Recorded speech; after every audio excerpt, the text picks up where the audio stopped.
Hello, good morning and welcome. My name is Rafał Motriuk. I'm a science and technology journalist and I'll be your host today in this room. Thank you so much for having me. This is Code Dive and it is now officially open.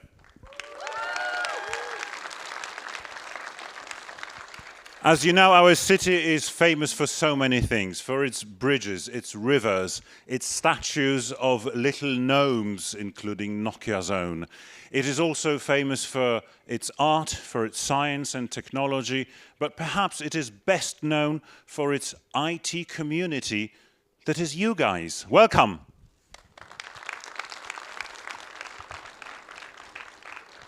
I'd like to welcome everybody here today gathered in the New Horizons Cinema. It's so good to be back after the pandemic times, and I'd like to welcome everybody watching online.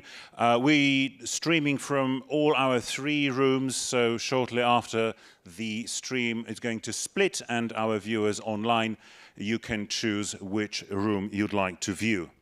It is the 9th time that Nokia has organized this conference for us. Show of hands for whom this is number 9. Is there anyone who's been here from the start? Brilliant, brilliant. I can see some hands. Congratulations. Let me join you for coffee later. It's so good to be back. And over those 9 years, we've been through a lot. We've been through expansion. We've been through online versions only during the pandemic times. We've been pre-recorded, but now we are back and we are live. There are around 1,500 of us today here in the cinema. We have 3 rooms, over 20 speakers, so a lot to choose from. And some speakers are back. They've been here before. You know, we tried to keep them away, but we just couldn't. They liked it so much. Anyway, I think it's time for our first networking opportunity. So on my count, please, on 1, could you please say your first name? On 2, the name of your job. And on 3, number of years you've lived in Wrocław. So for me, it would be 1, Rafał, 2, journalist, 3, 42, I'm sorry to say. Anyway, 1, 2, 3. Those who said 0, please stay with us. It's a very good place to live. Anyway, you know, such events can be very expensive, perhaps sometimes up to 1,000 euros each, but this conference is free. So I think it would be nice for us to put our hands together and thank our organizer and sponsor, Nokia.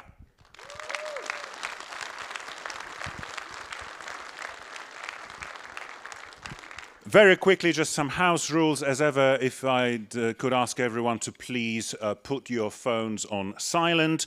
It would be great if you didn't interrupt the speakers until the Q&A session. And we doing it the old school way, so no fancy online stuff, just some mics in the room. Room capacity is slightly limited, but don't worry, all the talks are going to be recorded and you can view them later online on our website. There's a competition running, so in the meantime, if you're on a break or just changing rooms, try to find some white envelopes that are hidden here in the cinema. And once you find them, open them, read what's in them. There'll be a question, and if you know the answer, you can go to one of the publishers' house's stands, so PWN or Helios, and you'll get a reward. Also, don't forget about room 8, vintage retro games. I've already been there and I've already played, so there's pinball, there's Pong, and things that originated, you know, before a lot of us were even born. Lunch is at 1:25. There's no free food in this venue, but there are several places within walking distance, so you need to get your own food. If you'd like to stay, inexpensive coffee and snacks are in 3 stands, ground floor and second floor as well. And also there's an after party at Kontynuacja restaurant at 8:30. It's just around the corner, so everybody's welcome. And now I'd like to give the floor to Taras Lukaniuk, Nokia's Wrocław Technology Center head, and he's going to give his opening speech. Now, Taras unfortunately could not be with us this morning. He'll be coming later, so we have pre-recorded his speech. So Taras, over to you. Good morning, code divers. I'd like to be friendly open with you. During previous years, when we were forced to do this conference online, as it was an only option to run this event, I was eagerly waiting for a year to finally see you all here in this cinema room and be able to welcome you in life. But tough luck. I cannot be with you right here, right now. I'll join a bit later. Anyway, a warm welcome to all of you, to speakers and listeners from Poland and from abroad, to organizers and to volunteers. A warm welcome to all who made this conference a very special day in a year, a day where the knowledge about latest cutting-edge technologies being shared, discussed, and respectfully challenged. I would like also to pass a huge thank you to a project team who was able to dive deeply into the code dive and made an excellent effort for this event to be at the top. In Nokia, we are creating technology that helps people to act together. For me, it simply means about staying connected. So use this opportunity. Expand your knowledge as well as expand your networking. These are both your superpowers. The 9th edition of Code Dive Conference is open. Enjoy every second of it. Taras Lukaniuk. Now, it normally takes a year to organize Code Dive, but this year we have a brand new team of organizers, and they started working only in July. So they were working like crazy. The core team is 4 women, and they call themselves a patchwork project family. Now, you might call yourself patchwork, but for what we're seeing here today, the setup is just perfect, and it's very professional, so I'm sure everybody's going to be enjoying this conference today, given how well it is organized. So, who's the mysterious head of this new team? It's Eva Okołotowicz, and she'd like to introduce herself, the team, and the conference today. Eva, over to you. Oh gosh, so many of you. Hello everyone, my name is Eva Okołotowicz and I'm external coordinator in Nokia Technology Center in Wrocław.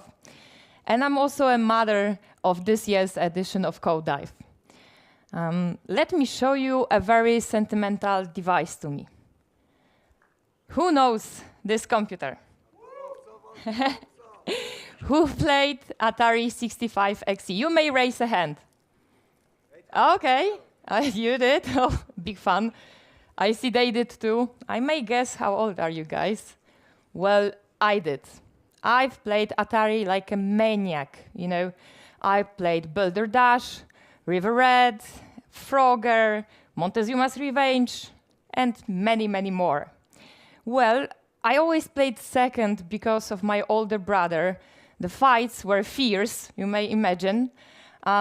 Marcin, my brother, is watching us now, so I love you, and I hate the fact that I always played second and that you always played better. But thanks to my brother, we had a disk drive. And believe me, having a disk drive rather than tapes recorder, that meant like a true respect in the hood, right? But why am I mentioning that? Why did I bring it with me today? Maybe that's the fact that one of our dear speakers, Douglas Crockford, worked for Atari and released few quite known titles. Well, it might be, but I've brought it to you this time because this was like a game changer to me. That is a ticket to IT world. I remember first comments to change the background color. Wow, it was like a magic to me. Since then, I've always worked close to the technology, and I think that I always will. But I also believe that what is very important is both having knowing hard and soft skills.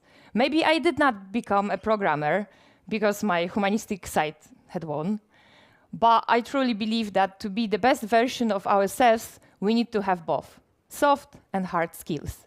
And that is why we've enriched this year program with some predilections that are IT related, but also that touch the softer side of IT.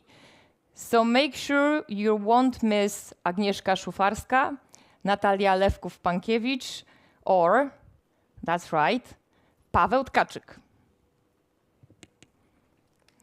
No, that's not the end. Sorry, guys.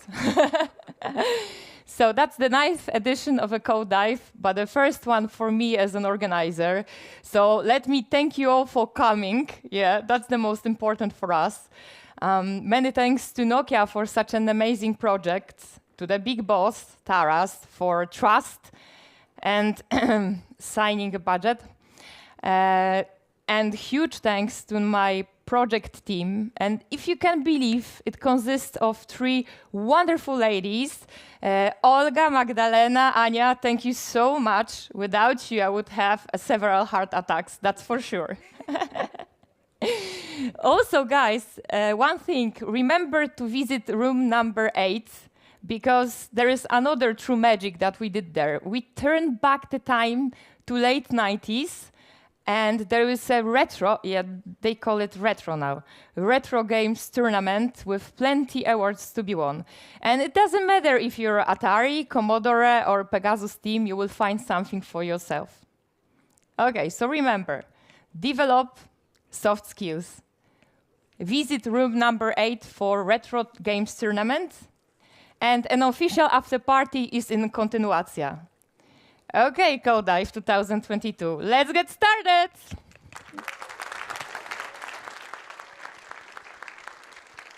Brilliant, Eva, thank you so much. Now, I've got a quick question before we start.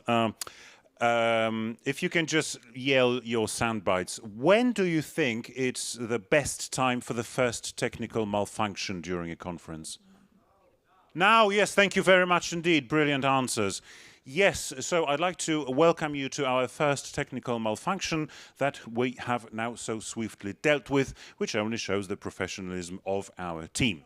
So without further ado, I'd like to introduce our first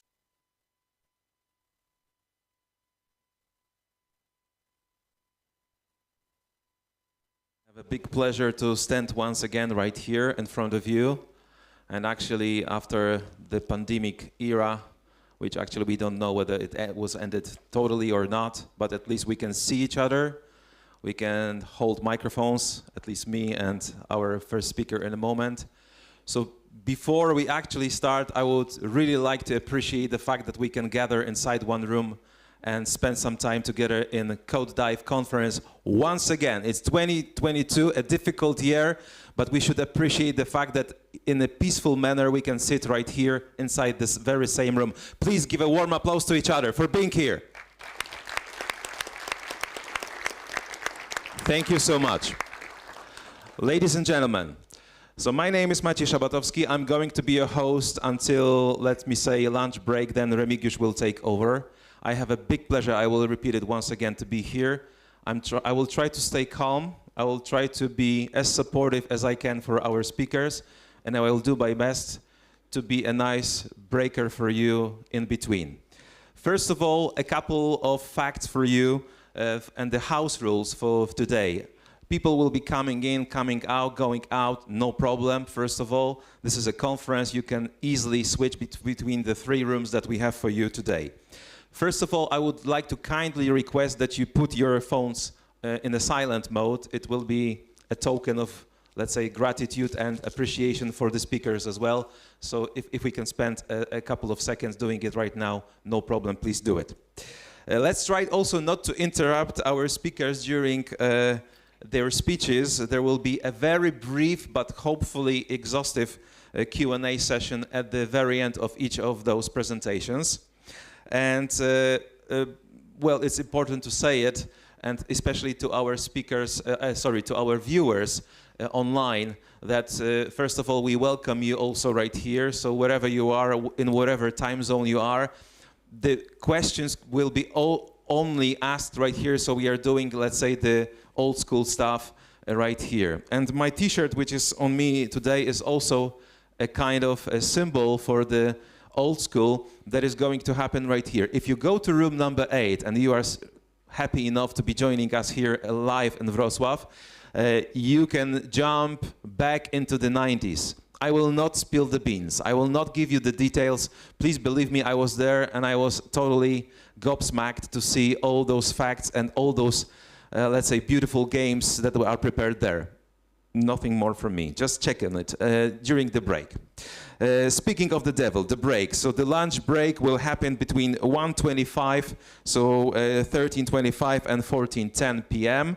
So eating is possible within the walking distance. We are actually at the very city center. So wherever you go to all around, you should be able, excluding inflation facts, but please forgive, it's all around the world, just to grab something nice to eat.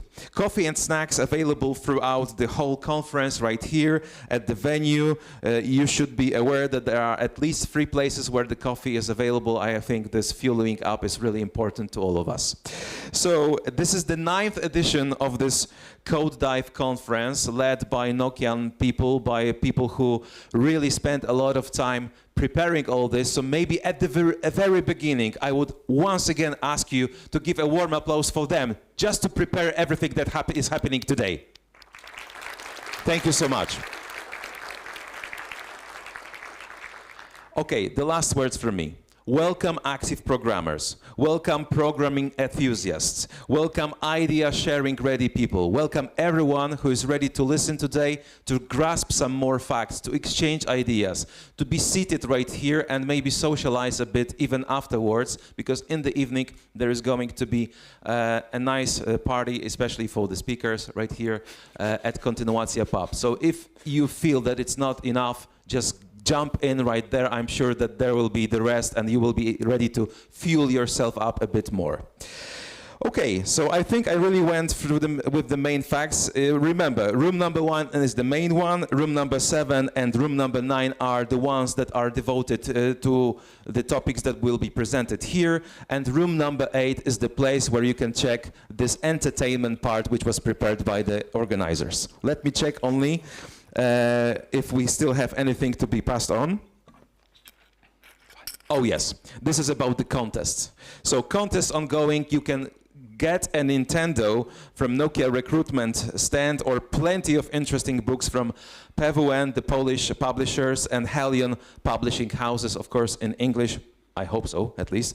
And remember about this coffee, it's on the 2nd floor in the bar, from the food truck on the ground floor, and from the ground floor bistro. So I think that will be it from me. Thank you so much for being patient with me.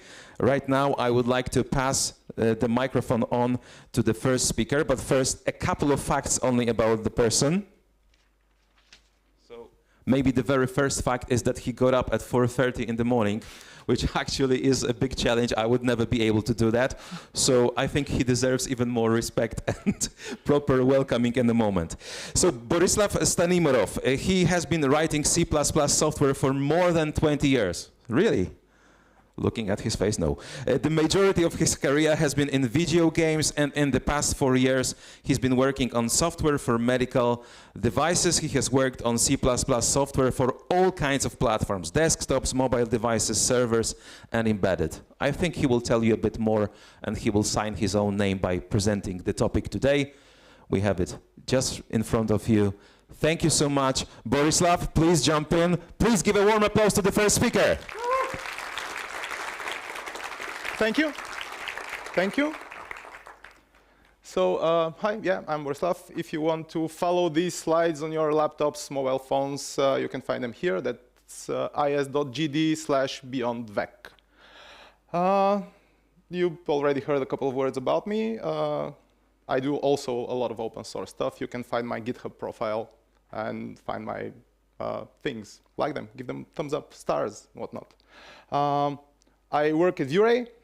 That's we cure cancer with hardware and software, And there's a short technical overview on my blog if you're interested of how we do it. So, about this talk. It's about vector, but it's also about alternatives to standard library types. And they have a lot of history in teams, in companies, and in projects. Ever since the first standard library for C++ was developed, there were people saying, no, that's not how you do it. And that alternatives of standard library types are especially popular in multi-platform software and game development. Basically what I've been doing my entire life. Why, though? First of all, it might be the feature set. So that's probably the most popular reason. For example, string view came in C++ 17, span arrived in C++ 20, but these are not really hard to implement concepts even with C++ 11. And to an extent, especially for span, it's been a popular thing, mostly called memory view, even before C++ 11. So those can be called standard library alternatives because the actual standard library types are not yet available.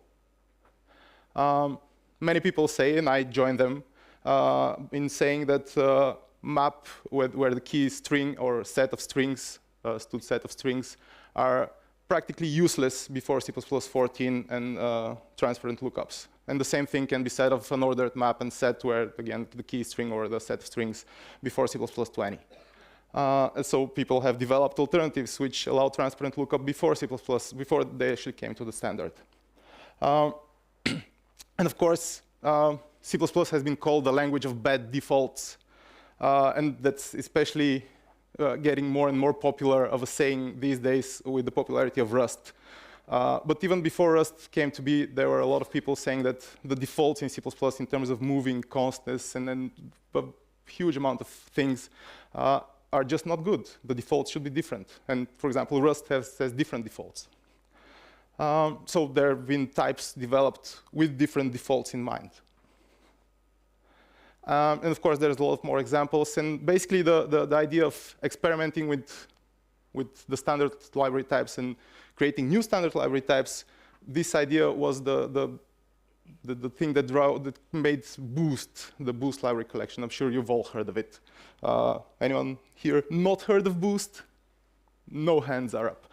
OK, so another thing may be performance. So certain types in the standard library are not very well optimal, and IOStream is maybe the worst offender here. Even naive reimplementations of IOStream usually are better performant than IOStream itself. So of course, maps and sets are trees, so they are dispersed in memory usually, and people who often have to traverse maps or sets have created flat maps or sets, which keep the data in a contiguous block of memory. So that's something that will allow you better performance, right? Std-hash is not the best hash implementation out there, but at least that's a documented extension where you can easily replace std-hash without actually having to re-implement the standard library for it. And of course, many more examples here. But an especially popular offender in performance are allocations. So a lot of reimplementations of the standard library have been done because people wanted to deal with allocations differently. And allocations are bad for performance, of course, and I will get back to that, but let's just assume that they are for now. And yeah, as I said, maps, sets, and lists, they keep their elements dispersed into memory. In different, every element is a separate allocation. So this is somewhat understandable because they are trees or lists, but people do like node pools and let's say list with a node pool, which minimizes allocations, or a tree with a node pool and stuff like that. So unordered map and set are actually very bad in this regard because they do allocate a node for every element that you insert inside. So hash map implementations which keep a contiguous block of memory for the elements have existed for many, many years. Another example is that, so you can deal with most of these things, even with the standard library types, if you use allocators. But for example, std function does not have an allocator. It used to have one, but it got deprecated and removed. So currently, you cannot use a custom allocator for stud function. You're forced to use the default memory allocator, so new delete, when you create functions that actually surpass the small function optimization. And of course, many more examples here. And yeah, I said allocators, and allocators are notoriously hard to use and especially easy to misuse. You can easily, trying to improve performance by introducing a custom allocator, it's relatively easy to actually degrade performance with your poorly implemented custom allocator. Another reason for re-implementing standard library types would be predictability, and that's the performance reason would be more popular for game development, for example. That will be the driving force for re-implementations in game development. Whereas in multi-platform development, if you do want a re-implementation, that's usually because you want predictability. Predictability between platforms. So C++ has also been called the land of implementation defined. There's a lot of implementation defined stuff in standard libraries. For example, the size of pretty much every standard library type, for a couple of exceptions, is not defined. And you cannot rely on the size of these types. The size of small string. Currently, in all popular implementations, the small string optimization gives you a default capacity of 15. But for example, not so long ago, libc++ used to have didn't have a small string, but had like some kind of a copy on write optimization for strings, which was terrible and different. And then people were usually replacing, when people using stud C++ were replacing the string from the get-go because of this. Iterators are who knows what. So they can be pointers, and the specification for iterator does not contradict you using a raw pointer for it. But they're never this. They're some kind of structs. Their size is different. For example, they vary between debug and release, because if you want to debug iterators, you will need to have a reference to the container in the iterator and stuff like that. So you cannot rely on the size or even the type of iterators. And there are many more examples. For example, to get the const char star, well, this call right here, so sister from path, would not return a const char star. You would think so, but for example, on Microsoft STL, it returns w char t. And maybe you don't want that in your multi-platform code. And again, many more examples here. Another thing that people often cry about is compliance. So compliance, by that I mean things that is defined by the standard, but people just don't like for some reason. A size would be a 64-bit unsigned type, according to the standard, on a 64-bit compiler at least.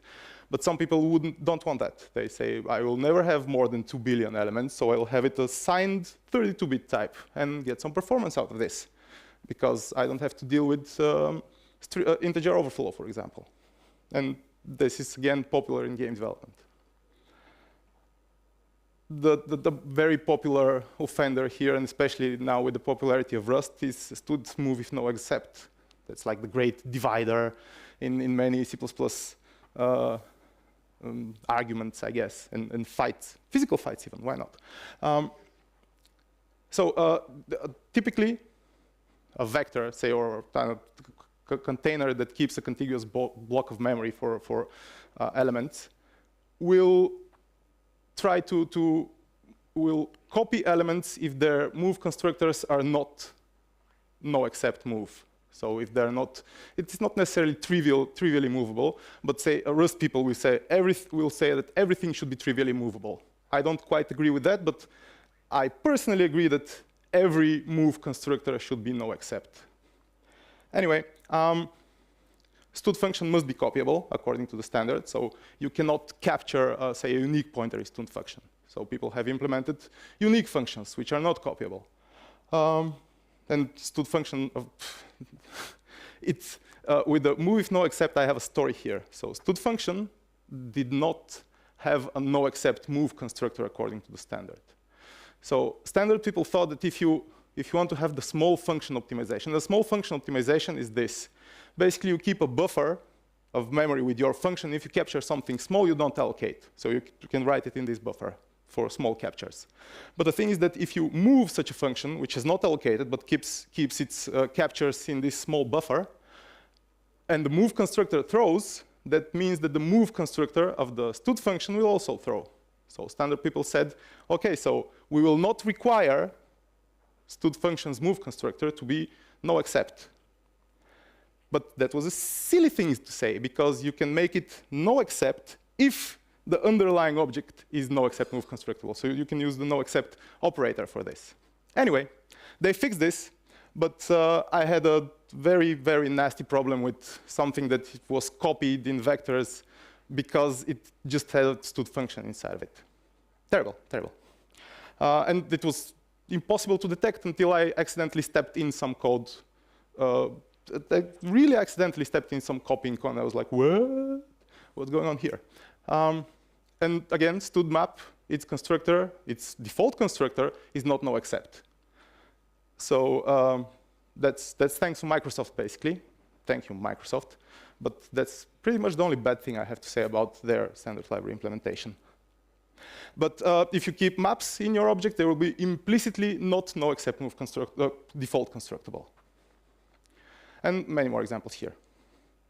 So that's why people do reimplementations of standard library types. Basically, these are the reasons, and I didn't list all examples, but these are the overarching reasons.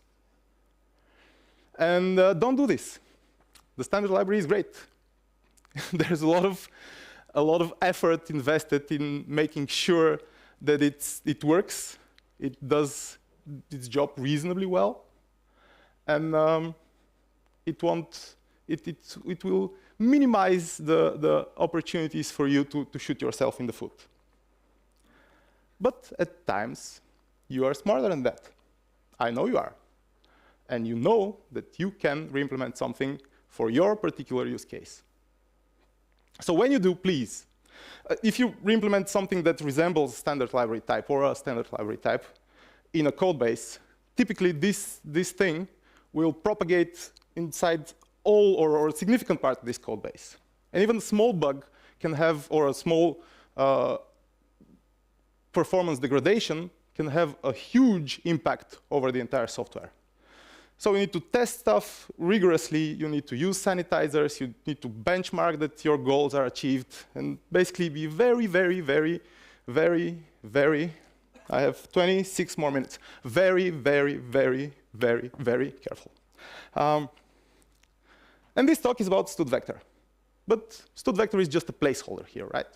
I will give you some examples of stud vector reimplementations and the reasons behind them, but I think that my idea here is that you should explore stuff. If you are convinced that standard library is always the best solution ever, you should try to explore alternatives and try to understand why they came to be. So I will cover some use cases, as I said. I'll give some examples and some demos. So first of all, what is stud vector? It's a container, right? So it holds a contiguous block of memory inside of it. It allocates this memory. It owns this memory, so it deallocates it. So to be precise, it's the allocator which allocates and deallocates, but the vector tells it when and what to allocate and deallocate. It owns the objects. It's a mutable container. You can add or remove objects.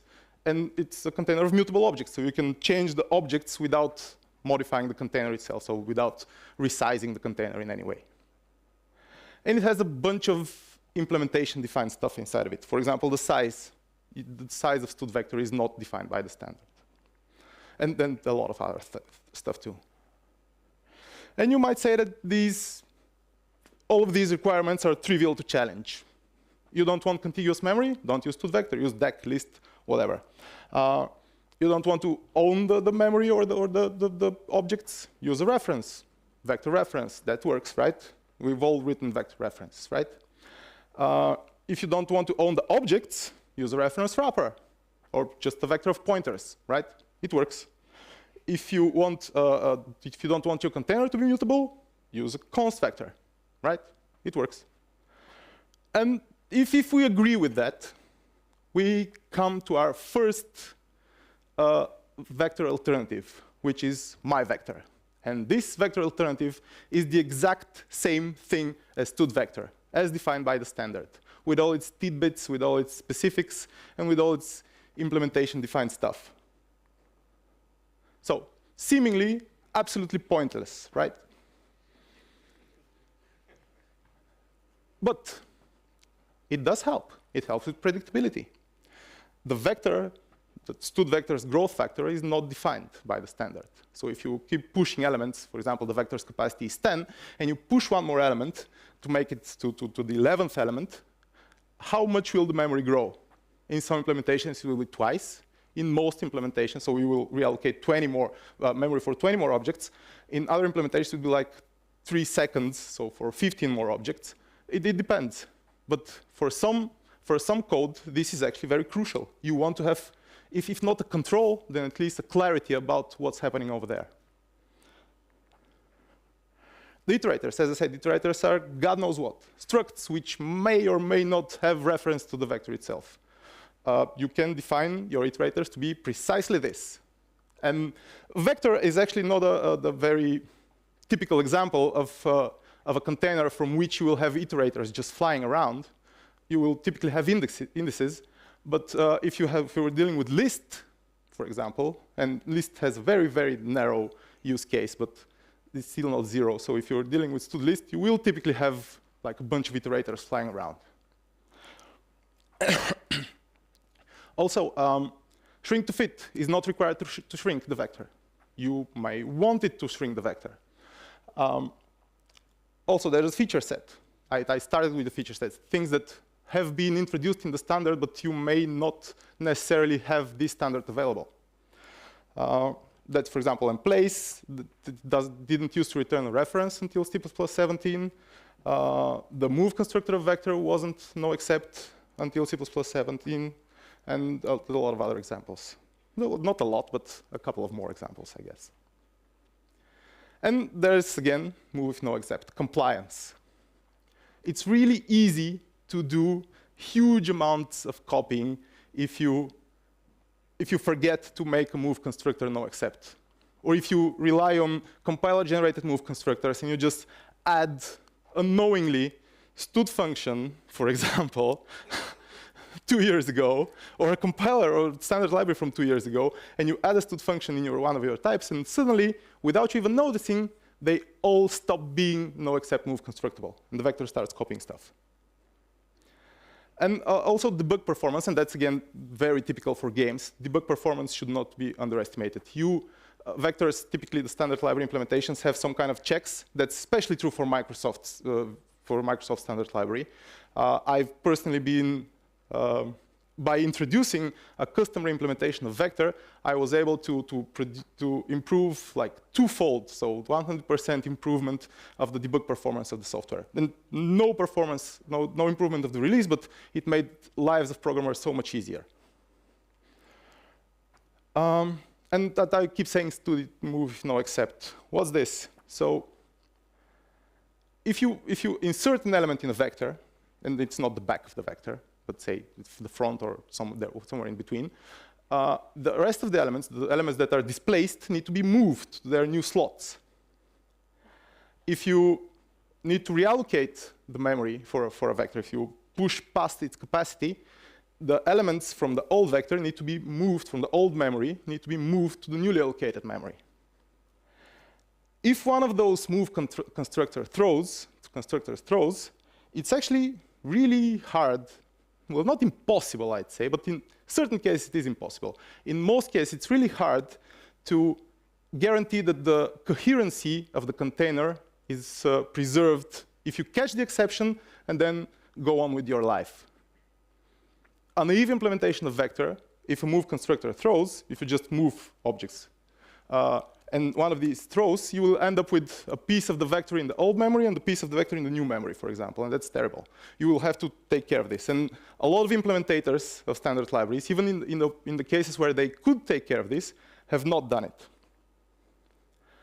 And here I'm saying that only Microsoft Standard Libraries implementation has actually gone all the way and done all the things possible to preserve your coherency and try to use your move constructors even if they're not no except. And I have a demo here. So, can everyone see? I assume that's a yes. This is a very simple type which only logs its copies and moves. That's basically it. So I have a vector of these people here, and I add Alice. So and then I log pushing Bob to front. Here you see that that's the log over here. And Bob is expectedly move constructed inside, but because this had to reallocate a new block and move the old contents of the vector, i.e. Alice, in the new memory block, Alice was copy constructed in the new memory block. Only because I failed to make my move constructor not no except. If I make it, if I make it no except, you see, Alice gets move constructed. And that's GCC. So if and the same thing will happen in Clang. But if I use Microsoft's standard library, you see that both are move constructed, but I do have this no except constructor here. Let me just comment it out.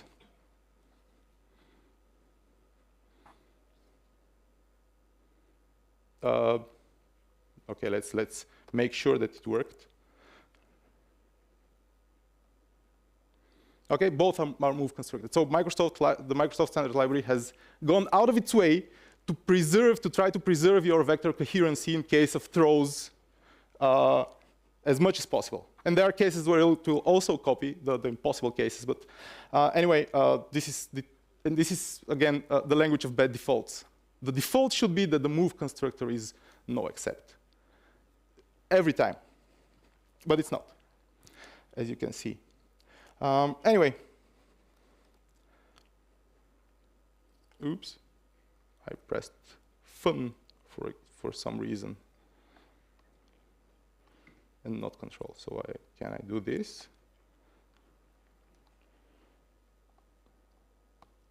Apologies, unfamiliar with this laptop. If I was on a Hvalibog, it would have been a breeze.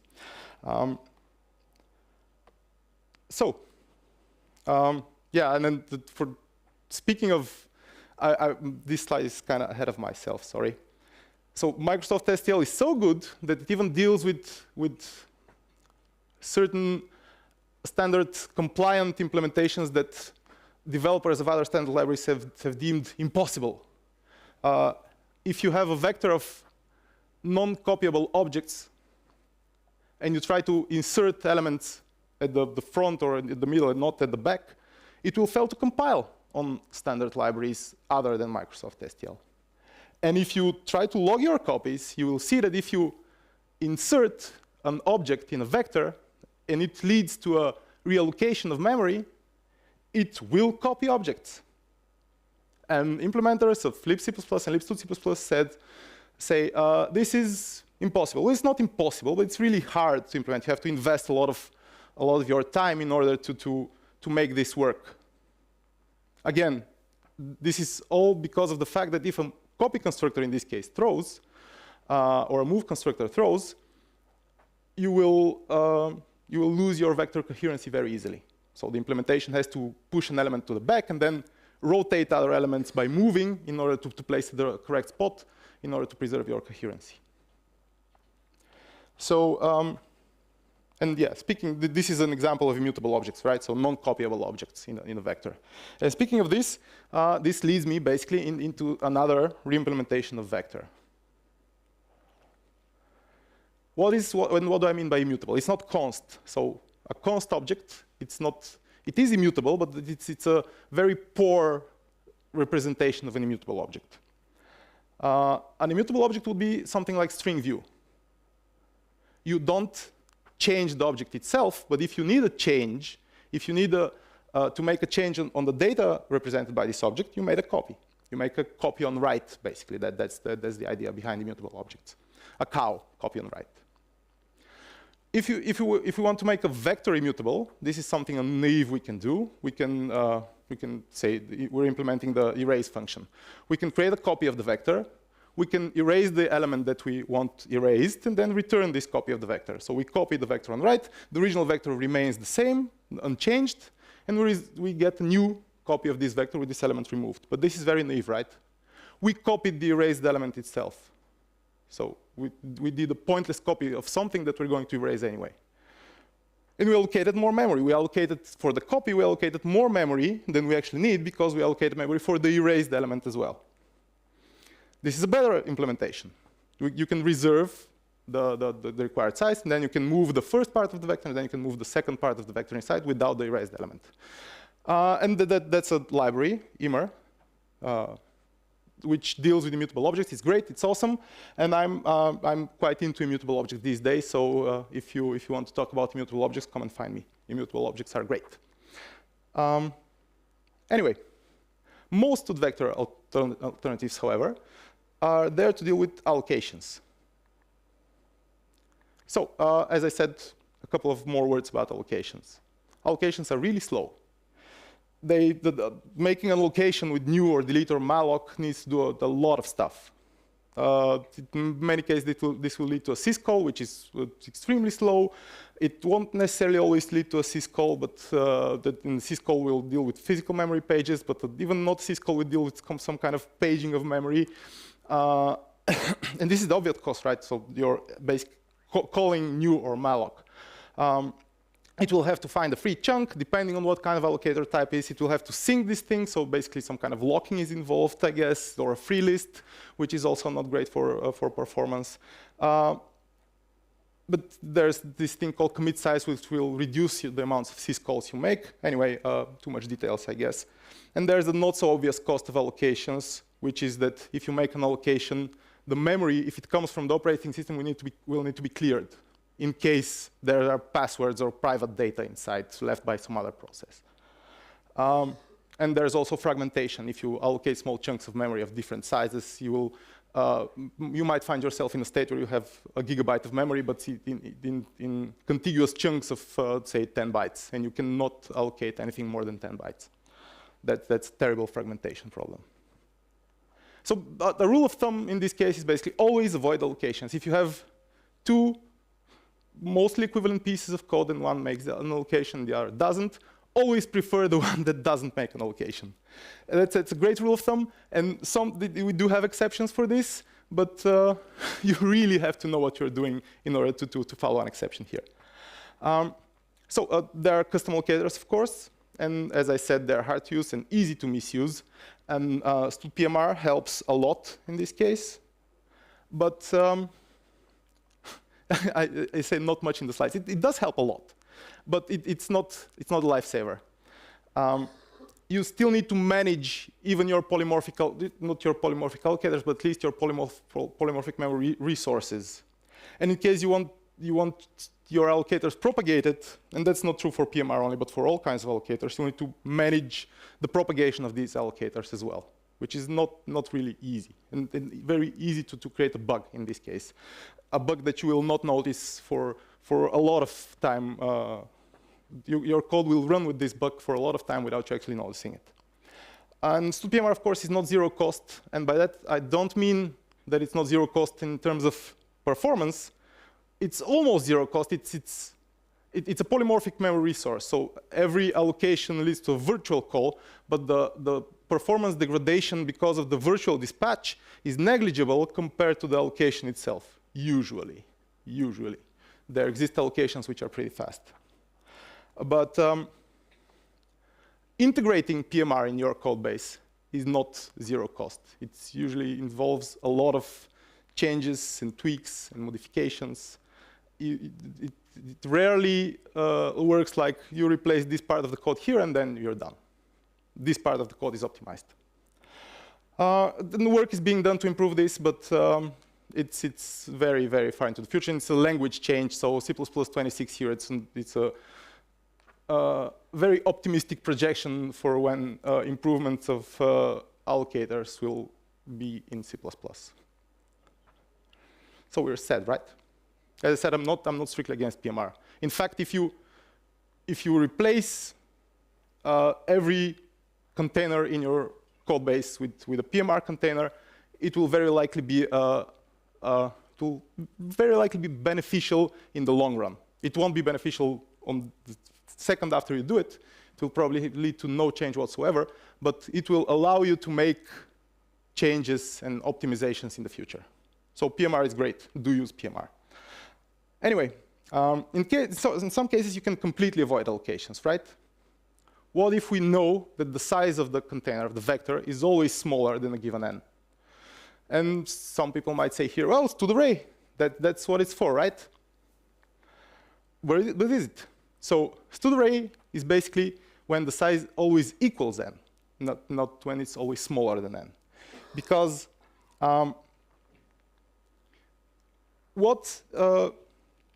okay, so the size is fixed, right? And then you might say, but what if we use a helper integer next to this std array, telling us how much elements inside we actually need?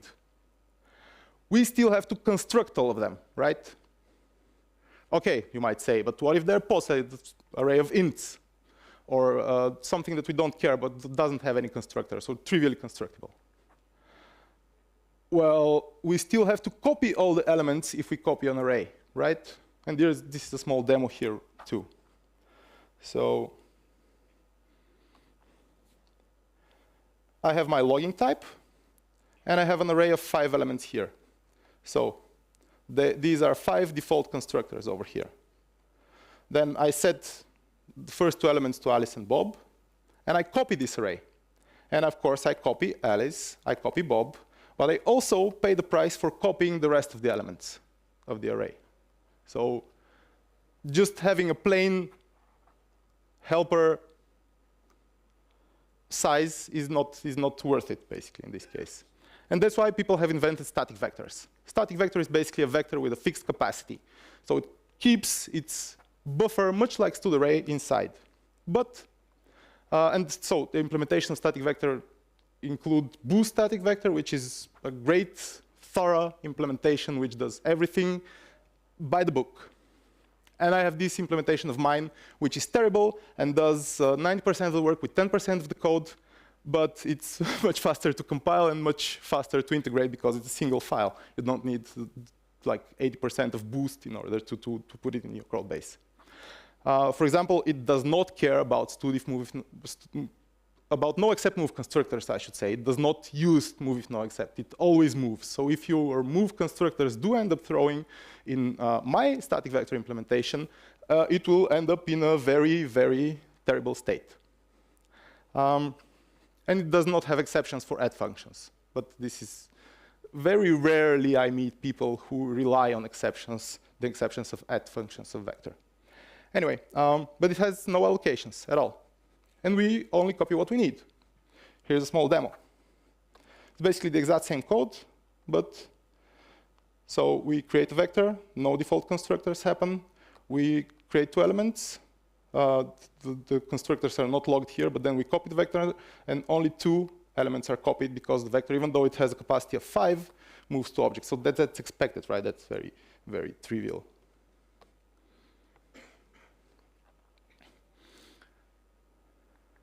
But can we have the best of all worlds? On a couple of occasions, I mentioned small something optimization, small string optimization, small vector, small function optimization. So can we have a small vector optimization? And yes, we can. We can have a vector which includes a buffer, which is only used if the elements does not exceed this capacity. And again, there's boost small vector for this, which is a thorough by-the-book implementation. There's my implementation, which does 90% of the work with 10% of the code. It does not care about no except move constructors, no exceptions in that, and it's a single file. And this is like the use case for this will be vectors which are smaller than a given size at the vast majority of the time. And in such cases, you will get cache locality. So all the memory will be in the indexing elements of the vector will typically lead to cache hits, even because it will be, for example, a local stack variable with its buffer, or if you have a vector of these vectors. There will be no allocations in these cases.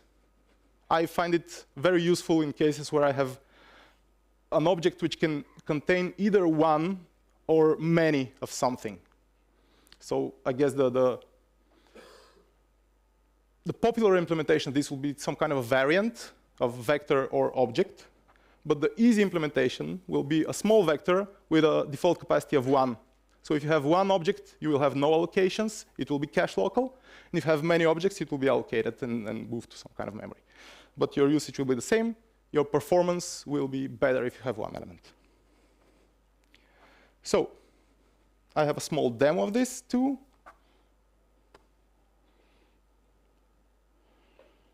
Again, I have 3 elements in a vector of capacity 3. No copying or no moving of elements has happened yet. And if I add one more element, move constructed the previous 3 elements into the newly allocated dynamic block. So what if the size is absolutely random, you might say? Okay, can we use std_vector now? Please, can we? Maybe, but I have a small detour to make. What if we have a block of memory? So imagine this is our memory, and the red parts are something that's allocated by another part of our software, and we don't have access to it. And we allocate 3 bytes. Okay, this will happen. These bytes will be allocated for us. If we use realloc, who here is familiar with realloc? A lot of hands. Okay, so if you use realloc, in this case, there might be an opportunity to grow the memory without actually reallocating. So it will be pretty fast. It will just increment a pointer, right? The best kind of allocation.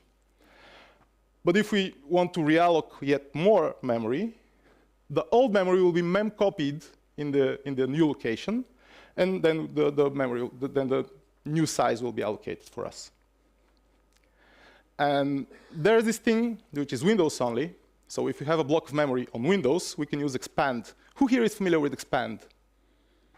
Almost no hands. So here's how expand works. You can allocate some memory. It will allocate 3 bytes. You can expand it to 6. It will happily do so. But if you want to expand it to more than it's actually available, it will return null. It will not mem-copy the memory from under our feet. So memcopy, as you know, disregards constructors and destructors. So it's not so realloc is not applicable for std_vector. Expand, however, is. But it's not a standard function, even though it can be.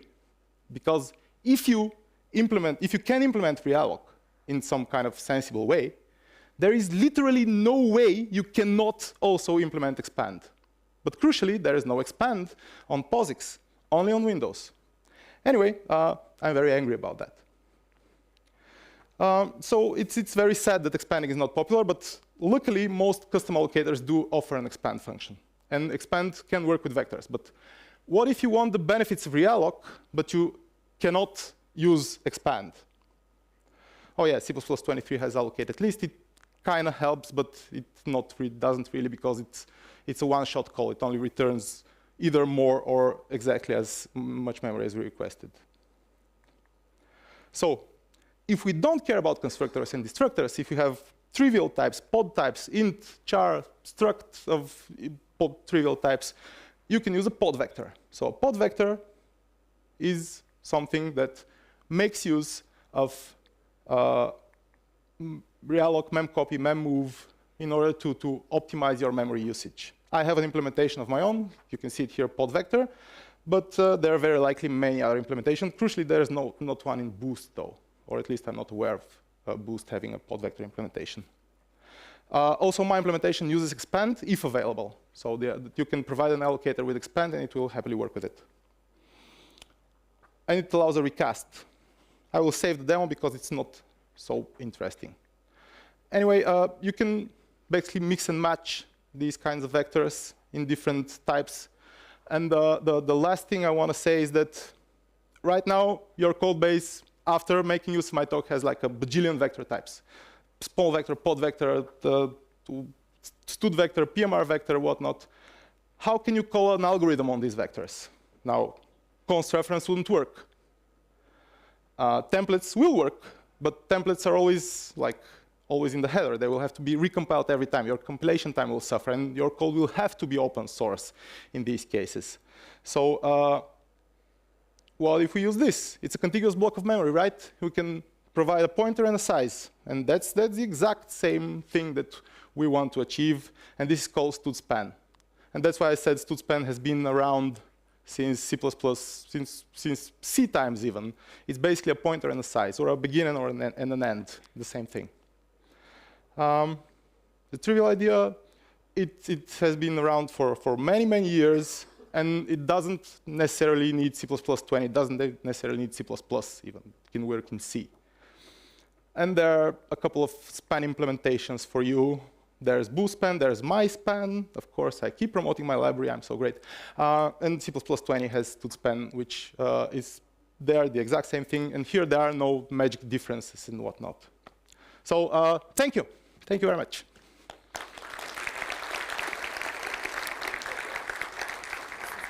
Thank you so much.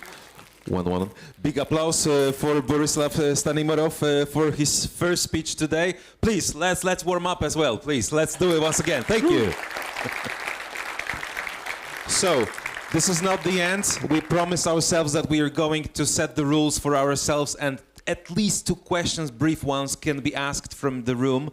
So if you're watching us right there online, please stay tuned with us as well. So 2 questions will go around the room. Please raise your hand if you would like to ask any questions to our first lecturer, our first speaker. Borislav is waiting for your questions, so hopefully there will be some inside the room. Let's have a look around. Oh, there is one person, so I'm just passing the microphone on.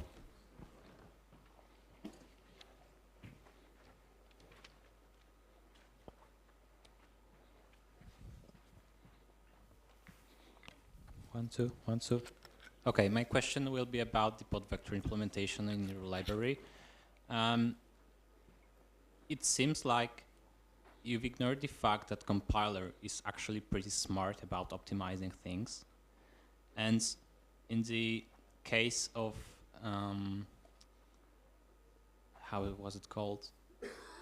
When an object doesn't need a constructor to be constructed, the compiler can actually optimize things to actually use the main copy. That's true. And in release, when you compile with optimization, where the optimizations, a vector of int and a pod vector of int will have absolutely no difference in performance, unless you do a lot of allocation. So ideally, a pod vector will give you a benefit by using realloc for allocations, as opposed to vector, which will have to realloc its growth buffer every time.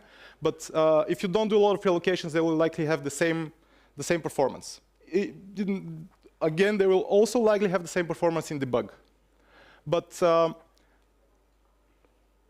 vector actually does call a lot of functions inside. And if you compile with no optimizations, these functions will be called. Now, these won't be constructors and destructors in the case of int, but it does call a lot of functions which are expected to be optimized by the optimizer, optimized away, basically, to copy, to construct. Most vector implementations don't use placement new. They will call allocator construct. So allocator construct for integer without optimizations is still a function. It's a noob function, right? But it's still a function, and without optimizations, it will still lead to a call. And that's why I mentioned debug performance. And usually debug performance is improved significantly with pod vector compared to stud vector.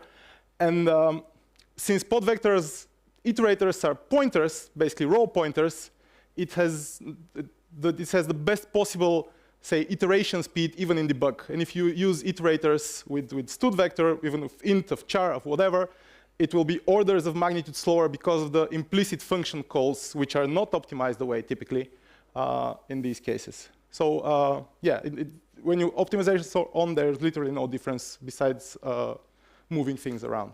Okay, that makes sense for me. Thank you. And maybe one more question anywhere from the room. Someone was the first one to go. Sorry. Hi. Hi. About the Microsoft Visual Compiler and the moving constructor. Am I heard? Yes. Yep. You said about that Microsoft compiler is trying to. Not the compiler, the standard library, but yeah, go on. Yeah, the standard library included in this compiler. Yes, of course.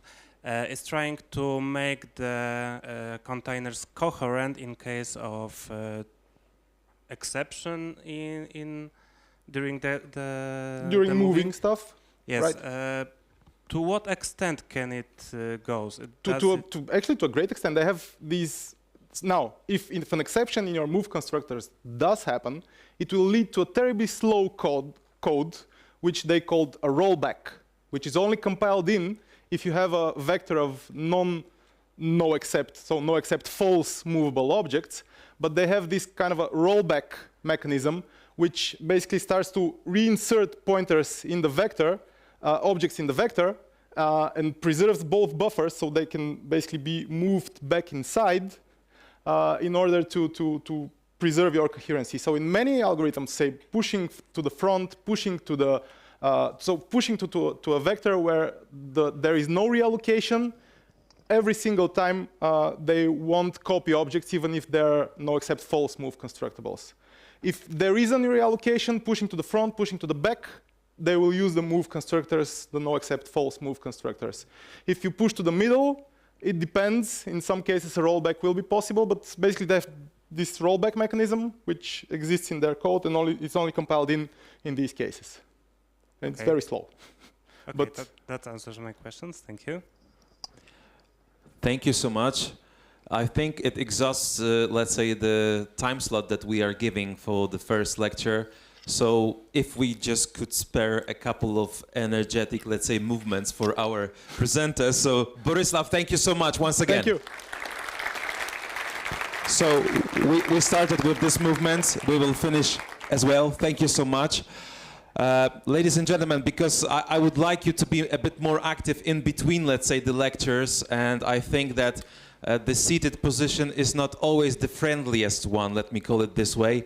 If someone would like to stand up for a moment and just to move around, or even, let's say, whatever, just do it right now, because we have a moment. And just in between, but don't go anywhere, actually, because we're going to present in a moment. So the coffee break will be actually after this very presentation that will be here in a moment. So if you could give a handshake to someone who is seated to the left or the right side of you, just familiarize with each other, maybe give yourselves your names, whoever there is new that you can see, just do it right now. We have a chance to do it for the first time since I told that, you know, after the pandemic break. So a quick reminder, because I know that you will be moving between the rooms. There are 3 rooms today. Room number 1 is the main one right here for Code Dive 2022. Once again, all the people who are watching us right now, we are right here at New Horizons Cinema, right here in Wrocław. This is the place where we meet for the 9th time in a row. Of course, let alone those situations where we went hybrid, or actually we are hybrid these days still, but we went only online. So 3 rooms, 1 room devoted right here also for entertainment. We are moving back into the 90s. Just move yourself to another era once again. It's in room number 8, so walk around, have a check if you wish. There are some specialties, there are some really nice games prepared, and not only inside the room number 8 right here at New Horizons. Ladies and gentlemen, the next presentation in a moment, so I will use my opportunity to tell you that we are in hybrid mode once again, that we are online. You can check those rooms as well via our Facebook. Please check Code Dive via Facebook. Please check also our website. You will find it easily inside any browser that you're using. The lunch break for today is between 1:25 and 2:10, so I will be repeating it once again. The coffee break will be coming right after the next presentation that will be here in a moment. I'll come back to you in a second. Please reseat yourself, take the best position for yourself, and we'll be back in a second.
Yeah. Also, are you staying in the front row? Yeah. If you can give me like a 5-minute warning before the session ends, like give me a sign.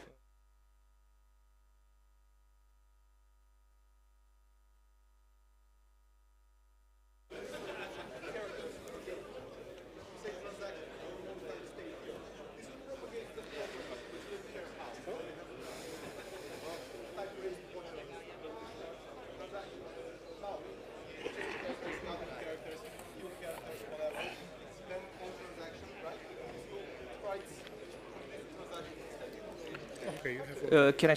Do I need to start? When's the start time? I will show you. Okay.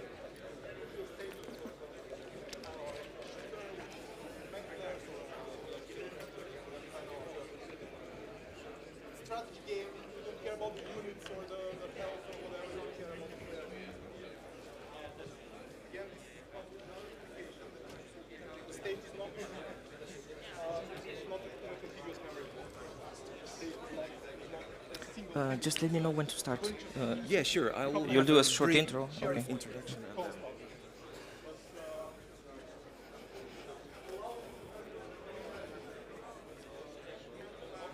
So the host at the beginning can say a few words. Yeah. I just.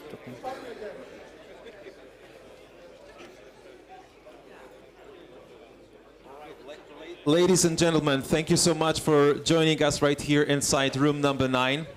It seems to me that it's getting livelier and livelier, if I can use such a word. I'm really happy to see you, really. I'm really happy to see you. I feel like in the cinema, actually. This is our main director, our main actor, who's going to take over in a second. Before that, let me only remind you that after this presentation, the coffee break is possible. So if you don't manage to ask questions at the end in the short Q&A that we have devoted to the next lecturer, you can do it also during the coffee break. I'm having a look at you. Will you be ready to answer the questions in between? Yep. Thank you so much. Okay, ladies and gentlemen, so we are moving on to the second lecture for today. It's C++ MythBusters. It all sounds Greek to me. I will not pretend that I understand, but you do. That's the most important thing. That's why I'm moving aside and I'm leaving the ground for the person who gave us some fun facts about him. So Victor is a senior software engineer on the Visual C++ team, helping to improve the tools he's been using for years. One of his hobbies is actually tidying up and modernizing aging code bases, and has been known to build open source tools that help this process, Clank Power tools. Does he have anything more for you for today? I'm sure he does. Please give a warm applause to Victor Ciura.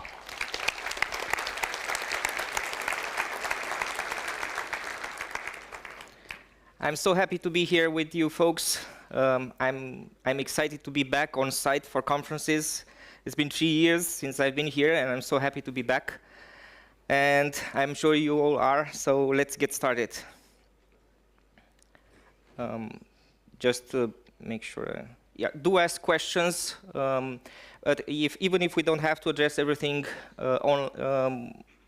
right now, do find me in the coffee break right after this, and I'm happy to chat some more about any of these topics, because there are going to be a lot to cover today. So I'm going to start by trying to frame a bit about the C++ community. We're a quite large community, around 4 or 5 million developers.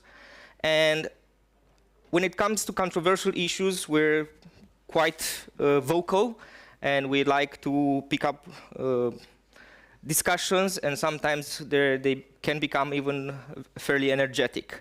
And the reason is that I think we're very fragmented as a community. And this is based on the breadth of the community, on how many folks are actually using the tools, the language, and ecosystem.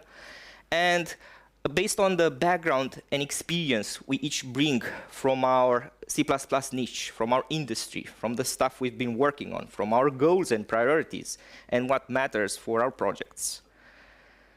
And trying to take Bjarna's elephant metaphor a little bit further, this is my take on it, is that, and apologies to the vegans in the room, and I think we each see a different part of the ecosystem, a different part of the tooling, And we have sometimes conflicting priorities in what we consider vital for our tools and our tech stack. So let's discuss about this. Let's discuss about sources of good information. There are plenty out there, from the almost standard CPP core guidelines to opinionated best practices sometimes, established idioms out there. Books, yes, books are still a thing. There are still plenty of good books out there, even modern ones. Conference presentations, like we're going to have all day today. And, of course, Stack Overflow and similar platforms. And just fair warning, if something looks like a hot take, it probably is. And we have to learn a bit to disambiguate between serious opinions, serious technical points, and sometimes amusing lamentations about our tools and languages. And mixed up in all of this are plenty of myths. And some myths stem from obsolete information, because we've been around for almost 40 years, if not more.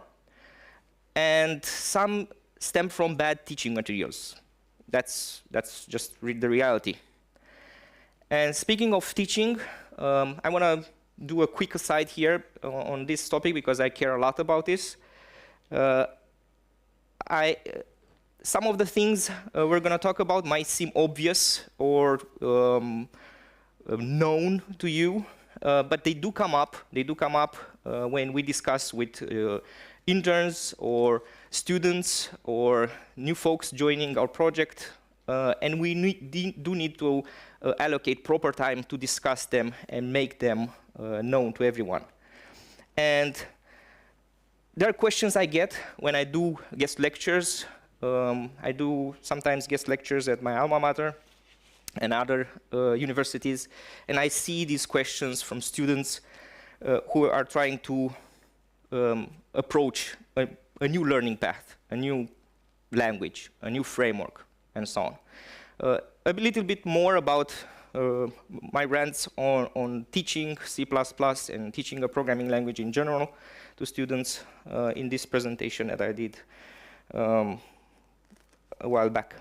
Speaking of Stack Overflow, I think we've all been there, and we need to appreciate this a bit more and understand that even though we might feel comfortable with the place we are now in our career, in our experience, we need to be aware of new folks joining our community and remember how it is to learn something new and be patient and understanding and trying to distill the weeds and distill the knowledge and be kind to share it with others when they're starting up.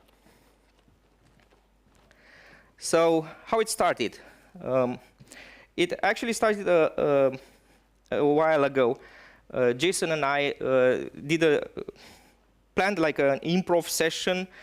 We discussed about a bunch of such myths in C++ flying around.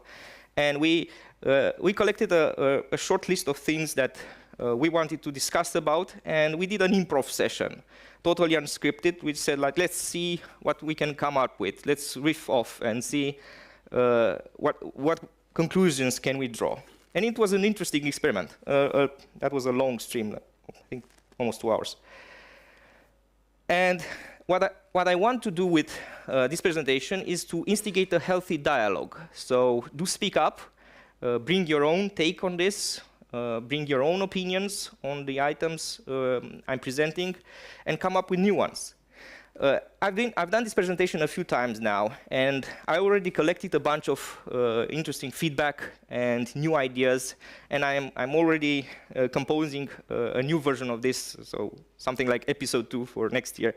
So do share your experience, do share your takes, as I value your opinion. The usual things with MythBusters kind of series, and of course the programmer side of things, where it depends is the safe answer whenever in doubt. So let's test this. IO streams are slow. Just kidding, this is kind of obvious. not really a myth. We've known this for years.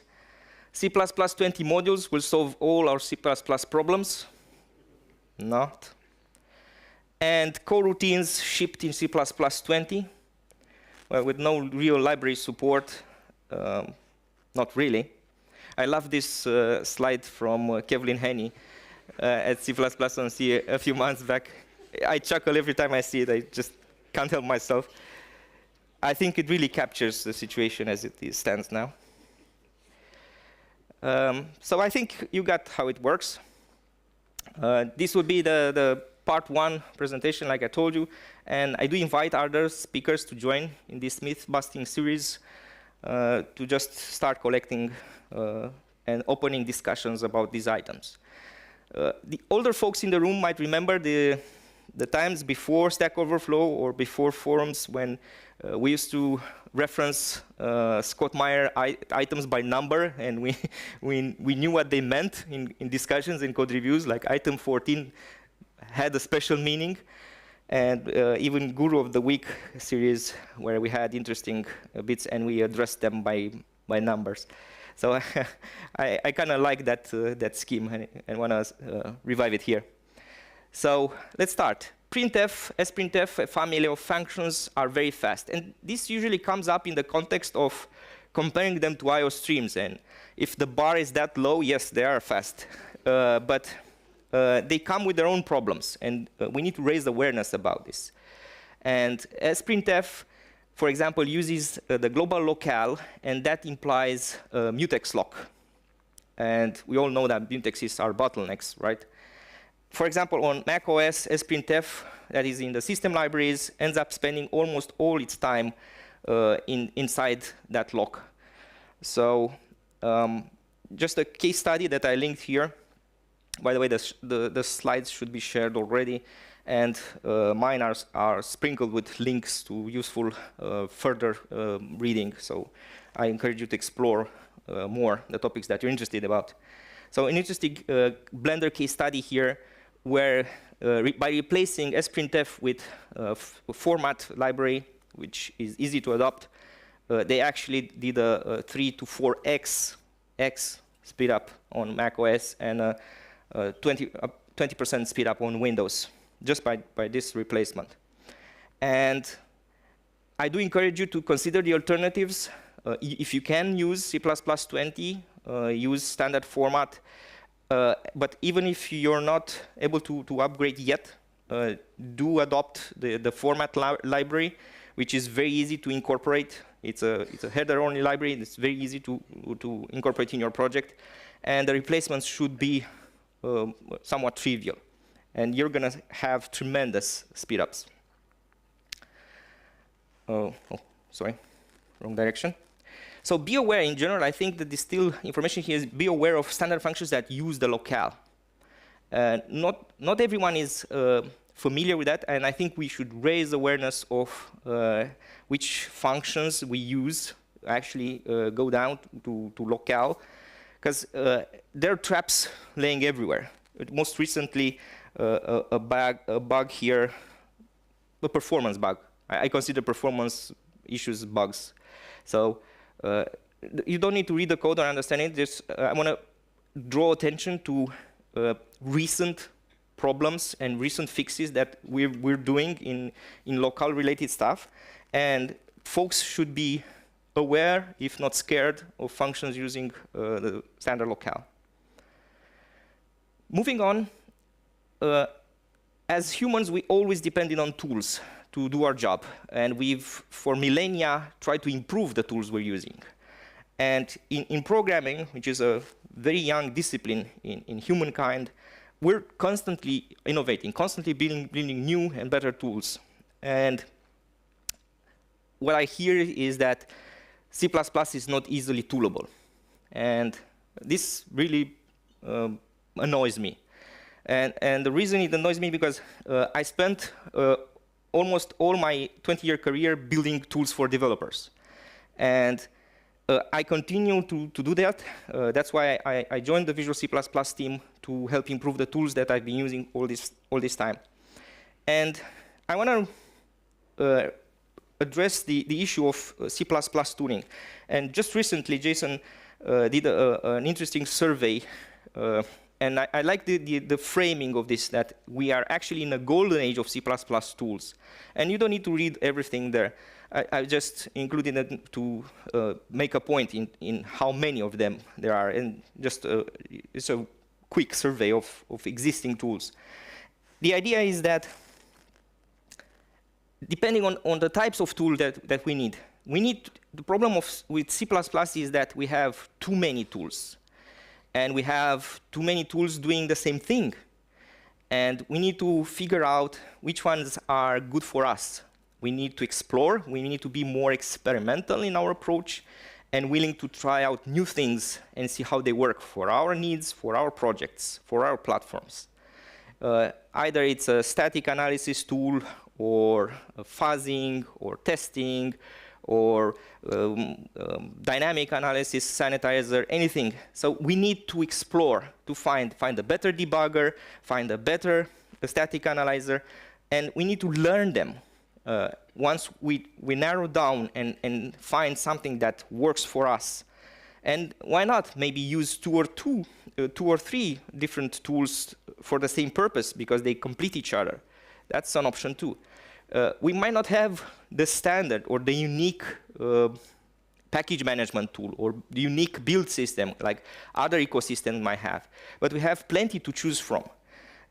My recommendation is that we need to drill down and spend more time in learning them, figure out the documentation, figure out the switches, the use cases, the examples, and master the tools that we're using so that we feel confident when using them and not complain that we don't have the standard one.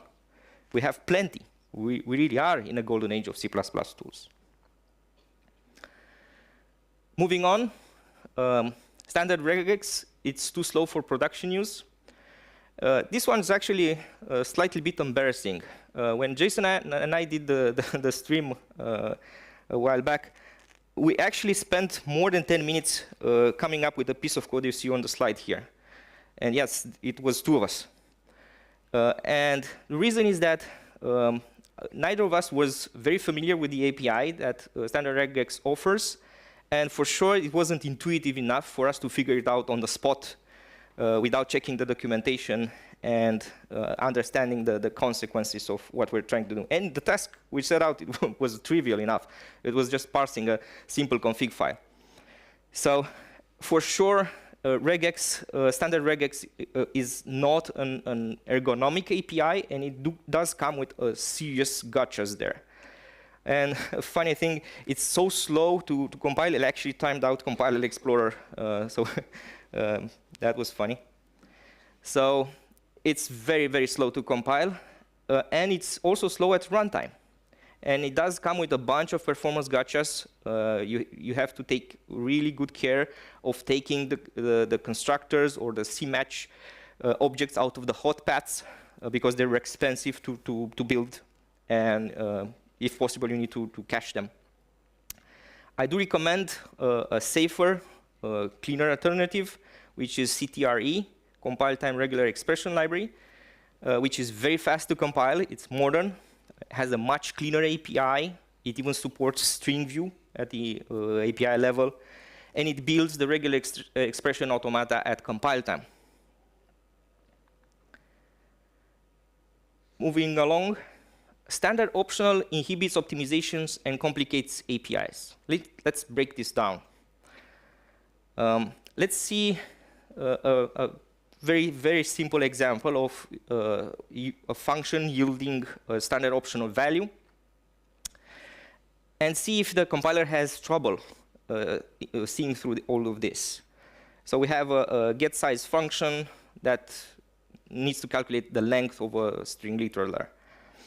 And if we map this to the assembly output to C, we already see that the compiler automatically figured out the length of that string literal without needing to actually do any function call in the process. So it sorts through everything. And if we try to demystify some of the large integers we see there in the assembly output, we can actually figure out how the compiler lays out the string linter information. So this definitely is quite transparent to the compiler. It sees through all the optional indirection, and we don't pay any cost of actually calling the intermediate getSize function there. But you might say that this is a particular case of small string optimization. So let's choose a longer string. And indeed, we're forcing the compiler to go to the heap. We see the heap allocations there. But same thing, same effect. The compiler still sees through everything and is able to boil down everything to the direct result we need there in terms of the string length 23. Again, this is fairly transparent to the compiler and not really a challenge. And you might say this myth is busted, but there are some corner cases that we need to be aware of. And I've done a slight change to the code. I don't know if you're noticing it. I hoisted the string literal there into a separate variable of type string, standard string. And this might seem like a trivial equivalent transformation to what we had before, but it has consequences.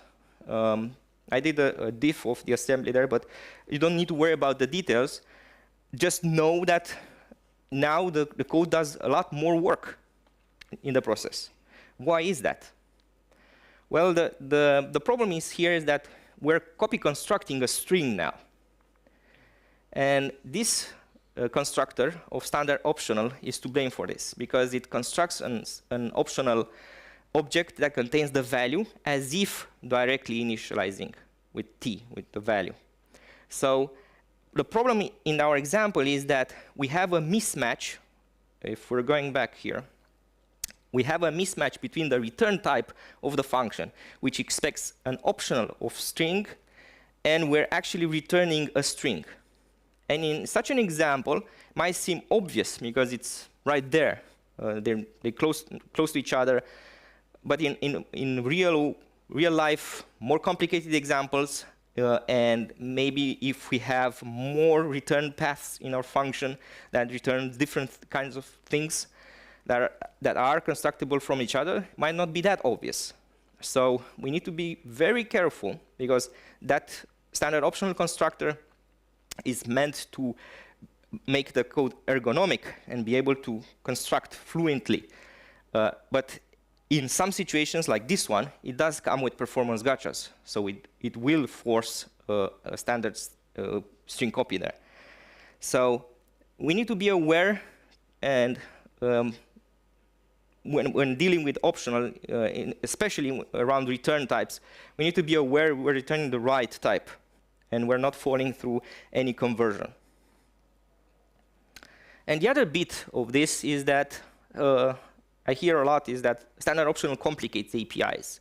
So it's attractive to folks because they want to model this value that might not be there, but they don't know or haven't figured out yet how to build proper APIs using this abstraction.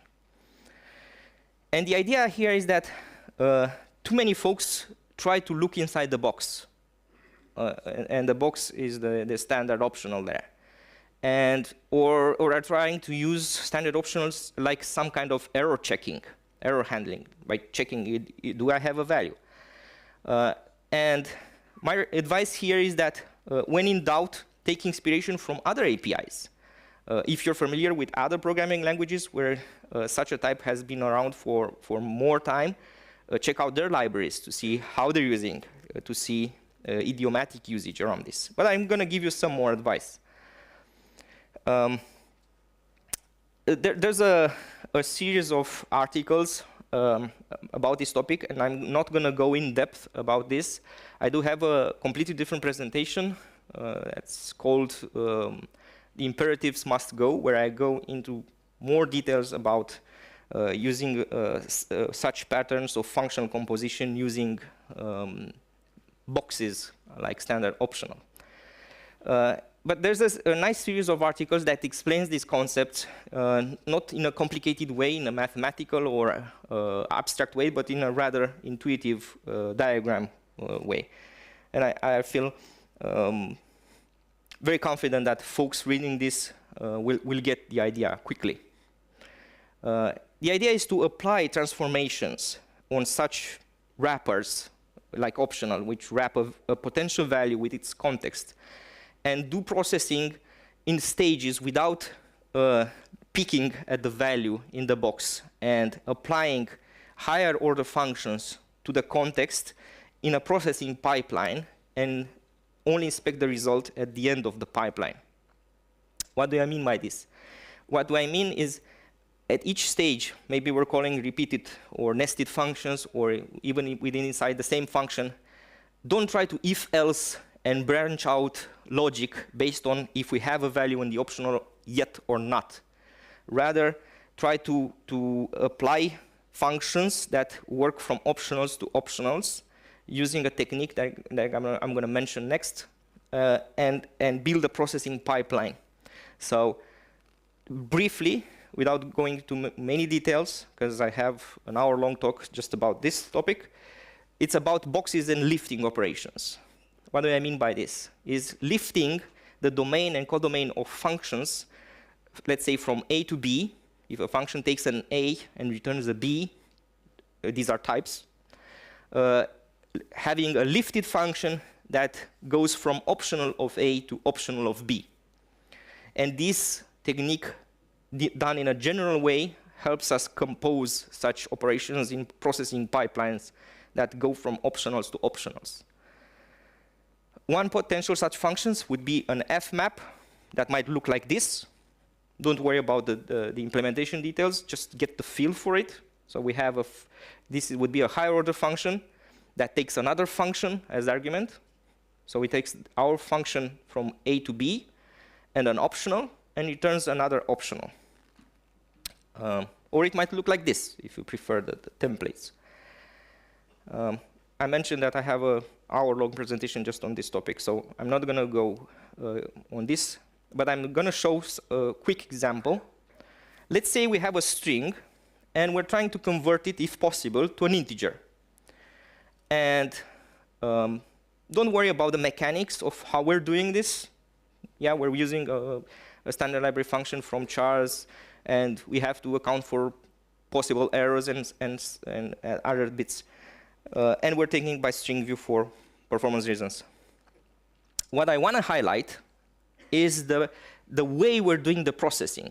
And I want to draw your attention to some new functions that you might not be aware from standard optional. And they did come in C++ 23. And even if you're not able to have these functions in your standard toolset, there are library implementations out there which are header only and provide this functionality as a drop-in replacement for the standard one until you are able to upgrade your toolchain. So there's really no excuse for not trying it out. My recommended implementation is the one by Cy Brandt. So you can look up Tartan Llama on GitHub and see the optional implementation there. What I want to show you is the processing pipeline. So rather than having a bunch of nested control flow, if-else blocks in some weird function that it's hard to reason about, we have a linear sequence of processing. We say that we're applying the string view to int function that we had defined on the previous slide, and then we do something, doesn't matter what we're doing inside that lambda function, and then we're applying a transformation, which is a kind of F-map, or else we do something else. And at the very end of the processing pipeline, which I try to organize vertically so that it's easy to follow, at the very end of the processing pipeline, we see if we succeeded at yielding a value or not. So the idea is to transform a code that might be callback hell or very nested in something that looks linear in nature. It really changes the way we compose operations. So I do encourage you to think about this differently. I know it's strange at first, but as you start using it, you will see that it helps deconstruct code in a much more elegant way and compose it in a much more flexible way. And this is not something new. This is something that other programming languages and communities have been doing it for years. So I think standard optional doesn't complicate API if we're doing it the right way. If we're trying to use optional as an error checking mechanism, yeah, it won't end up looking nice. So I do encourage you to draw inspiration from others that have had these kinds of structures for years and look at their APIs.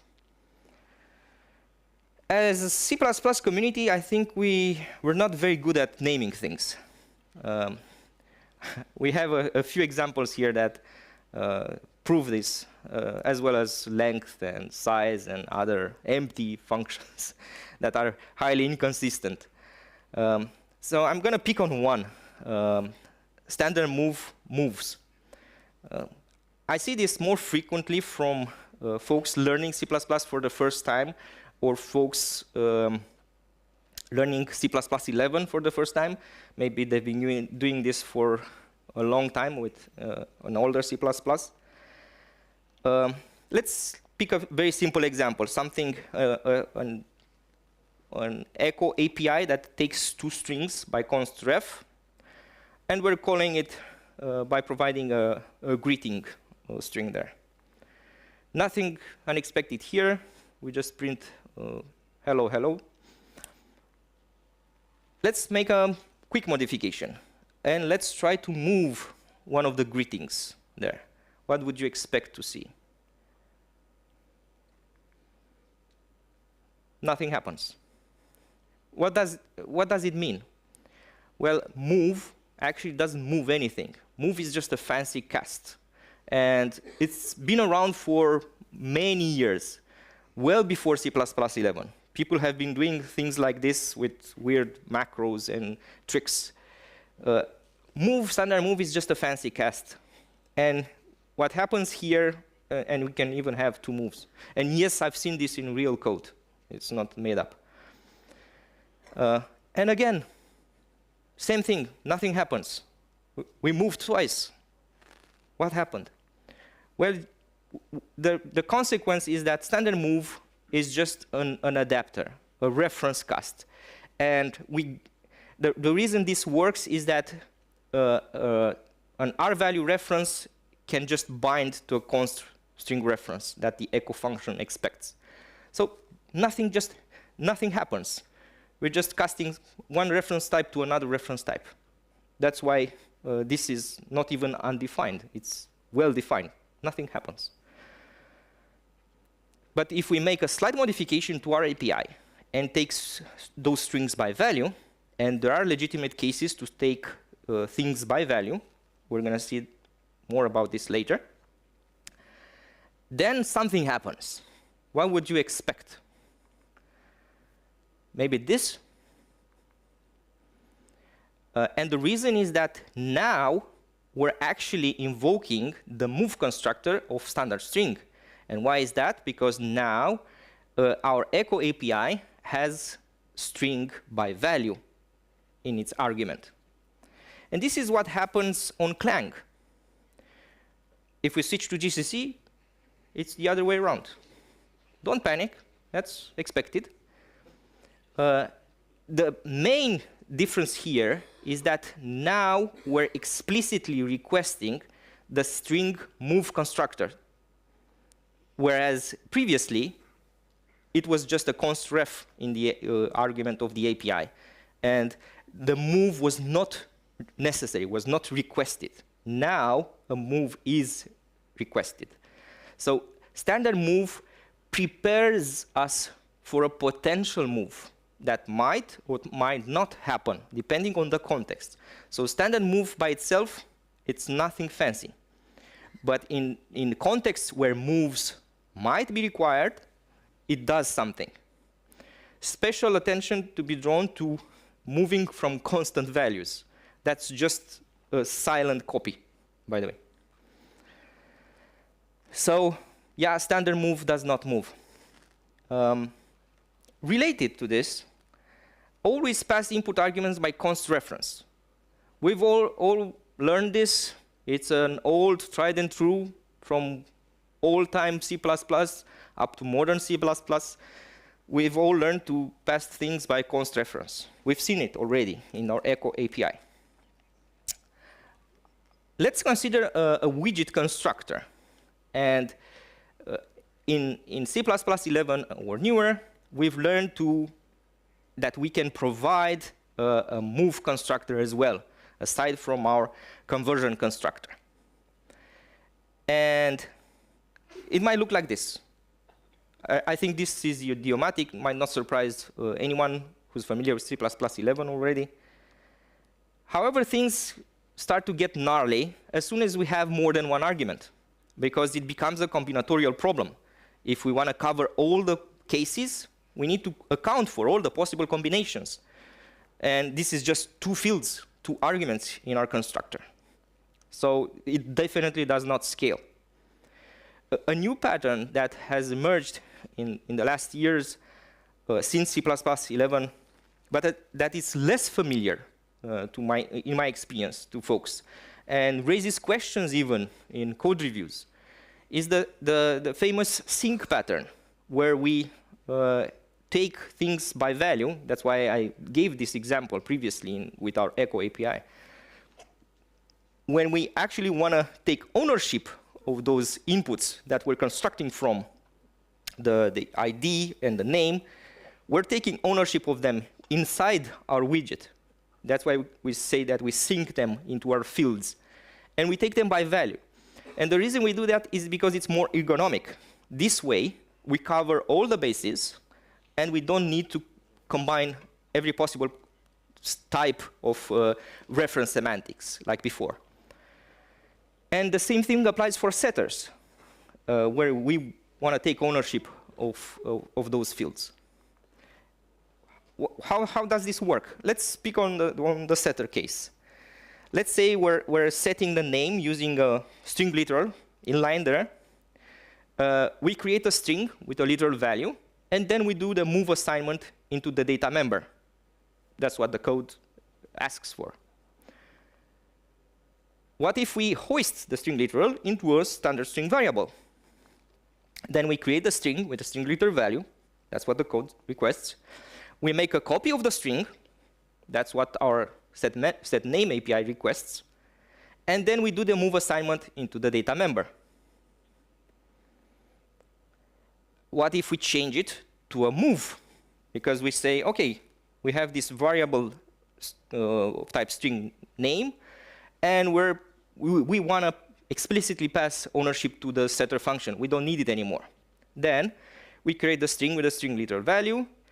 We move construct the string now. We're leveraging the move constructor of the standard string implicitly, because that's what the argument of the setter requests. And we then, inside the setter, we do a move assignment into the data member.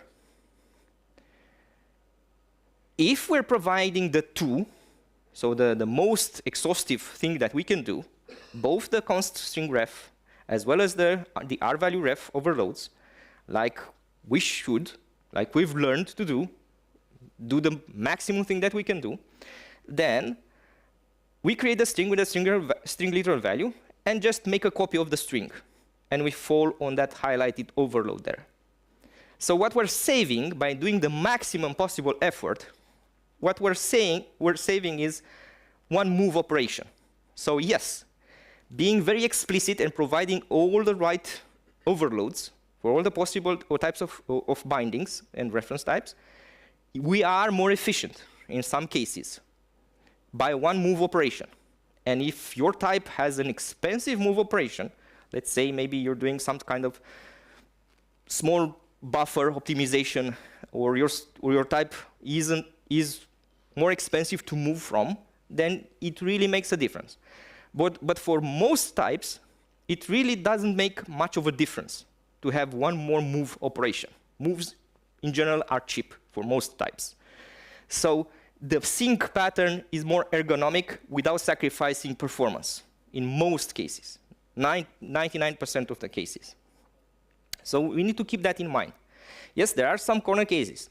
Like, for example, if we want to do this in a repeated fashion, in some kind of loop that does similar processing like this, we might want to take advantage of a capacity of a string and avoid respawning the string on each loop iteration. So we might want to take advantage of the allocated capacity there for performance reasons. But those are corner cases that we need to be aware of. But in most cases, the ergonomic thing to do is use the sync pattern. By the way, there's even a Clang tidy modernizer check to perform this transformation automatically at scale, and it works really well. We've been using it in a project. And yeah, there are plenty of materials about move semantics, plenty of books out there and information. And I think people tend to overly complicate things. Yes, it would be preferably if we have such things in the compiler itself, like Rust does with its borrow checker and the lifetime rules. But in C++, we have to rely on good experience and understanding how reference semantics works. Const is not always the best thing. And a trend we have is that const is good, const expert is good, sprinkle const everywhere. Some people understand that this is like building immutable stuff. It's not, but const doesn't always help. And I just want to highlight a few situations where const might be detrimental to performance. I already mentioned one, trying to move from a const object, which is actually a copy. Don't const non-reference return types. Don't const local variables that might need to take advantage of implicit move on return. Don't const non-trivial value parameters that you might need to return directly from a function. And all these are about inhibiting automatic optimizations that the compiler can take advantage of when returning types. So if we're putting const in the way, the compiler is prevented to do some of these optimizations. So that's why we need to be aware. There's a Godbolt link there if you want to see the examples in action. And don't const any member data. It implicitly breaks implicit and explicit moves and common cases of assignments. So const doesn't always help. And speaking of data members, one thing we've been indoctrinated with from years of OOP designs is that we should encapsulate everything and make all our data members private and sprinkles getters and setters everywhere. This is typically seen as good practice in programming, and comes with all good marketing, like enforces encapsulation, object is in control of its internal state and everything. But not all types have invariants to enforce. So we do need to think about if it's worth it. Do we actually have invariants to enforce for our type? What kind of contracts are we offering with the API that we're building? And try to avoid adding unnecessary complexity. So don't put everything in the type just because we might need it later. Think about the contract between the user of our type and the API we're providing and what we're trying to enforce for our type. Try to write simpler classes that we can reason about. And maybe don't even provide constructors. Sometimes you can just get away with aggregate construction. And there are situations where this is way more performant. So think about refactoring concerns and the fact that each public API that you provide is a commitment. It's part of your contract. Think about providing it before we just do it by inertia. And sometimes structs just want to be structs, you know. I do recommend this presentation by Kate Gregory about abstraction patterns. I think it's highly important that we keep reminding ourselves that what we're building is complexity. And we should try to think how we organize our object models so that we stay away from unnecessary complexity. I do recommend that you watch this presentation.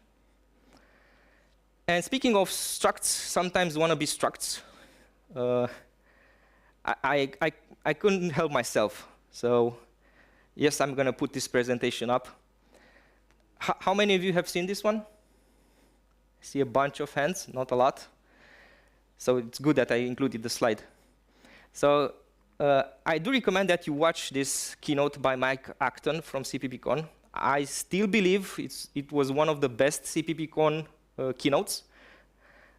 It's controversial in the C++ community, but it's all about software being a way of transforming data and putting data at the center of software building. And how we create data, how we design data processing, this is what dictates the shape of the software we're building. And performance is all about software, about data layout, smart data layout, and about memory access pattern, and thinking in terms of how can we lay out our data so that our processing, our access patterns through memory is efficient.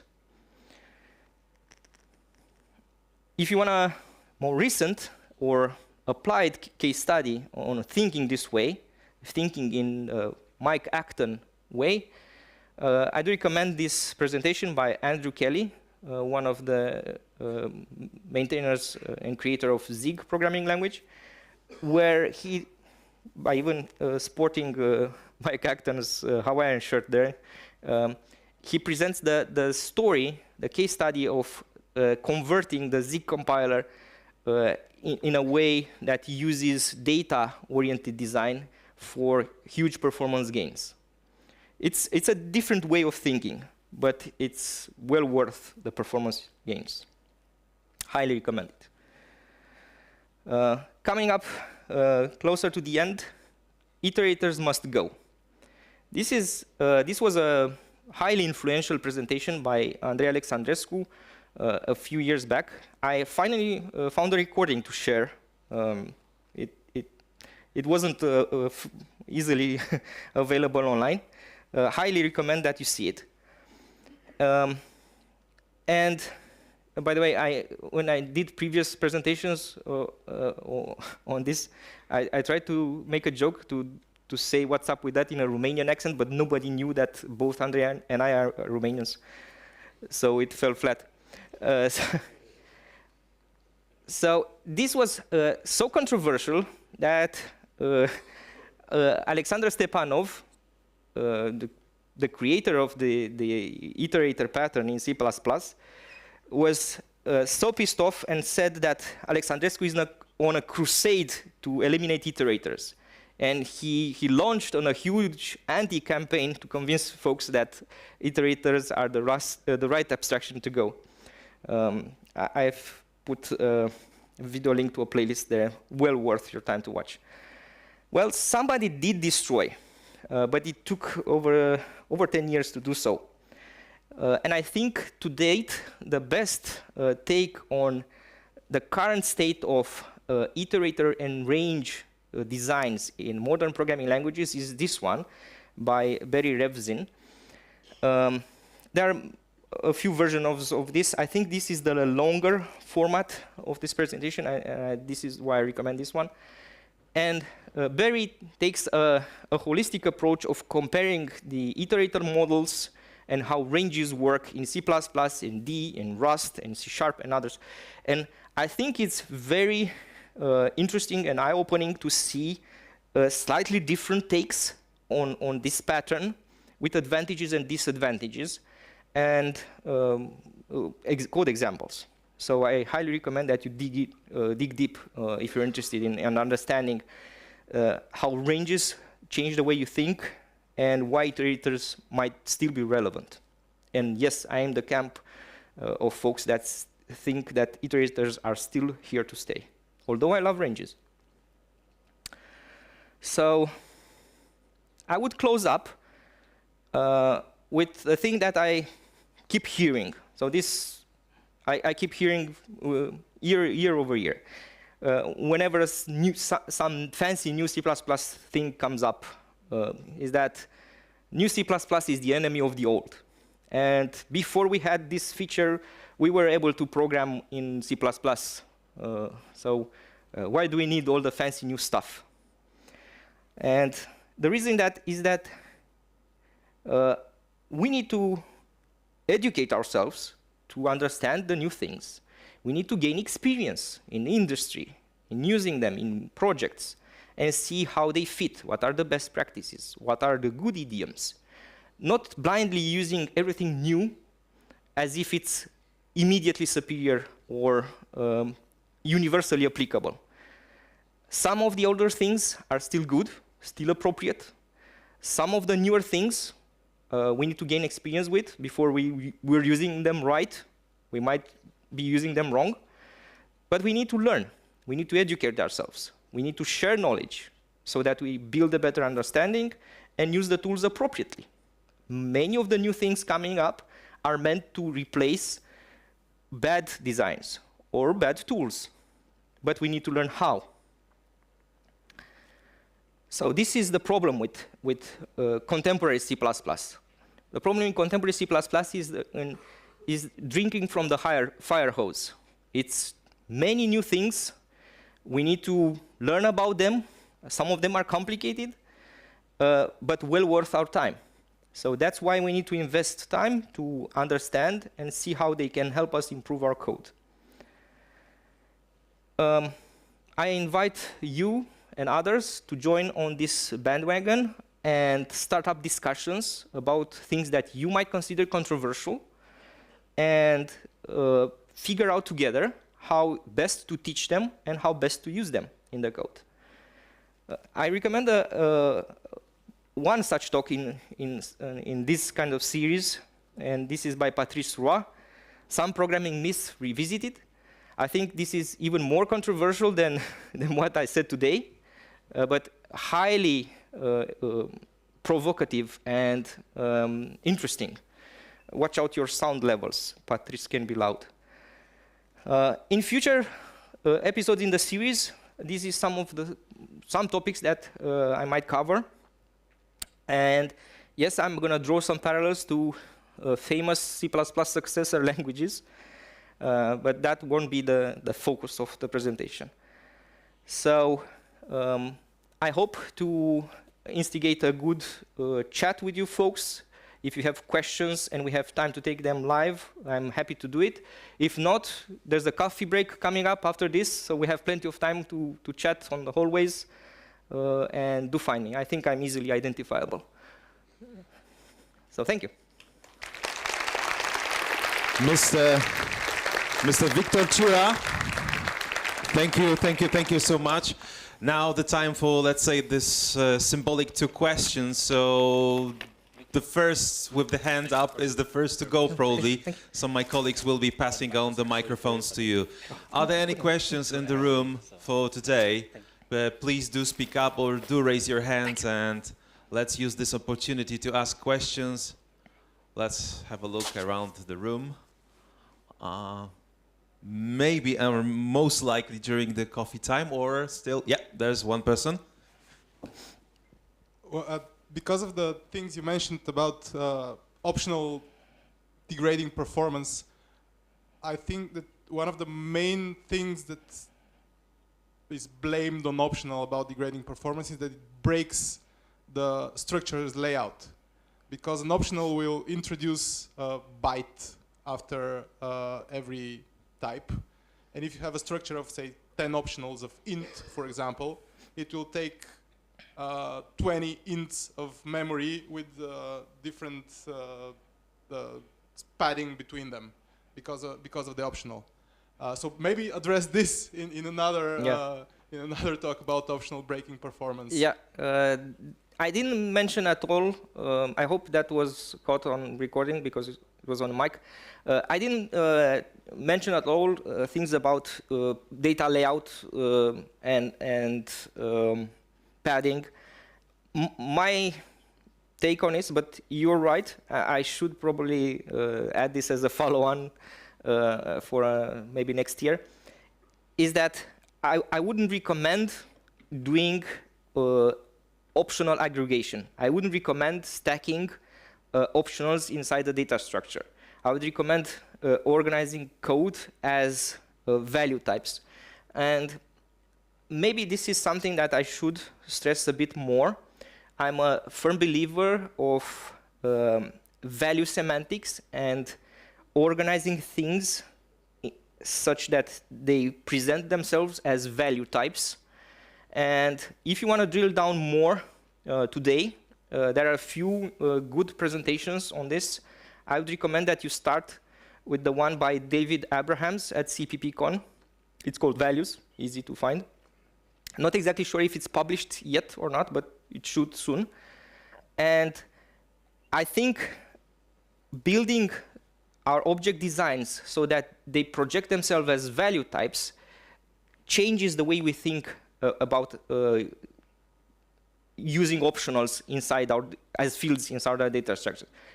I wouldn't recommend stacking optionals inside the data structure. I would recommend changing the design so that we construct value types that are optional, not values that are composed of optional stuff. So I'm not able to go into detail now, but I'm happy to chat about it more. But I do encourage folks to find presentations on value semantics and using value-oriented design in C++. I know it's strange. We're so used to using reference semantics that it almost feels alien for C++. But value semantics is first class for C++. Any other questions? Do we have time? Thank you so much. One proposal here. So I'm just having a look maybe a bit below. Oh, here we go. So I'll just pass the mic on right here. It will be easier to move on. So I wanted to ask about this monadic optional interface.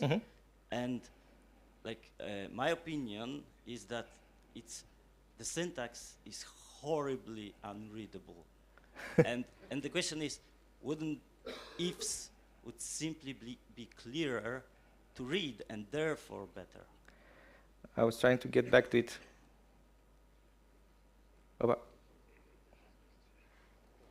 Here. Is this what you mean? Yes, yes. Yeah. So the whole idea here is that we don't need to get stuck on the function syntax. Yes, we have to retrofit this into C++. We're not in Haskell. But the way we have to do this is building up a little syntactic sugar on top of this. So we do need the function primitives, because we need them there. But we need to build up a little syntactic sugar over this. And again, I'm going to reference you to the presentation I have. The imperatives must go. There are some forms of it already online. The one from CPPCon is online. And I did another one last week at Meeting C++. I do show there a model of composing using something like a pipe operator, something similar to what we do with ranges. And we can easily build syntactic sugar over primitives like this to build processing pipelines that look like ranges. Are you familiar with how ranges work in C++20? Yeah. So we can build similar abstractions like fmap and using higher order functions to chain such monadic operations one after each other. So we can build something like that. It's not in the standard yet, maybe, I don't know, in the future. But we can build our own abstractions to add syntactic sugar over these primitives. So as it stands now, we have just primitive functions that we can use from standard optional. But we can build a processing pipeline which says, do this function, then apply this function with subsequent fmap operations. So I have plenty of examples in that the imperatives must go presentation. So I do encourage you to look there, even with optional. So I have examples with optionals. Thank you. I don't have the slides now, but I would put them on screen if I had them. This is not my PC. Thank you so much. I think he deserves it. Victor Ciura, he's available right there during the coffee. Speaking of the imperatives, the coffee is now. Yeah, it's Okay. imperative we get some. Yeah. It's a long day. Exactly. Thank you so much. Please come back here in 20 minutes. So this is a break for coffee, for chatting, for speaking. So you requested, give me a break. We are giving you a break right now. Thank you.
inside this room, definitely.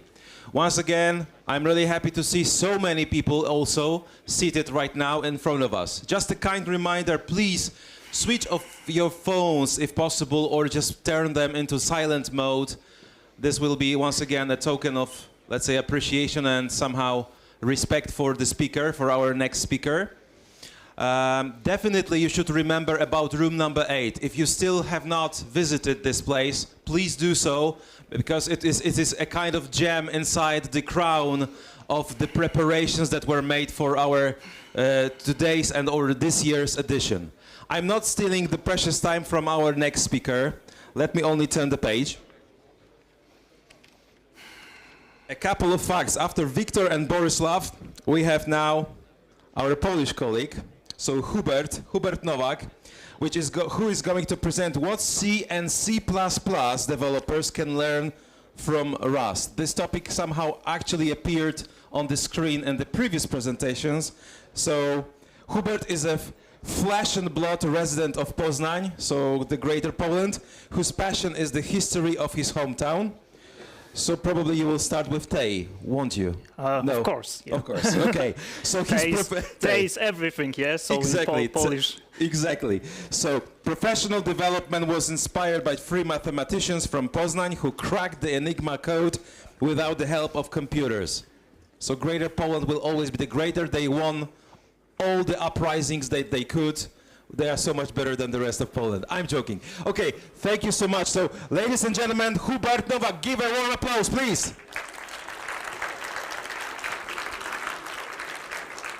Maciej, thank you for having me. Have you ever worked with a 50-year-old developer who was very experienced in C, but has problems to learn modern C++? Maybe you are working currently with the people who just starting their adventure with the C++, but actually they lost in the maze of possibilities. Oops.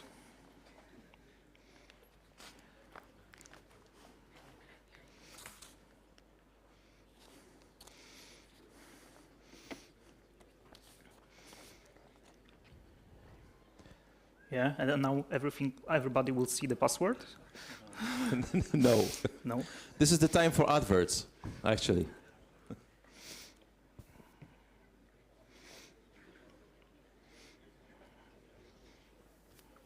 And we're back again. Okay.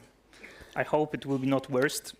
All right. So maybe you work with the beginners who actually have the problems also because they lost in the maze of the opportunities with the new standards gave them. Maybe you are the developers with several years of experience who just want to, know more good programming practices or learn some new languages.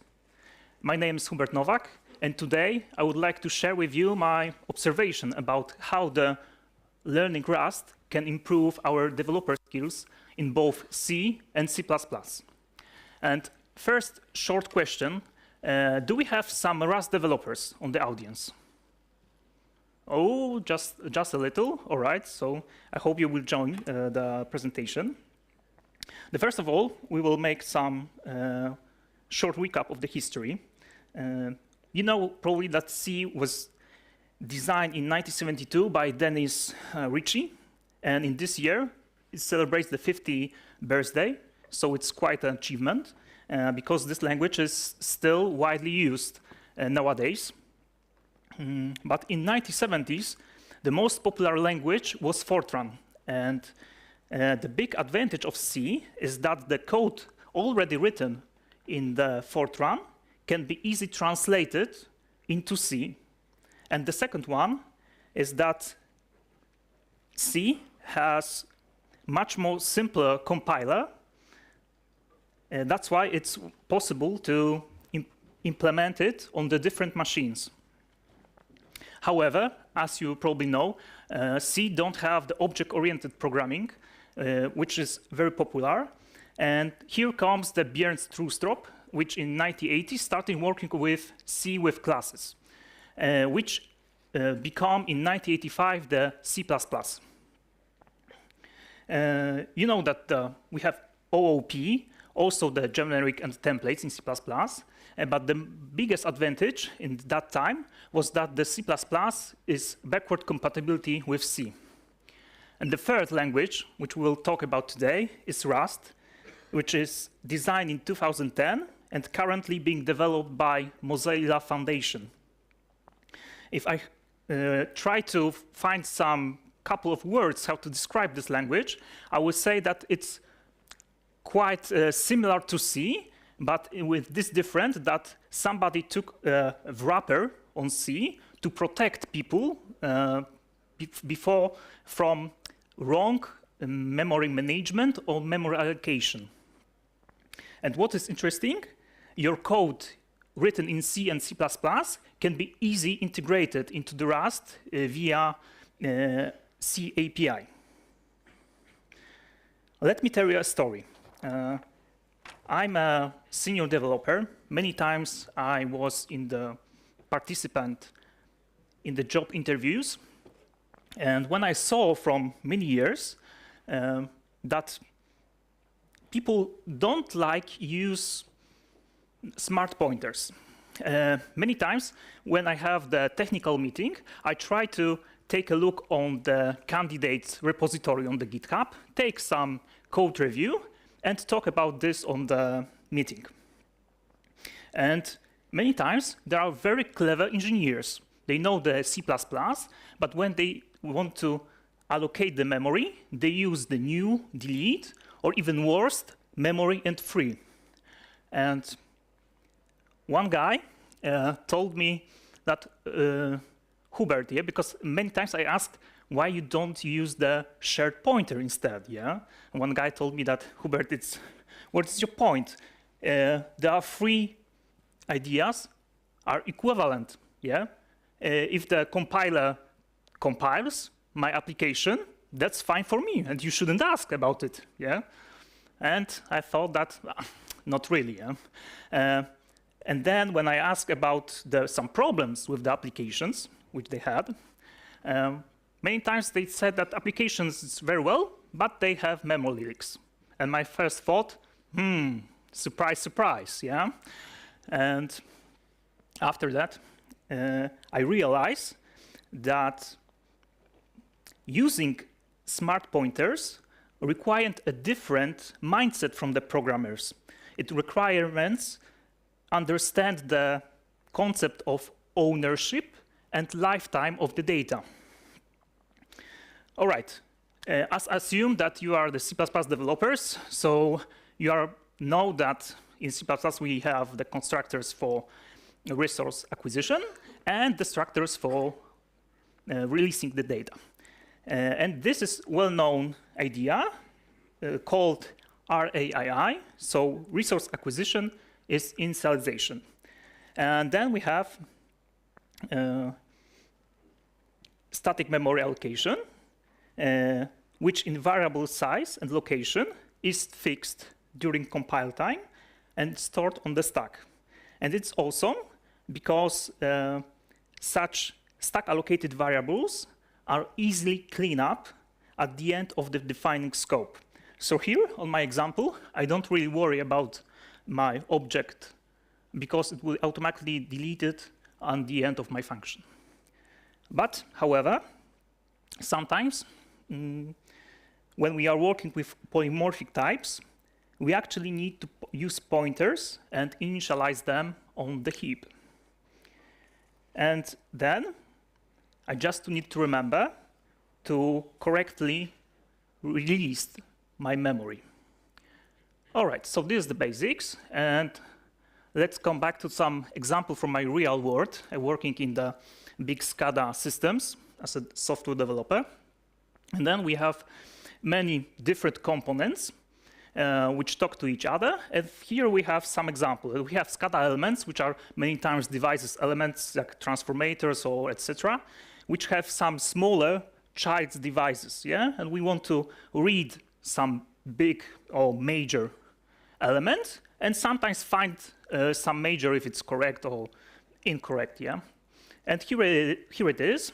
I use external component from my company, read the major element, try to find the minor one, and after that, I use the calculation module, pass these parameters, do some stuff, and here, at the end, comes to the question that I know that calculation model was created by me, so I delete this pointer. But what should I do with this pointer returning from external components or libraries? Should I delete this? Or maybe these components or libraries should take care about this memory? And then we come to the conclusion that actually ownership, it's not really about who owns the data, it's about who is responsible for releasing the resources of the object at its end of the life. Let's take a move for a moment to the Rust. Here we have the three main key rules of ownership in Rust. So each variable in Rust has one owner. This can be only one owner at the time. And when the owner goes out of the scope, the value will be dropped automatically. And here's the example. Here, the string object in Rust is dynamically allocated. So here I have in both the face braces, the both static and dynamic variable. And what is interesting, both of them will be dropped when I quit from the scope. And if I try to do something in my first context, I will have borrow checker errors that it can't be possible. Yeah? And here, I will try to explain you how the ownership in Rust works. Let's begin with the main function. We have string1, and we have first function, which creates some string. And when it's returned as the last line, it will automatically move the ownership from my function to the main. Here, so now the owner of the string created in the function is my main function. Here I create the second string and try to pass to the function.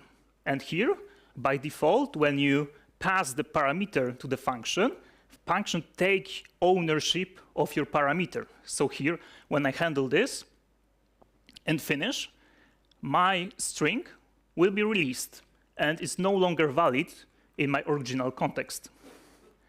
So when I want to actually take and give back the ownership, it's quite annoying sometimes because I will have to return it again, but in the separate string, because string1 will be no longer valid also in the first context. Okay, but Rust also allows to actually not take the ownership, but to borrow the data. And here it's very similar to C, that I can use the ampersand, so pass the parameter as a reference, and then the function will take the, not ownership, but borrow the data, and the data will be still valid, in my previous context. And now take a look, how can we use this information, this knowledge, to actually improve my original program, which I explain you in the C++. First of all, I have some factory to create and read some SCADA element. And actually this factory, it will be not an owner of this data. Yeah? So I will create the unique pointer and move it out of my context to my business logic. Then I have also the second element, which is in the relation that is a child of my first read-it element. Yeah? So I want to have this relationship. So the one owner of this minor element will be my first SCADA device. But I also need to use it in some other cases. So if I have, for example, 2 or more owners, I will use the shared pointer here. Yeah, and then I create the calculation module, and I think that actually my predictions don't need this data, but just they can just borrow it for the moment, and the best idea if they don't change them, so if they will be const. So in this case, I will use the const references to just take for a moment this data, but I don't really care about the releasing of this memory anymore. And here, what is the best part, when I try to refactor my code in that way, I don't really need to use delete anymore. And this is a good practice, because if you have delete in the modern C++, then take a look again on your code, because I'm pretty sure that something go wrong and you need to refactor or change your ideas.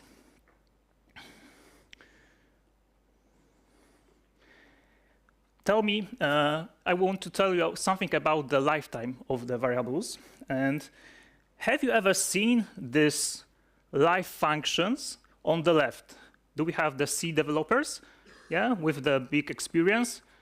I'm working with the legacy code, and many times I see the functions with 100 lines of codes, and the 50 first lines are the declarations of variables. Yeah, and when you want to add a feature or debug something, you need to scroll up and down for the half of the day, yeah, actually, to find what's going on there. And when I try to, make some job in such legacy code, first of all, I'll try to make some refactor that my work will be easy after that. And first time, I try to use some braces to actually make the scope of variables much shorter.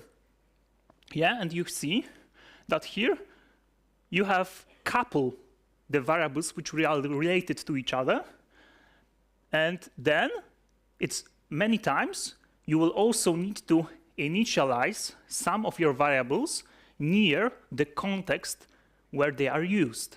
And this is another very good practice to initialize this just before you use it, this variable, not on the beginning of the function. And then you have another advantage of this solution, of this principle, because you can use the feature which is available in many modern languages, likely also in C and C++, which calls functions. And when you have the form which you see on the right side, it's really easy to encapsulate this part of code to a different functions. Yeah? And after that, you add the new feature, your code is much cleaner, much readable, and much easy to maintain. And this is the most cause of today's, work with the legacy code, yeah? All right. What I have seen many times in my career is actually how the people work with the strings in the C and C++. But first of all, we know that ownership and lifetime can make our lives easier. But when I thought about the C and most hard things in that language, I think that it's actually dynamic memory management. The second thing is actually the string operation, because they are related to dynamic memory allocations, and that's why C, the point one, it's challenging. I have a lot of experience with the SCADA system when we have such problems that, SCADA systems have many devices, need to communicate with different protocols, so we implemented a lot, also some converters between them. So you actually, many times you see the problem which I described here. You have some text, and you want to cast it to the bytes to send somewhere, and vice versa, from the other devices or the other system, you want to return it to the original text. And here we have 11 letters, of course the null terminator, and then the output will be 12. But then one day, boss came to you and said that, all right, so our application is so good that now we are going to the new markets. Please, Hubert, add some new languages to our application. Easy, yeah? What can go wrong? And then, for example, we have the clients from Japanese. And here is, in Japanese, hello world. It's also 7 characters. But when I actually try to convert it to the bytes, I see the output is 22, yeah? And when my code will be related to the number of characters of the caster, okay, 7 characters from the users, I take 7 bytes, send it to the devices, I'm done, yeah? If we assume that logic, then we have a lot of bugs. And it's because many times we as a C and C++ developers think that the single character is a single byte. But it was worked when we have the ASCII. But today, when we have the internet and many languages, we're using the UTF-8, which is different. Okay, it's compatible with the ASCII, but UTF-8 can be, one character can write on 1 to 4 bytes. So in such case, every character in Japanese use 4 bytes. That's why I have 22.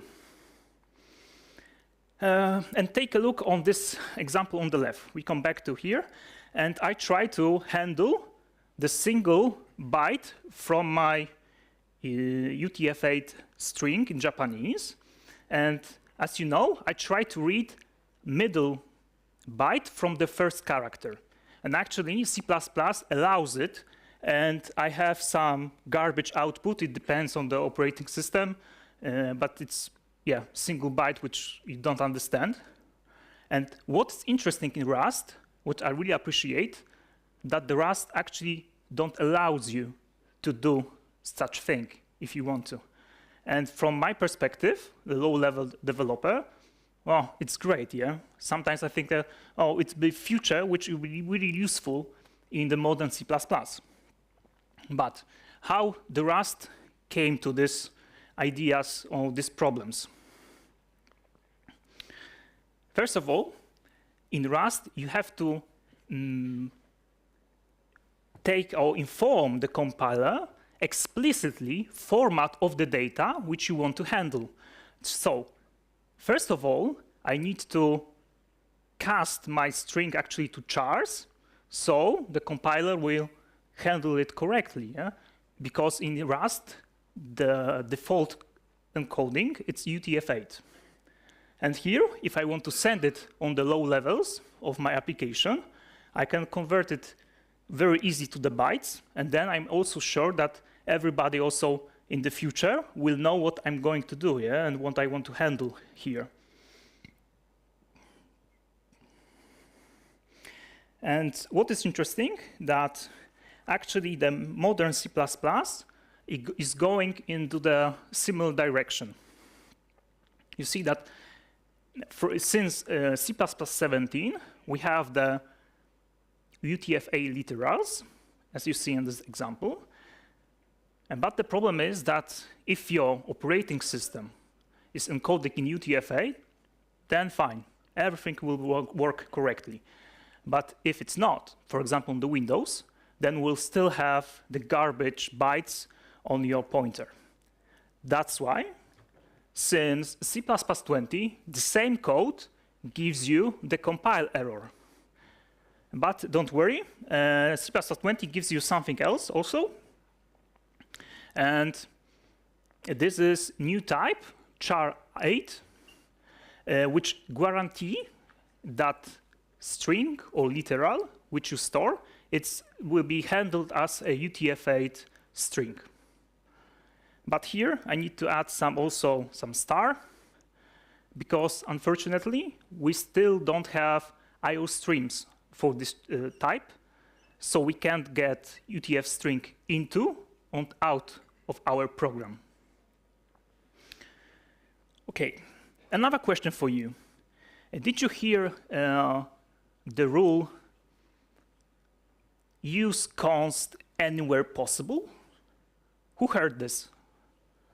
Oh yeah, some. And who use it to on each work? Yeah. Ah yeah. all right, yes.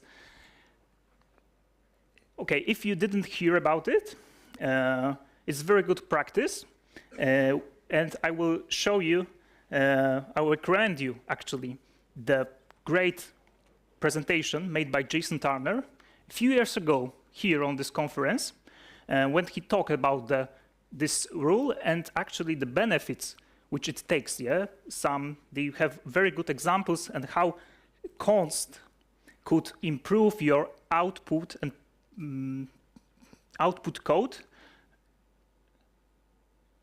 And if you know this rule, you probably appreciate that in Rust, every variable are const by default. And here, when I create the x variable, it's const by default, so actually I cannot assign any other value to it. And in Rust, it's different mindset, that actually you need to add special word, to actually tell compiler that this variable should be mutable, here. And also, when we want to, I can also pass the mutable reference to my function if I want to change them, but with not taking the ownership of this data. And this is a quite nice approach here. All right. If you are interested in Rust and you want to learn something more, take a look on the result objects which are implemented in Rust, because it's a really nice concept, which you can also implement in C++ in your projects, and it made your unit test much cleaner. I use it in my current team, and they really appreciate this idea of using such objects. And the second thing, if we have some C developers, you can take a look on object-oriented programming in Rust, because since C11 standard, we have very similar mechanism of implementation of object-oriented programming. And in Rust, it will be much easier to understand it and then switch again to the C if you want to. All right. Let's make some summary here. I think that I really admit that what the creation of the Rust do. Well, actually, I have dreaming about this in C++ for a couple of years, because it's look like they take all this stuff which we have developed from the 50 or 40 years already in C and C++ and divided it to two sections. First of all, the things that compiler actually, or the language allows you, but which you should avoid. And the other thing, which are really good practices, you should use it, and then they actually bake it into the language, that you don't have to learn it, you don't have to remember about it, because it's by default in the language. And I imagine, the new Rust adept who will learn all this stuff and then switch to the, for example, C or C++, and I hope that these good behaviors, this good practice will stay with him when he will be programming different languages. And here, I should add some, or maybe more, timeline. And one question for you. Did you hear about the CPP front or the CPP2? Oh, yes, couple of hands. All right, so who don't know, I will tell you that on this year, on the CPPCon, Herb Setter started the experiment who tried to do exactly the same, but with the C++. So he actually divided some things that that compiled the language allows you, but you should avoid, and actually create some wrapper to the C++ to that the programmers will use only the good practices. Some good practice will be baked in the new C++ 2.0. Currently, it's experiment. He knew that it can fail, but he wanted to get experience and try to find out if we can change. Yeah, can we still use the C++, but with the modern mindset, I think. And what is interesting, I saw some examples of this code, and the syntax and ideas are very similar to the Rust. So it's another thing that you can consider learning Rust, but because when the C++2 one day appear, many mindset will still be with you, and you can use it with your future work very easily. Okay, thank you for your attention. I hope you enjoy the presentation. And if you have any questions, I'm here for you. Thank you very much.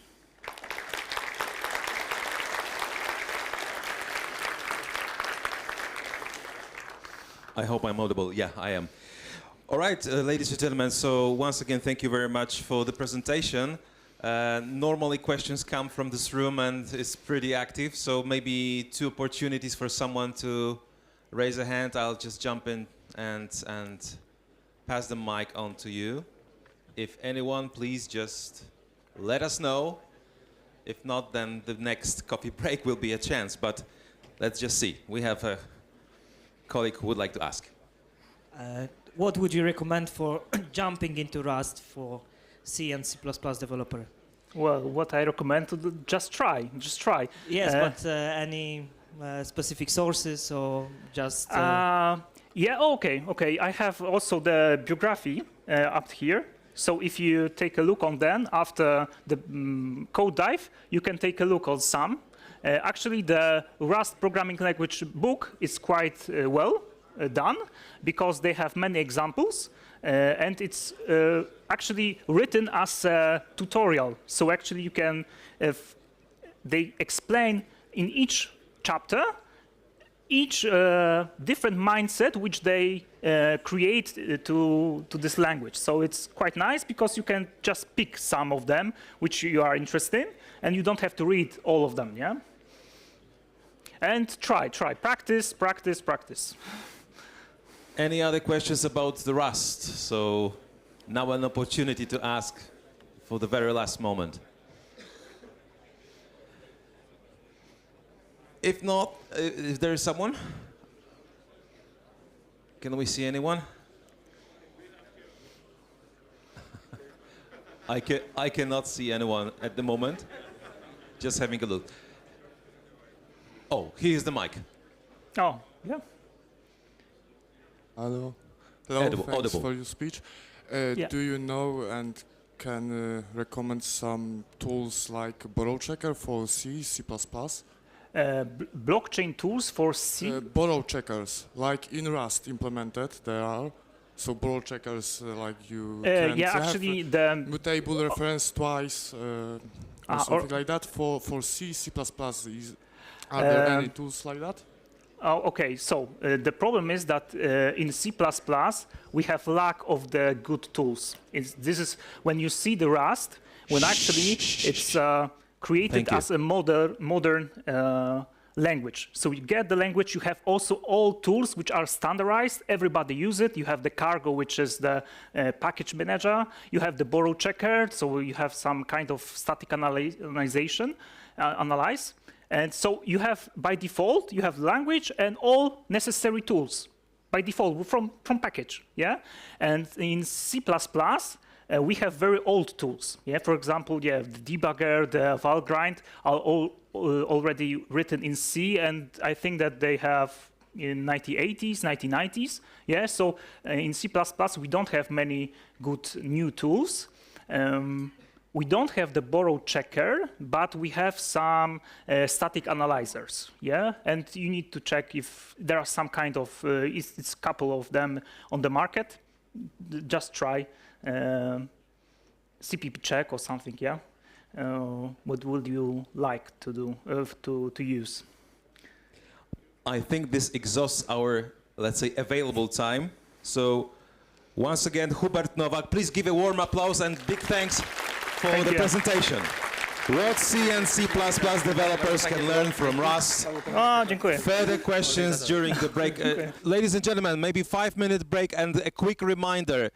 Room number 8 still available for you in between, let's say, your visits to 3 different rooms inside New Horizons Cinema.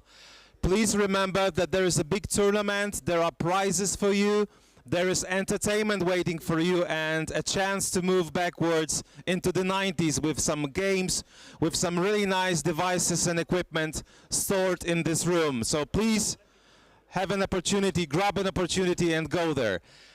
And please come back to us in 5 minutes time. We are just going to present the next presenter and the presentation. Thank you so much.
Gentlemen, I think it's just 1 minute to go, like according to our schedule.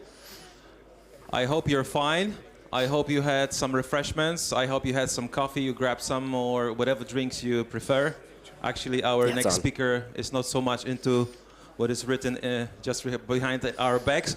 But I think if we were supposed to be giving some records for those who came from different areas, time zones, I think our next speaker would be the winner in terms of being on his legs and still being awoken.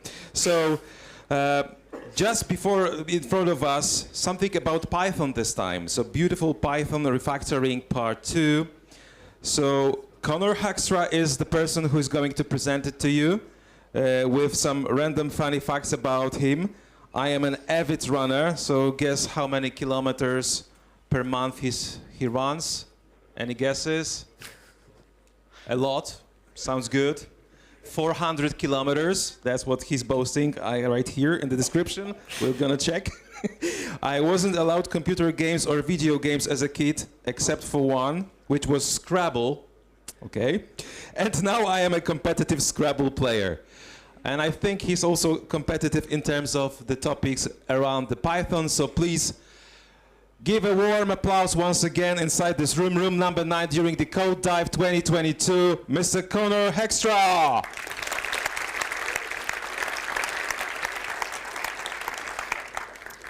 All right, thank you for coming to my Code Dive 2022 talk. I was here 3 years ago, and this is actually, if you don't count CPP North, which I helped organize back in June, the first conference I've been to in person, and definitely the first conference I've traveled to since, obviously, the pandemic. So very exciting to be here, and I'm super looking forward to giving this talk because it's a super fun talk. I apologize for the people, I think on YouTube when you're watching this, the colors will be fine, but the yellow's a bit off here, which is upsetting because that's definitely not the color of the Python logo, but we will make do. So my name's Conor Hoekstra. I go by code_report online. Here's a little bit of an about me. I've worked at a couple different companies over the last decade, but for the last 3 years I've been working at NVIDIA. So we make GPUs, and currently I work on a research team as a research scientist. But for the first 2 years while I was working at NVIDIA, I was a full-time C++ developer, which for the majority of my career is what I've been doing. So I've dabbled in a bunch of other languages. On one of my podcasts, I refer to myself as a polyglot, but predominantly I code in C++, all the way up to C++ 20, and I'm familiar with the standards, so excited about C++ 23 coming out. But I've also done a bunch of Python programming, which is what we're going to talk about today. Fun facts, Haskell at one point was my favorite programming language back when I discovered it when I was at Amazon. And since then, I've become a huge array language fan. So if you've heard of languages like APL, J, BQN, anybody in this audience heard of BQN? I see one hand. So yeah, BQN is a very, very niche language. It's actually my favorite language, though. But I'm not going to talk about that today. You can find some talks online if you want to see some really esoteric sort of Unicode symbols of programming. And recently, I've been picking up Rust, which is quickly becoming one of my favorite programming languages. The fact that I'm a professional C++ developer and at one point Haskell was my favorite language, I should have started looking at Rust sooner because I've heard that Rust is basically C++ plus Haskell. And yeah, we'll talk about Rust a little bit in this Python presentation. Couple more last things. I have a YouTube channel, 300 plus YouTube videos on various things. Lately, it's been sort of programming language focused. As I mentioned before, I'm code_report on Twitter. I also have a programming languages virtual meetup where we go through different textbooks. The first one we went through was the structure interpretation of computer programs, and we've gone through a couple others, category theory of programmers. And right now, I've actually delegated the running of it to another individual by the name of Leslie, and they're working on 2 books right now. So if you want, you can find that on meetup.com. And I also have 2 podcasts, which I'm going to plug a little bit later. So moving on. This is a sequel to a talk that I gave at PyCon, not in person, but virtually in 2020. And it was very well received, and I've been looking forward to giving the second version of this talk. That's that one on the right. And it was also talked about on this Python podcast. If you want, you can go and I have a chat with the host there. It's one of my favorite Python podcasts that I listen to. If you are a podcast listener, then you might want to check out that podcast. And as I mentioned, speaking of podcasts, I host 2 different podcasts. The first one, Algorithms plus Data Structures equals Programs, or as Bryce and I refer to it, ADSP, is, I think we're at 105 episodes now. And Bryce is a colleague of mine that works at NVIDIA as well. He's also on the C++ Standards Committee. So it is largely centered around C++, but we talk about other programming languages. I wax rhapsodic about array languages every once in a while, which entertains some of our listeners and bores others. But actually, we're temporarily becoming a Rust podcast for like the next, I don't know, we'll see how long it lasts, because that's what I'm interested in right now. And ArrayCast, we talk about all the array languages that I mentioned before. So in the first talk, Beautiful Python Refactorings, I refactored code from a blog post. So if you've seen that talk, this will be old to you. I'm not going to spend any time on this. If you're interested in what I'm about to show, you can go back and watch the 30-minute talk that's on YouTube. But basically, this code was from a blog post.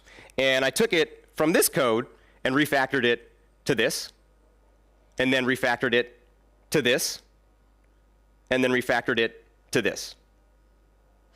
But I felt bad about this because this wasn't my code. Whenever you're giving code reviews, or even worse, talks at conferences that people are going to watch online, I feel bad, reviewing other people's code because I don't want to hurt people's feelings. I always look back at code that I've written in the past and think, holy smokes, what was I thinking back then? So this time, I'm going to be doing something a little bit differently. So in the last talk, I talked about sort of these different features that you can use. Enumerate is a super useful function. We're getting it in C++ 23, I think. List comprehensions, conditional expressions, slicing. But I'm no longer going to be reviewing code from a blog post. I'm going to be reviewing code in this Code Dive 2022 talk from code that I wrote. So this is a game that I've written. It's actually more of a game trainer called Hoekstra, sort of a play on my last name. And it's basically a Scrabble trainer, if you will. So if you want to get better at Scrabble, this is a game or a training program that will help you do that. So this is MIT license. You can go use it, download it. It works on Windows and Linux, at least that I know. I haven't tried on Mac. And if you aren't familiar with the game Scrabble, I'm going to show a little demo in a sec. But basically, you're given a 15 by 15 grid, and you have a rack of 7 letters. And the goal is to build up words in a crossword fashion and score points along the way. And you can usually play it with 2 people, but up to 4, and the person with the most points at the end of the game wins. So each tile has a certain number of points. The details don't really matter, but it's basically you're building up a crossword. And as I mentioned before, I wasn't allowed video games as a kid because, I don't know, parental decisions. But my parents did let me have a Scrabble game, and so it's one of my favorites. And I think at this point, we are going to attempt a live demo. So I did a live demo in my first talk ever, which was a lightning talk at C++ Now 2019. And after that talk, it was only 5 minutes, I vowed never to do a live demo again. But this is not a coding live demo. It's just playing a game live demo, so it's totally fine. It is everyone's famous last words. So we're going to run this Python program on the big screen. Oh. The coloring. I mean, people on YouTube can't notice, but if you're live, I apologize. It's not exactly. So, this game could crash. We'll see. But we're going to start off. So I'm going to play the first word rather quickly. What should we play? Let's play za. Is a 2-letter word. It's short for pizza. And you can see that when you have an invalid word, it's orange. And when it's valid, it's green. So the reason it's invalid with just a Z is 1, there's no 1-letter words in a Scrabble dictionary. And 2, the first word has to go through the middle square, which is the pink one. Yeah, it's pink up there, just a hot pink up there. So we'll hit this. Note, though, this is not one of the top 14 words. So this is kind of like Scrabble plus Family Feud. Is anybody familiar with the TV show Family Feud? You guys might not have it in, there's a few hands. It's like top 5 answers on the board, favorite place to go on vacation, and people say Hawaii, and that's the number 2 answer. So if you can find one of the top 14 words, it'll reveal it while you're sort of searching for your words. So this is not going to be one of the top 14 words. These are the top 14 words here. So Mavis, I've never heard of that before. Ads, I actually did know. And Zaz, so if I had added an S, we would have had a valid word. So now we'll let the computer play. And wow, so this computer program is very good. The green sort of highlights means it's a 7-letter word, which you get a bonus 50 points for. So we're losing now 72 to 22. Pretty embarrassing. Does anybody want to try and guess? I mean, I have terrible letters right now. Vim. We can try. Vim might be a word. Vim might be a word. Let's try it up here, because I know Vim is a word. It's not one of the top 14. So just to show that like the Family Feud part works, we'll play Vim. But I think QI, which is Chinese energy, I think is the definition of that word, like when you're doing Tai Chi. So that's the top play, but we'll play Vim, because that's a great one. And we'll do Vims, holy smokes, and once you're in this, so there's 3 phases of the game. When I'm playing, when the computer's playing, and then this is called the pause for analysis mode. So if I want to see where could have I played Vims, I can just hit the arrow keys, and it'll then basically show me on the board. So if I had played etc., whatever that is, and Vims, that would have been actually the second highest scoring word. And so we can scroll through all these. You can see most of them are hooking off of etc. And maybe we'll do one more. Does anybody have? Well, see, there's terrible letters. This is a problem with doing a live demo. QI is basically the only good option here. So we could probably do QIS. So that's number 7. The yellow highlighting means that there are 2 other words that also score 19 points, because I think that's just a cool thing to show. Sorry, what was the, so I heard a suggestion from someone? No? I just, yes, there is a non-suitable for work word, and I think technically that is a valid Scrabble word, but for the interest of protecting the children on the internet, I will not play that. But yes, anyways, we'll leave it at that. You've got the gist of the game. And so the purpose of this talk is to go and look at some of the code that I've written and refactor that. And I intentionally tried to write this code the way that I would have back when I was in university, 10 plus years ago, before I knew all of the things that I know now, in order to sort of give myself code that is more suitable for refactoring. And definitely the code is not in a beautiful state, but there are a lot of parts that I have managed to find and refactor that are definitely nice. So let's hop back to our presentation here. So, time to refactor. And we're going to look at hopefully 6 things if I don't run out of time. And the first one, and so yeah, you can find this game at code report/Scrabble, GitHub repo. All of the commits are labeled, the ones where I'm doing refactoring, capital refactor : so if you want to go take a look at these, you can see a bunch of these. Some of them are just bug fixes and stuff like that. But if you want to go and look, all of these are cataloged by hashes so that you can sort of isolate the different refactorings that I did. So the first one we're going to look at is @DataClass. I had heard about this on Python podcasts, but never used it. And it was by far the happiest moment of refactoring that I did on this code base. So a part of this code base is a position for figuring out basically where to play your Scrabble word. You can play across, you can play down, and you need a row and a column. Pretty straightforward. But when basically generating all of the possible words you can play, you put that in a list, and you need to be able to sort them, and a position is a part of your plays. You're sorting them by score, but this needs to be sortable as well. So it started like this, but at some point I needed to add the equivalent of like comparison operators and equality operators, and I also wanted a way to print them. And so I ended up with something like this. But one of the things about a position is that it never changes.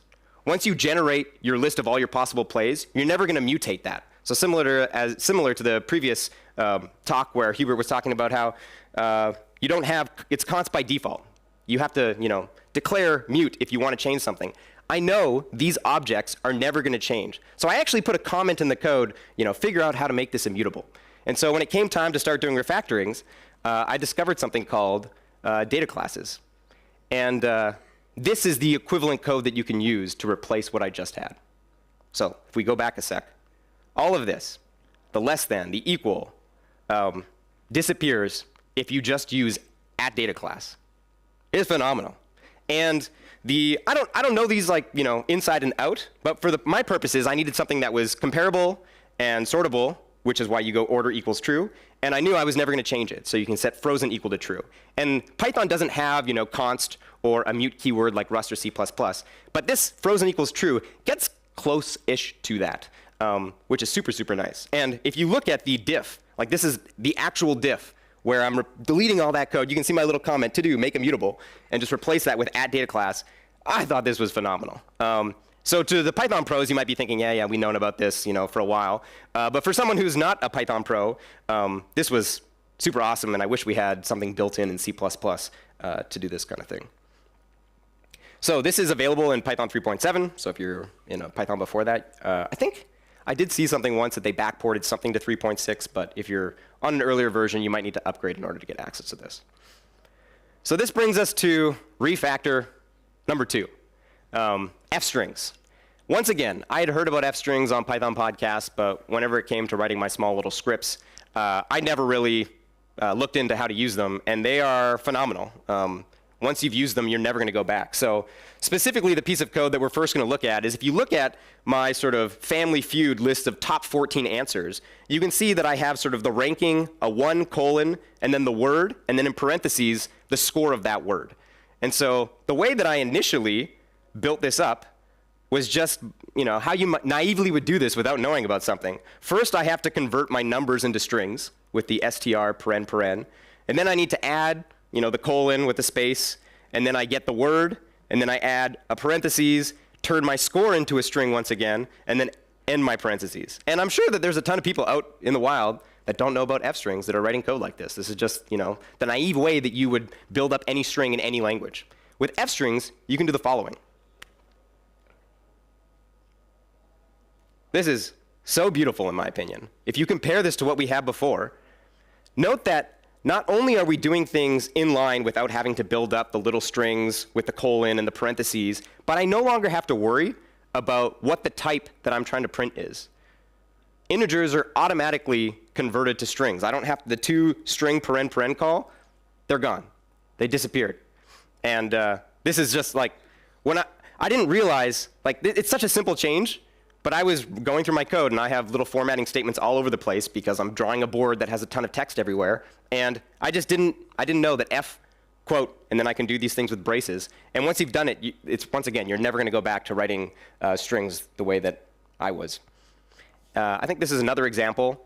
So here I'm basically creating a string that represents all of the tiles that are left in the Scrabble tile bag. So in Scrabble, there are 100 tiles.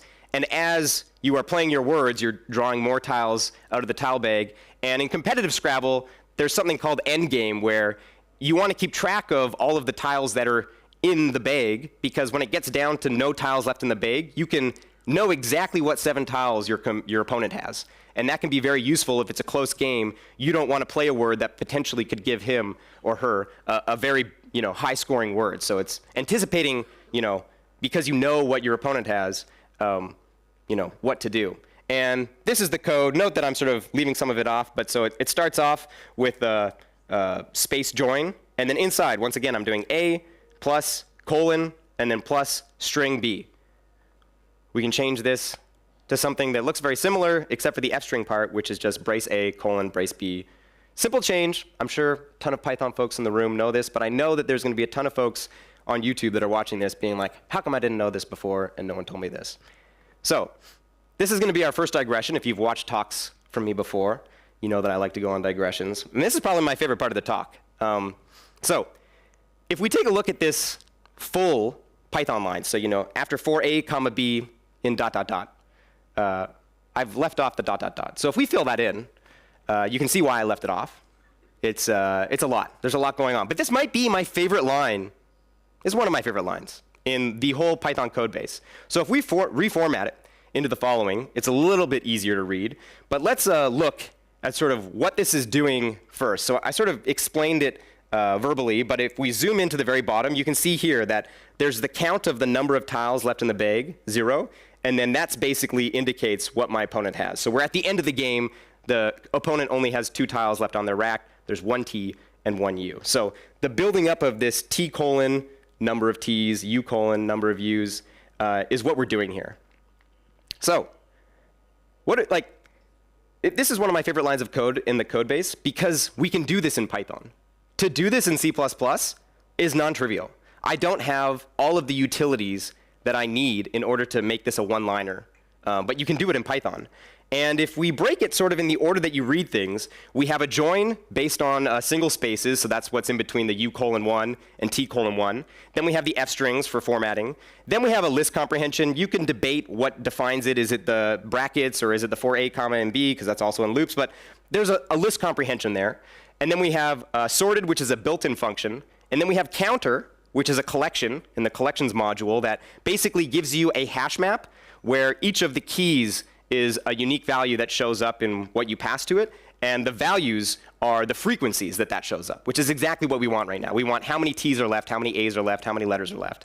And last but not least, we have slicing. And the way this works is I store my tiles in a list of 100 elements, and I just keep an index of where we draw from next. So there's tons of ways that you could, basically deal out the tiles. But the way I do is I just take a list of all of the letters in the distribution that it comes in, shuffle it, and then as the game progresses, you just move this index.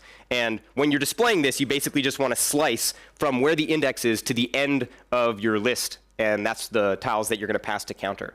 So what I find really interesting about this code is that you're reading everything in the exact opposite order of the way things are being processed.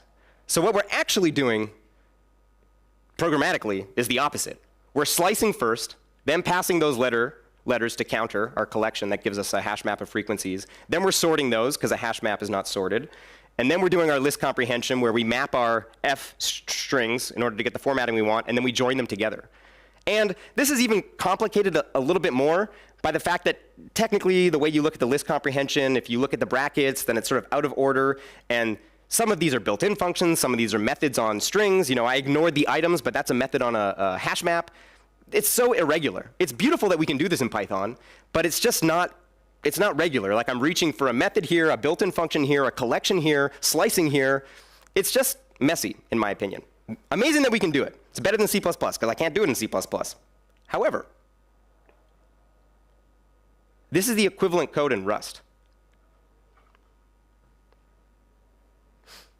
That's our slicing, skip. Most languages call this drop. If you have a list of 10 elements and you drop 4, that just gets rid of the first 4 and leaves you with the last 6. Counts is the equivalent of our counter collection. It's a method that's defined on the iterator trait. You can find it in the itertools library. Sorted is our sorted. Our list comprehension is our .map. So list comprehensions are just a different way to spell a map in Python. And it's more idiomatic in my opinion, so you should prefer list comprehensions in Python. And then we've got our f strings here under the format exclamation mark, which is a macro. And then we have our join. This is so beautiful in my opinion, and part of the reason why I'm falling in love with Rust. This is very Pythonic, in my opinion. It's Rust code, but it's a better version of basically the code I wrote in Python and is doing the exact same thing. The fact that counts doesn't require a data structure and is just a method implemented on iter. And all of these things are basically functions implemented on the iterator trait, which I'm not going to get into now because this is not a Rust talk. But the point is that you either find these in the standard iter library or the itertools library, which is why you can chain these all together, which is just, it's just so beautiful. Note that the most common name for counts is frequencies, at least that I've been able to find. So you can see that there's an asterisk next to the Python counter because that's a data structure. It's technically not a function. And this tool that I built, basically, it catalogs all the same functions under different names across languages. So Haskell calls this count, Pandas calls this value counts, Rust calls this counts, and Clojure and Racket, which are both Lisp dialects, call this frequencies. And yeah, just very beautiful code. And I think the last thing I kind of want to say is, as we just saw in the last presentation from Hubert about what C and C++ developers can learn from Rust, you always hear this, is that Rust is kind of a competitor or a successor language to C++ and C.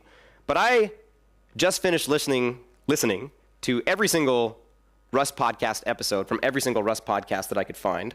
And there's a common theme that comes up, that yes, you do hear this, But there's also a huge category of programmers that are coming from Ruby and Python that actually don't care about performance, they don't care about memory safety, and they just find it a nicer Python for certain things. That's not to say is stop writing Python.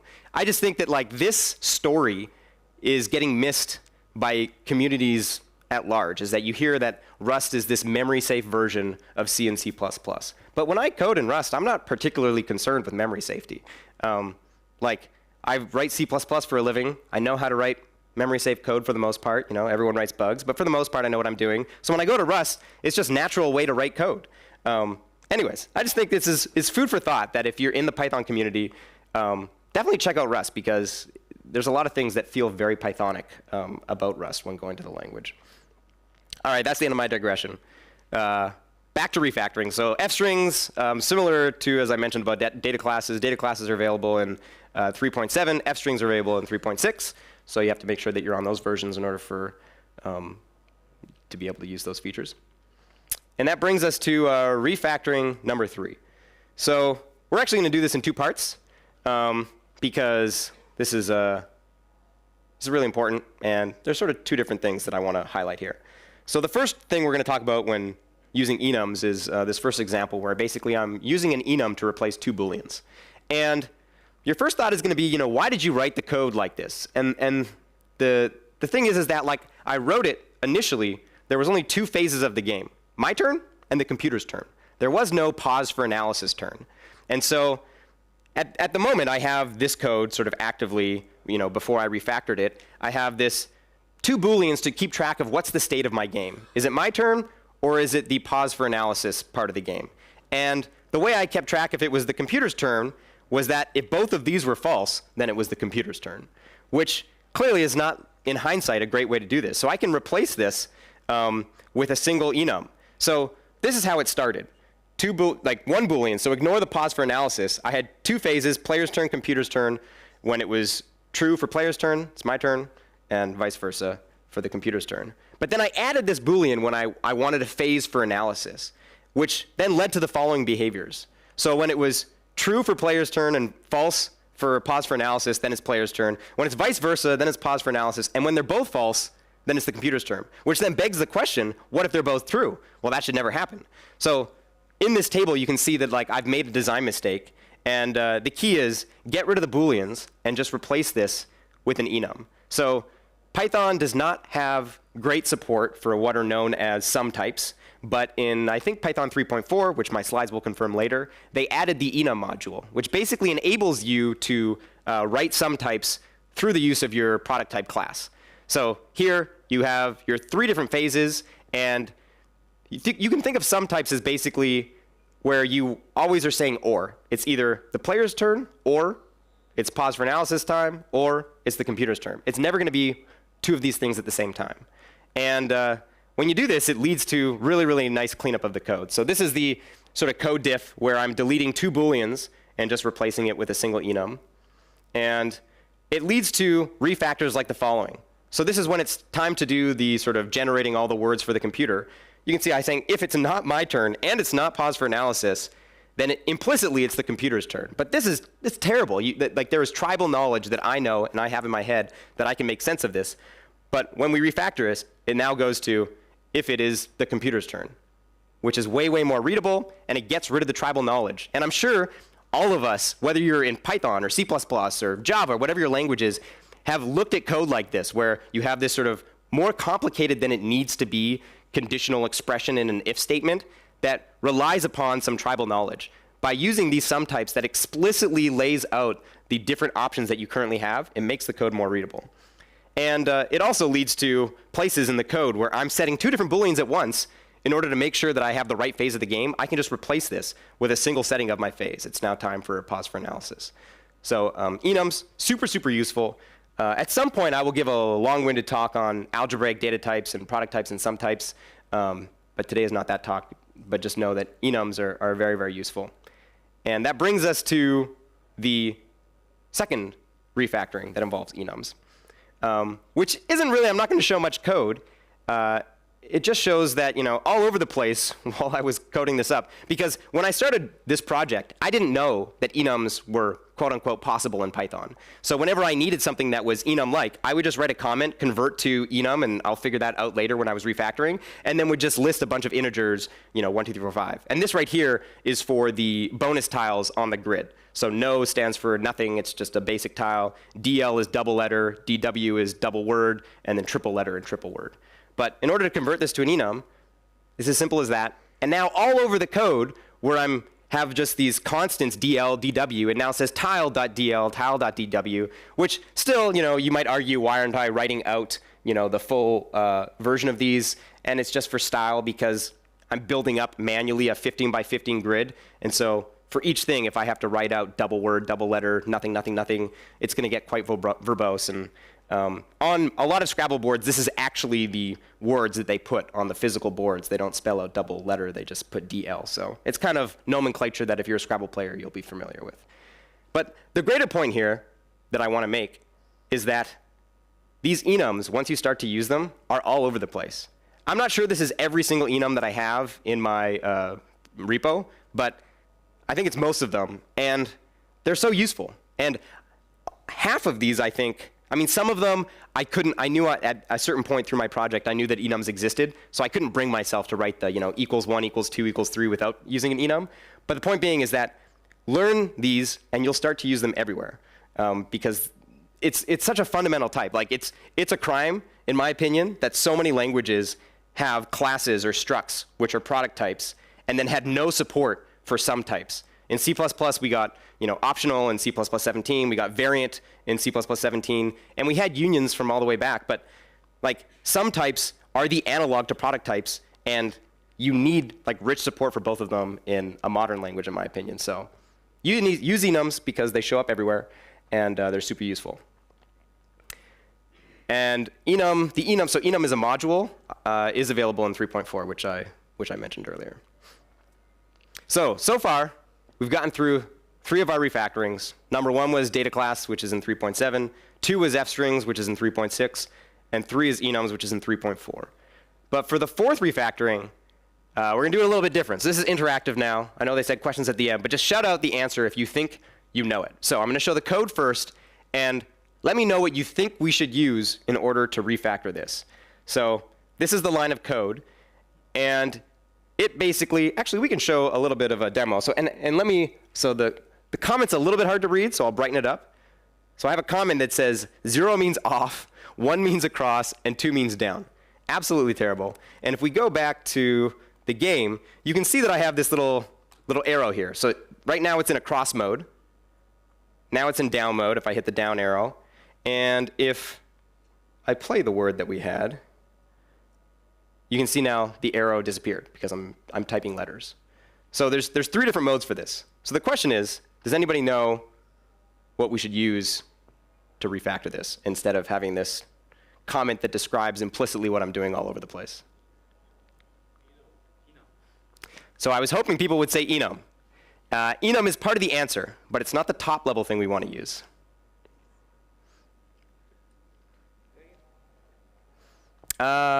Variant is close. Here's a hint. It's not actually something that exists in Python as a module or a feature. It's a library that you have to go and hunt for. Int enum is a good guess as well, but it's not. And optional. So if you've been in this room all day, you'll have heard from Victor's talk, who is right there, and you'll have heard from Hubert's talk, mention of optionals. And so this is a library, but it's basically just an implementation in Python of what you can get in C++ 17 and in Rust.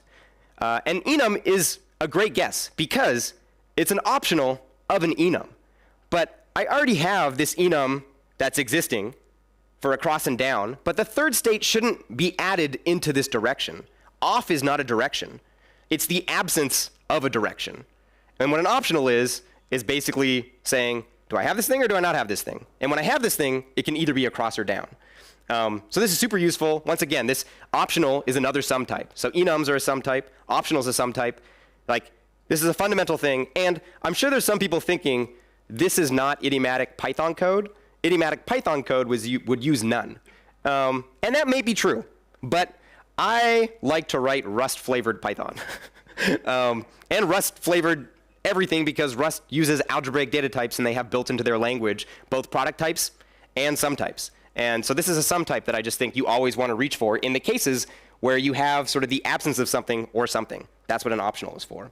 And so this is refactor number 4 is optional. And I'm going on a digression now, which is that I talked about this in the programming languages virtual meetup that I used to run and sort of delegated off. This was a year ago, I guess, when we were working on category theory for programmers. Chapter 6 talks about simple algebraic data types. And if you zoom in on the thumbnail for this video, you can see that it's got a picture of the book, but then also a bunch of programming language logos, and then what they call their option type. So if we make this unblurry, you can see the following. So Scala, Rust, OCaml, F#, all use option, and then their 2 different states are some and none. Haskell, PureScript, and Elm use maybe and just and nothing for their 2 different states. C++ and Swift do different things. They call theirs optional. C++ is a little bit icky with the dot value and null opt. And Swift is nice. It borrows the sum and none, but they just added an AL. Instead of calling it option, they called it optional. And in Python, we have the following. So if you get it from the library optional.py, you have of to represent something being there, and then empty when you don't have anything there. And if you use this, so that's the end of the digression, you'll end up with sort of the following refactors. So all over the place, I'm relying on sort of this input where I'm changing where the arrow is and where I need to start typing. This is an integral part of the Scrabble training program. And I'm checking, is this equal to 0? Meaning, is there no cursor there? And that changes to is empty. If I'm relying on the fact that it's not 0 with an implicit conversion to Boolean, instead I replace that with is present. And note that everything on the right is more verbose. It's definitely more that you have to type, but it's so much more readable. Like self.cursor equals 0. I'm assigning it to be 0, but like, what does that mean? Whereas when I'm calling optional.empty, or technically that should be self.cursor equals optional.empty, so much more clear that it doesn't actually have the type there, so you still don't know what it's an optional of, which is one of the sort of downfalls of Python, is it's not a statically typed language. But still, in general, all of these things are much more readable in my opinion, and optional is another tool that you should put in your toolkit, even if you're writing Python, which doesn't sort of have built-in support for it. And you never know, maybe in a future 3.12 or 3.13, they might add this as sort of, similar to how they added enum as a module that comes with the standard library. They might do that for optional as well. I wouldn't be surprised if they did. So this library, you can find it at optional.py on PyPI. And I think it works for everything greater than 2.7. There are some restrictions where they have not equals to 3.0 point something. But in general, you can use this in most Python code bases.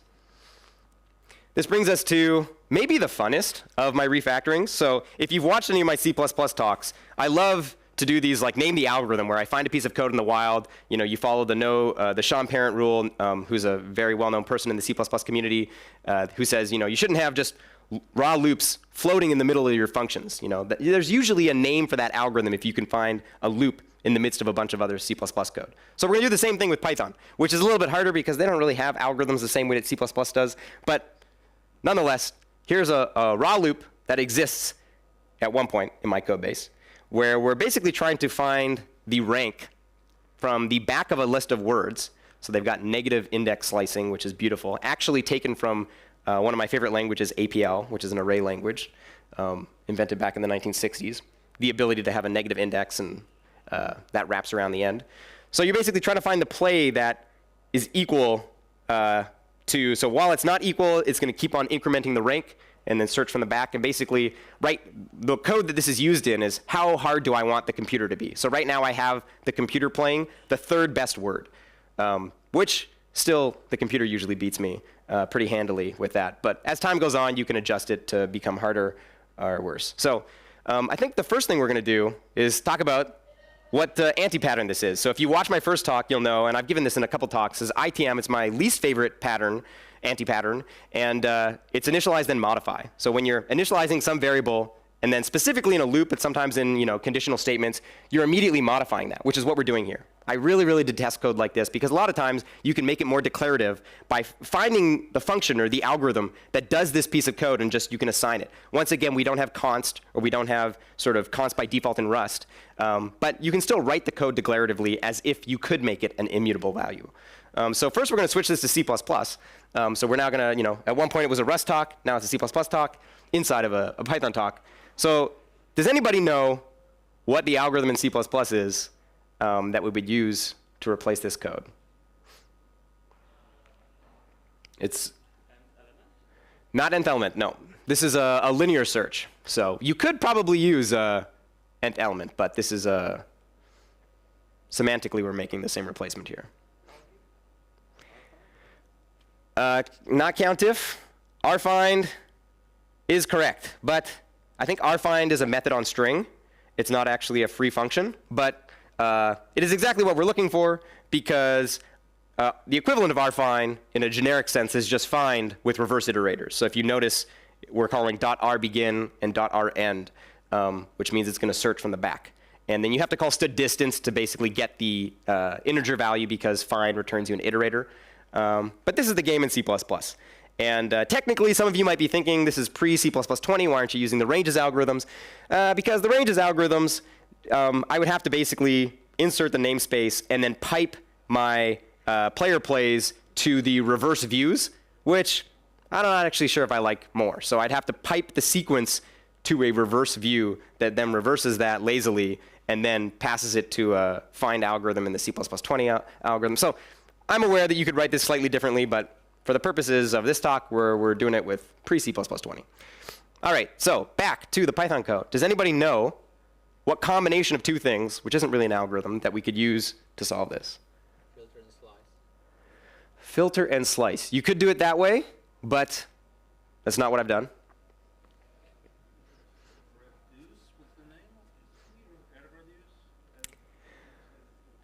You could do a reduction, but there's something even more specific that Python provides us with that we can use for this.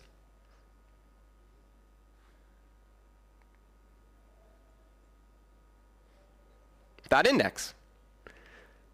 So there's actually a function that does the combination of std_find and std_distance in Python called .index.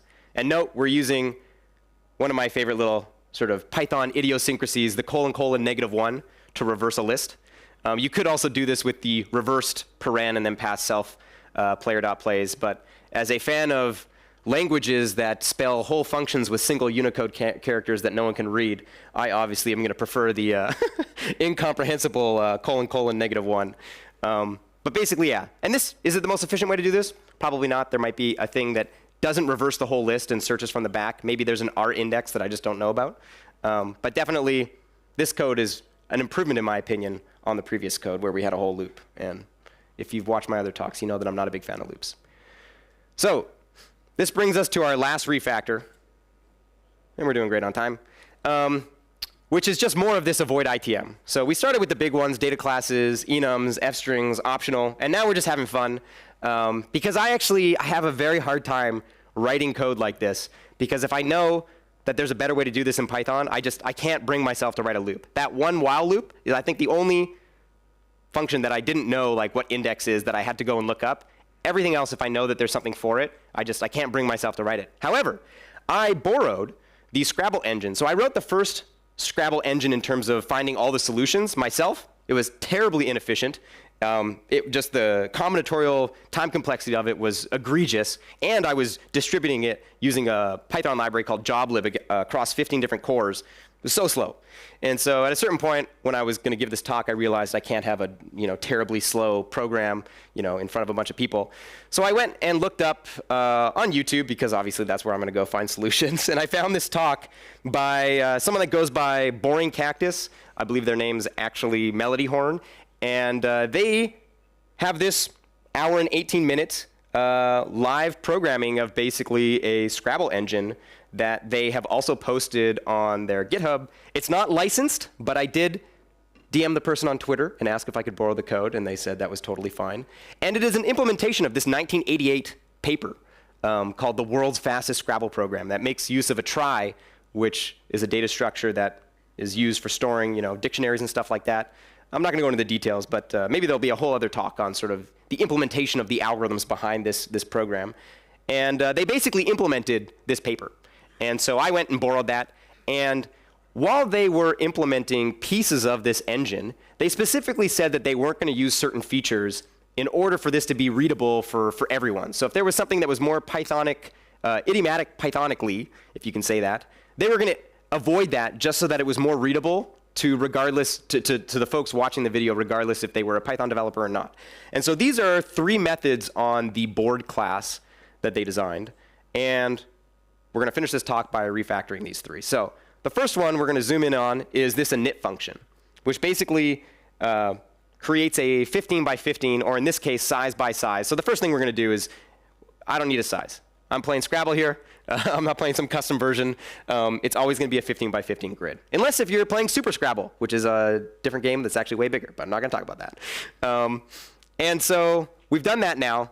And so it's these 2 for loops that are irritating to me. So if you've watched the first talk, you'll know anytime you see this for loop where you can see where on the inside, we've got row equals bracket, bracket, and then we're appending. Does anybody know what feature we can use to get rid of these 3 lines? List comprehension, exactly. Anytime you see initialization of a list and then inside a loop, append, append, append, append, think list comprehension. It's a beautiful feature of Python, and you can change this into a single line just by multiplying this single list with a period times self.size. And if you're thinking, why just do it for the first one? Why not do it for both of them? You're exactly correct. We're going to get rid of the other for loop as well. And so now we have 2 nested list comprehensions, and it's beautiful. Like, this is so much nicer than the lines we had before. And I think this is more idiomatic because list comprehensions are in general more performant and I think more relied on by Python developers. So moving to our second method, all positions. This one's a bit tricky. Does anybody know how we can refactor this into a single line? And hint, it's not list comprehensions. It makes use of something in a library called itertools. I heard it from someone. Product. So product is an extremely useful function that is more commonly known as Cartesian product, where given 2 sequences, or even more than that, but in this case we just need 2, it generates every single possible combination of each of the elements in those 2 sequences. So if you have n elements in your first one, m elements in your second one, you're going to end up with a list of zipped sort of 2 tuples or pairs that is n times m elements long. And you can see here, most languages call this Cartesian product. Obviously, it exists in Rust, because Rust has everything.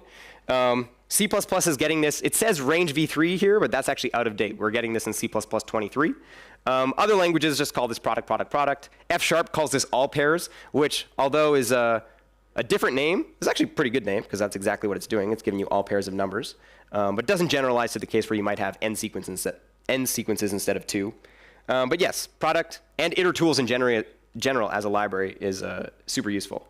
So we've taken 2 of our functions and refactored them, which leaves us, or methods, and leaves us with 1. And it's this copy function. Does anybody know?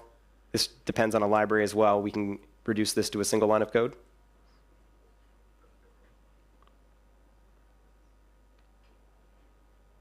Just deep copy. Deep copy. I didn't know about this. In fact, I was very confused one day when I was trying to copy my list of lists. And then I was like, why isn't this working? Because I didn't fully understand the Python memory model at the time. So then I started copying the top level things, and it still wasn't working. And then I realized, wow, if you have an arbitrarily nested list of lists, you have to go and copy at every single level. So there's a library called copy, which provides you with this deep copy, which is basically exactly what we were just doing manually there. So as before, we had all of this code at the beginning, and we've refactored it down into basically a bunch of one-liners if you ignore the setting of self.size equal to 15, which doing stuff like this makes me incredibly happy. And like I said before, this is not a criticism of Melody's code. They specifically mentioned that they were not trying to make use of these Cartesian products or deep copies and things like that. They just wanted to spell things out manually so that everyone could understand them. So this is sort of the recap. 6 different refactorings: data classes, f-strings, enums, optionals, user algorithms, or built-in functions, if you will, or methods on containers, and avoid my least favorite anti-pattern, ITM, if you can. And as I mentioned before, all of the different commits, including ones that I haven't showed in this talk, you can find on the GitHub repository. And with that, I will say thank you. Thank you so much. I knew one Conor, it was John Connor from Terminator, but your dynamics and you're better than him. So thank you so much. Once again, big applause for Mr. Conor Hoekstra. Beautiful Python refactoring part 2. I guess we also have some Terminators like trying to ask difficult questions right here. So maybe 2 of them from the room. If anyone, please do raise your hand right now. This is the moment. I'll just, okay, the microphone is closer to you right now. Yeah. Thanks. With the optional, you use the get to get the value from it for the comparison. That can be total. What happens if there's a non-value? Does it compare a non or? So yeah, I'll repeat the question because I'm not sure if the mic picked it up, but it was you use .get to access the value inside the optional in Python. That's similar to using the .value in C++ on the optional. What happens if you do that and it's in the empty state? Bad things. I actually not sure if it crashes the program. I'm pretty sure it crashes the program though. So yes, and that's the nice thing about, I think, languages like Rust. Correct me if I'm wrong, but you can't actually do that in Rust. Rust will not give you the ability, like you have to exhaustively pattern match on all the different states in order to get inside. So you'll never, I could be wrong about that, but yes, you have to be careful. And so there are pieces of my code where I'm doing .get, but in all of those circumstances, I basically know that I'm at the point where the cursor has a value. So there's a certain amount of defensive programming that you need to do on your own. But yeah, it's a great observation. And a language like Python, it's definitely not going to help you with doing that. And you cannot just compare the wrapped values in Python, or like. Sorry, what's the second part? Like in Haskell, you could say the just value you compare it with another just value, or the unknown maybe value compared with the just. So you compare the wrapped values instead of unwrapping it and comparing it. Is that an option in Python, as far as you know? I actually don't know the answer to that question, but if you find me after, we can just try and see. Yes. But yeah, I have not used that technique in my code base, but if it is possible, that would be useful to know. Great question. There was at least one more person. Yeah, exactly. Thanks. I wanted to come back to this enum refactoring for phases. Mm-hmm. So those phases were not only enums, but like, correct me if I'm wrong, I'm not a pro player, but they come in a sequence and they form a cycle. Mm-hmm. Like they come in a specific order. Can you think of a solution to benefit from this observation so that we can not only just say that now is the phase of my turn, but it is like the next phase, so that it is like clear, Pythonic, and elegant? So, thanks to the fact that I have my laptop here, it's a great observation. And if we go to a function called, so I actually, one of the refactorings I did is I created a class called cursor that has a method called rotate dir. And can I skip to this? F12. And it's basically doing exactly what you said. So it's checking the state of it and then switching to the next one. Is this the most, here, and I can go Control B and, so basically the code that I'm highlighting here is this. So this is what you're talking about. It's a cyclic sort of thing where you're always going from the player's turn to analysis, and then from an analysis to the computer's turn, and then from the computer's turn back to my turn. And so this is the way I solved it. I basically just have this sort of rotating method on a class that contains sort of one of these optional directions, and then it also combines, the X and Y, which are the row and column. So this is what I did. Might not be the most idiomatic thing to do, and potentially there is some kind of enum that has this automatic cycle. I mean, I wouldn't be surprised if there's a library out there that has something called a cycle enum or something like that. But yeah, this is how I solved it in the code base. Ladies and gentlemen, thank you so much once again for all the questions. I guess there will be still more because we are in for now a lunch break. So actually a good moment to grasp something to eat. Thank you for your attention. And once again, I think he really deserves it. Conor Hoekstra with us today. Thank you. Code Dive 2022 is not over, definitely. We're just giving ourselves once again a chance to take a short break. Actually, this one is the longest one, 45 minutes. So please come back to us also online and stay tuned with us. Code Dive 2022 ongoing.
So it's almost nearly 2:15 p.m.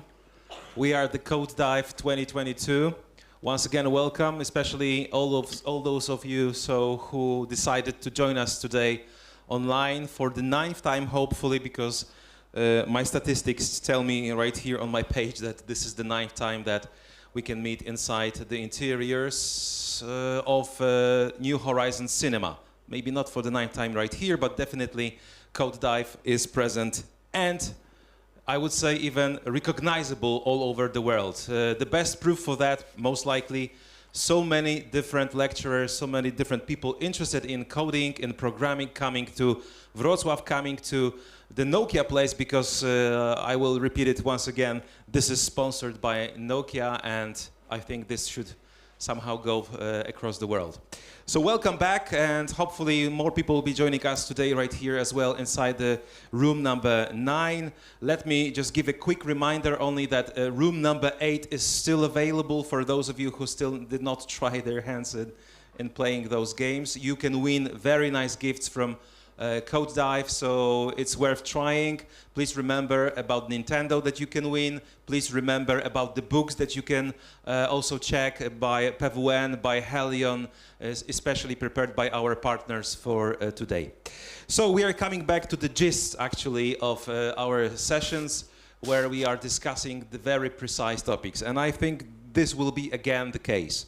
So custom metrics with Pushgateway, Prometheus and Grafana. It sounds once again Greek to me, but I know that you specialize in that. And Krzysztof, who is with us, is actually a physicist, but he chose to work in IT because of, well, bigger opportunities and of self-development above all. So he tries everything by himself, sometimes causing more harm than good. We'll see today. So his motto is don't reinvent, reuse what is already available. We've got screens, we've got microphones, we have computers. Please, Krzysztof, reuse it. Krzysztof Olszewski, please give a warm applause to Krzysztof. Thank you. I'm glad to see you here. My name is Krzysztof. I'm working for the Nokia company. I'm a software developer, although I'm a DevOps engineer. I'm working for Nokia for 5 years.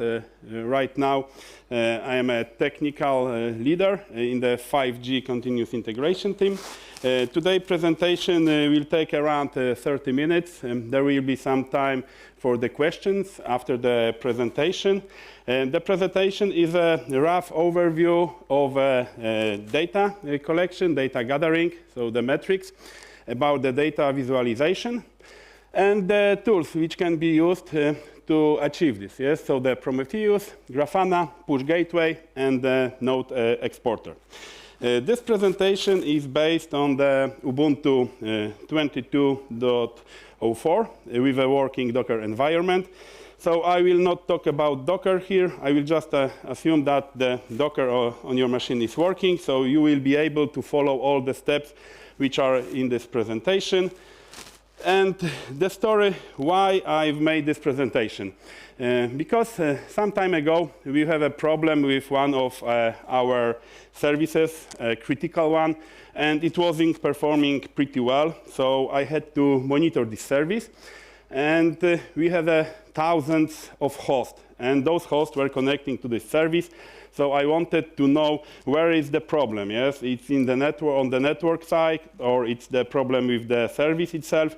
So I wanted to query the service very often, and I wanted to do this randomly from the host which we have. Because when I would be querying this service from all the hosts, I will kill this service. So I was randomly choosing one of the thousands of hosts, which will query the service, make some metrics on this, and then provide this to our infrastructure. As we already had a Prometheus and a Grafana in our infrastructure, so I didn't want to reinvent. So I wanted to use those tools. And this story begins here. So I wanted to have a service which will gather the metrics and visualize it to the users. So what are the metrics? The metrics are just the numbers describing a state of something. So this could be sensors or a battery level. So how many of you have this device? Okay, I believe all of you, yes? So this device is producing a very big amount of data, especially a metrics. So this could be a proximity sensor, for example, the acceleration sensors, the light sensors, or the battery level sensors. So lots of data which is usually lost because we are not monitoring this, and this is usually lost. But keep in mind that this device produces lots of metrics. And also the metrics could be, for example, population. Yes, it's also a number describing how many people are living in the country or in the world. Or the metrics could be also a price. For example, price of gold. We also have a price in a specific time. Yes, and we would like to keep this in our data structure, so that this will be very easily accessible. So in our case, it would be a time series database. The Prometheus uses this. And those are just metrics over the time. So we have a value, and we have a timestamp for this. It's very simple, yes? And in our case, this whole service is working in a pool mode. So we have a service metrics provider, and we have a service which is connecting to this metrics provider and is pulling the data. So right now, let's have a big picture what I will be talking about. So on the center here, we have a Prometheus server. It's a regular web server, I could say, with a time series database, as you can see here. The data is stored on the HDD, yes, so on the drive. It also has the HTTP server, which is serving the API and is serving also the Prometheus web UI, so you can see here. And also there is a retrieval module. This module is collecting the metrics from the target, but one additional thing which is able to do is the service discovery. So here you can see that, for example, it's able to connect to Kubernetes and get the data about the Docker hosts and so on. In our case, we are using OpenStack, a cloud provider. So this module is connecting to the OpenStack. Then it gets the list of all the hosts which we have, and then it's pulling the data here from all the hosts. So this is something like this, that we have a Prometheus, and it's pulling the metrics from our target. Additionally, we have a Pushgateway. This is an addition to the Prometheus, because, as I said, Prometheus is working in the pull mode, so it is connecting to the targets and gathering data from them. So we are not able really to push the metrics to the Prometheus, so we have another service which is called Pushgateway. I will be talking about this later on my presentation. Also, we have an alert manager here, so the Prometheus can send alerts to alert manager, and then alert manager can send this, for example, to the PagerDuty, to the email, Teams, Slack, or whatever. But I will not talk here about the alert manager, because alert manager is pretty complicated to configure and to use it. And the functionality of alert manager is also inside the Grafana. And in Grafana, we can just click, and we could have the same type of alerts with the notifications and so on. So I will not talk about the alert manager, but I will talk about the Grafana. So that's the big picture, how the infrastructure looks like. Okay, so to have some starting point for the Prometheus, I have to have some metrics provider. Yes, so here as an example, I will use a node exporter. Node exporter is an application which is running on the host, on the servers, and it's collecting the data, and it's providing this exposing to the Prometheus. It can be run as a systemd service, but in my presentation, I will show you that this is just an application, so I will run just a binary. And this is the only component which is run natively, not in Docker. because it needs an access to the system, to the, let's say, low-level properties of the system, and Docker is not recommended here. We can use a Docker with some additional parameters, but I will stick only to the native version. And what is doing Node Exporter? So as an application, it is running on the server, and it can collect data with configured collectors. So one of the collectors could be CPU. So it will gather all the data about the CPU and provide the metrics to the Prometheus. Also, there is a disk stat or hardware monitor, or, for example, load average. But what is most interesting here, in my case, is the text file. So we can put the metrics into the text file and say to the collector, please expose those metrics to Prometheus.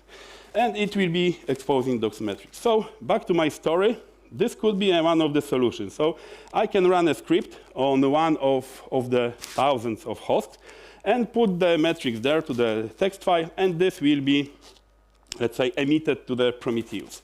But the problem here is that when I execute the job, and then I will execute job on another host, the text file on the first execution will live there forever, and the Node Exporter will be exporting all the time the old data. So this is not a pretty good solution here, because I have to write some workarounds, some scripts which will look into the text file, if it's written or not, and so on. I don't like doing such a things. I'm a lazy person. So I was looking further how to do this. So let's continue the presentation here. And when the Node Exporter is running, it's exposing the metrics under the specified port on the /metrics endpoint.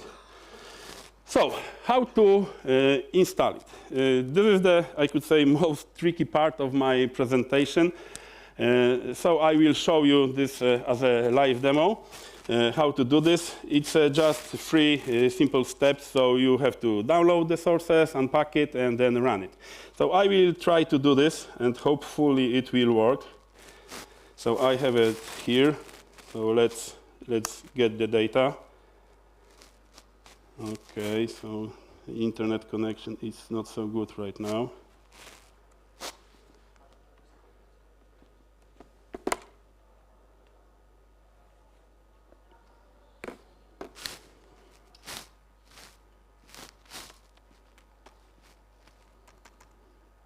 Sorry for that. I will connect once again.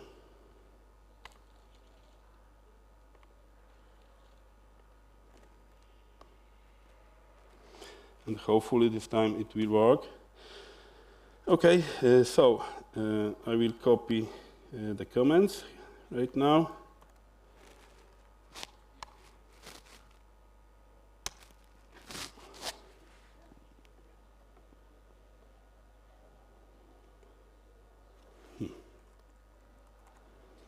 Okay, so the connection is really poor right now. Yeah.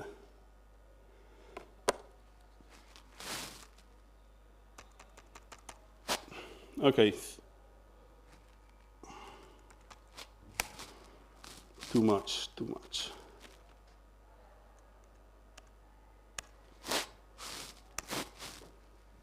Okay, it downloaded right now.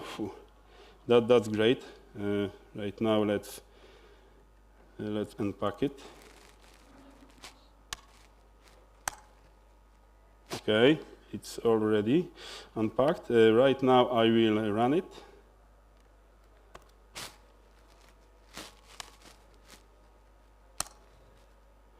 Okay, so you see that it is listening right now, so it is working.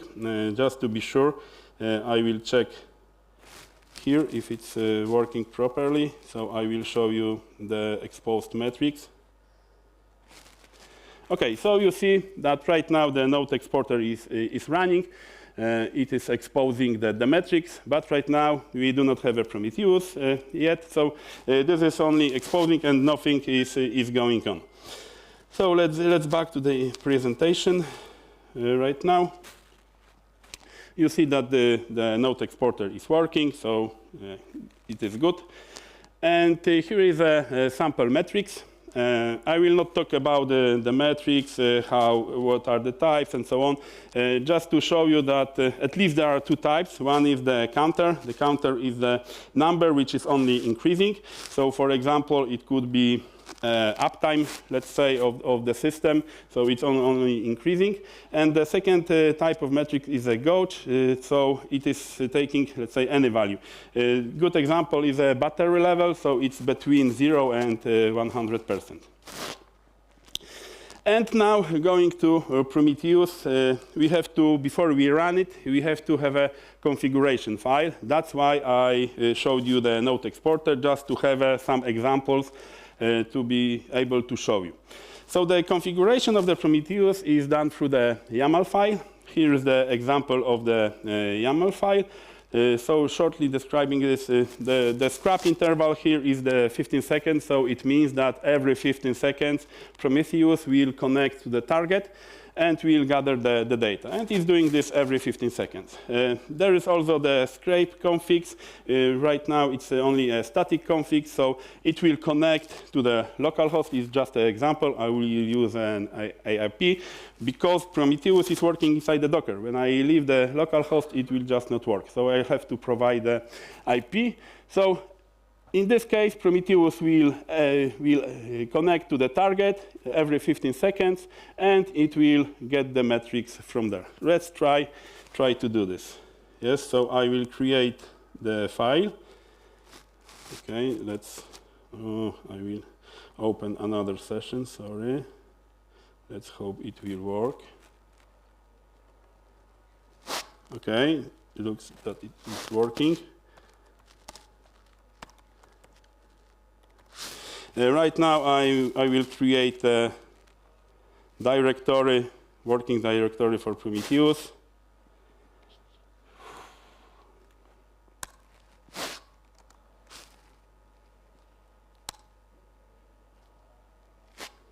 And then I will create this file, YAML configuration file.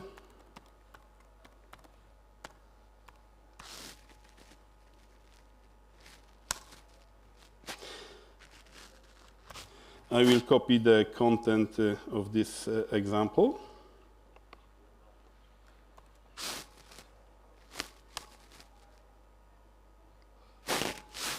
Okay, you see this is the same data as in the example. The only difference is the IP of the host. So I will write it.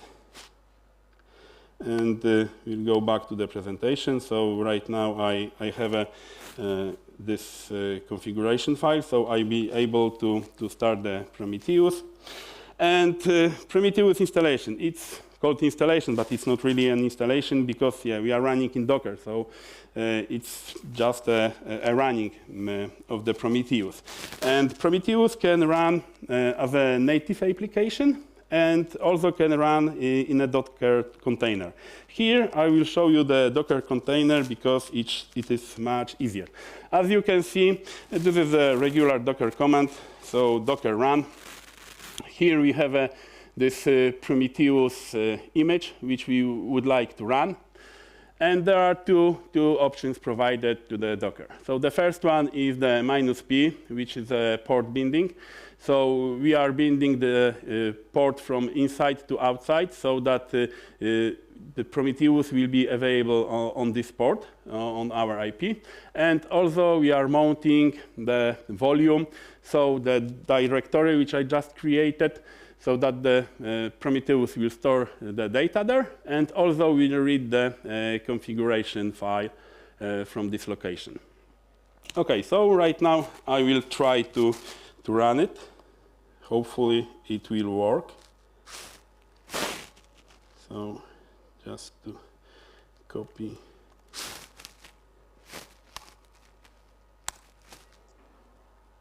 Okay, so right now you see that the server is ready to receive requests. So let's see this on the web UI, if it's really working.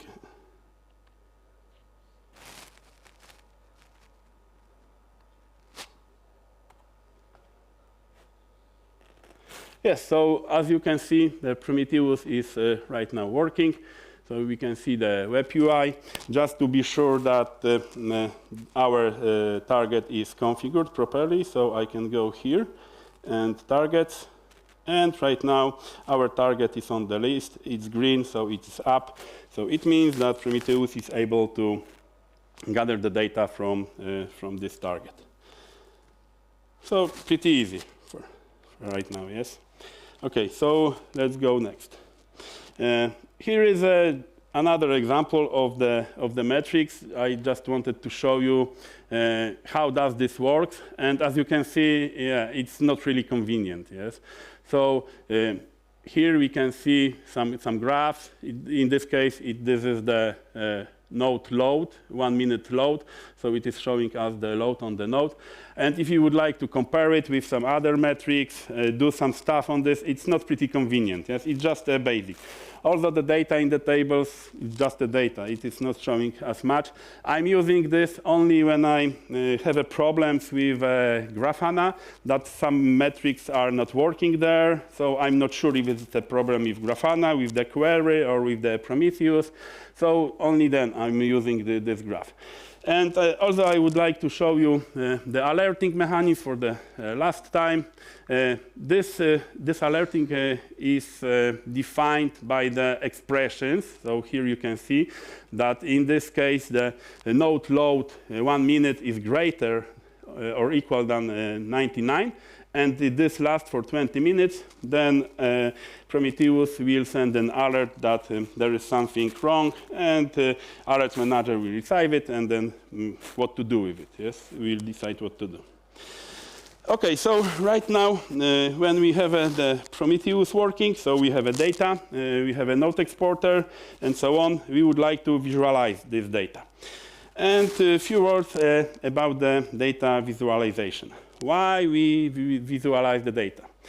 Because when we are looking on the data, it's much easier to identify the patterns, if there are any. For example, if you are looking on the servers and we see that during the weekend load is lowered, it's a pattern. Yeah? So every weekend we can see, maybe if you are using some cloud providers, then during the weekends, it's not necessary to pay for the servers, so we can just take them down. Also, we can see easily the trends. It's very useful when you are a trader and you are looking on the graph and see what to buy, what to sell, and so on. So you see the trends, the long-term trends, short-term trends, so you can make a decision based on this. We can also see the relations between other metrics. And it's very easy to see the state of our system. So as an example here, you have the COVID cases. It's a pretty good example.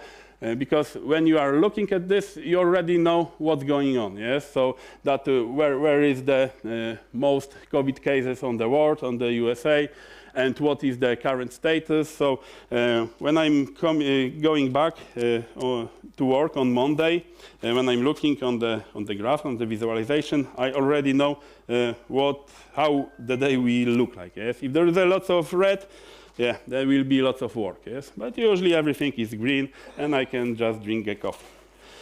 And maybe a short story here. When I was starting my journey with big data a long time ago, there weren't many tools to visualize it. So I was digging on the internet how to visualize the data, what tools can be used, and I found one pretty good article which was visualizing the data about the UFO sightings.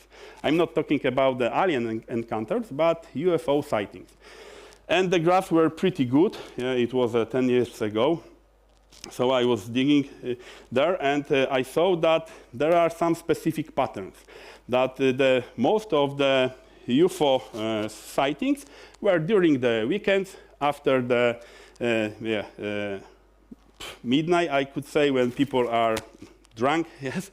So there were also the pattern that during some concert or some other events where there were fireworks, there also was more UFO sightings. But unfortunately, I couldn't find this article. It was more than 10 years ago. So I was looking into this once again. maybe I will show you this, I thought in that time, but I couldn't find this article. I found another one, the recent one, and there was something very funny for me, because when I was digging into the data, I saw that there are 2 states in the United States where the trend is really growing. Yes, so the California and Washington. Every state has almost the same average, but 2 states has really growing trend. And it was happening since few years. And I was wondering, why this is happening? And then I realized that both states legalized marijuana a few years back, yes. Okay, but going back to my presentation, Grafana. What is a Grafana? As I told you before, Grafana is a tool, web-based tool, which can work with many data sources and visualize this data to us. So we will be more convenient to look on this and yes, see the patterns and so on. Also, Grafana has this alerting mechanism, which I told you already. It is much better than the alert manager because you just have to click, provide some basic info, and that's it, everything will work. Grafana functionality can be easily extended with plugins. So you can write your own plugin. If there is a functionality not covered by the Grafana, you can write it by your own. Grafana is made by the same people who are making the Prometheus. It's open source as the Prometheus, so you can freely use it. And there is much more in the Grafana, so like user management, for example. And there is one really good feature. It's called Loki. It's a log browser. It's pretty complicated, but you can browse logs from thousands of hosts just with one command. Maybe if you will like my presentation today, I will make another one about the Loki next year. Okay, so how to run the Grafana? Again, it's not installation, it's just running. So we will use Docker once again. As I told you before, I will use the port 3000 here. This is the image which I will be using. This is open source image. There is also an enterprise, but I will stick to the open source right now. And there is one additional comment here. It's called -d, which means detach mode. So this is like a fire and forget service. Yes? So I will just run it once, and I will forget about this because it will not require any additional configuration in the files and so on. Everything could be done in the UI. And for the first login, here you have the default username and the password. Right now, I will try to run it so that you will see that this is really easy. Let me open one more session.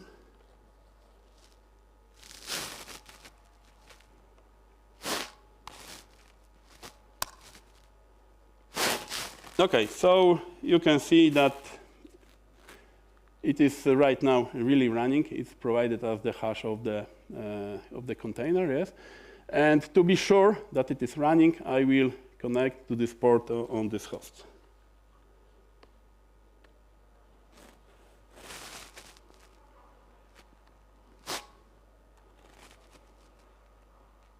Yep, it is running.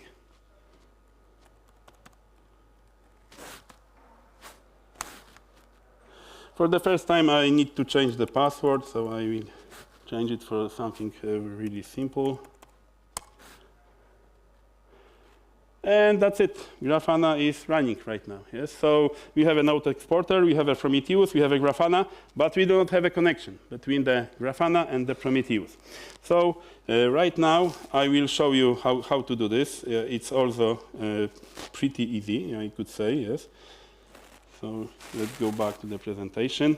So we just have to go to the configuration, data sources, add data source, and provide the IP address of the server where the Prometheus is running and the port. So right now, I will show you how to do this.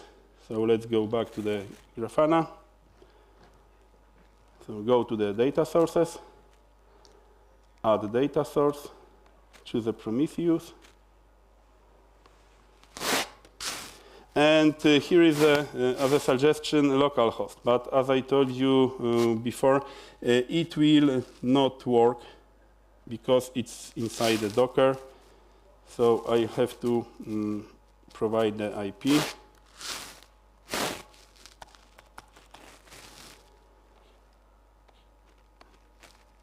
Sorry.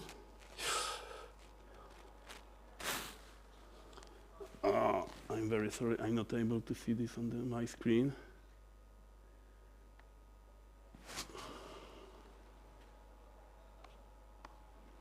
So I just have to click Save and Test.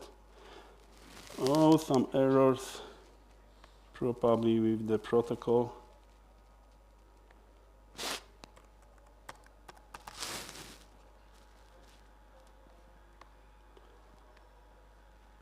Okay, so right now Prometheus is connected to the Grafana.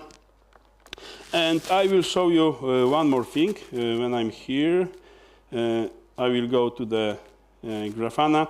Grafana is, as I said, is an open source. There is a really big community. And here is a, let's say, dashboard made by the Grafana people. And I will just copy it right now. This is for the node exporter, the application in which I'm using to expose the metrics.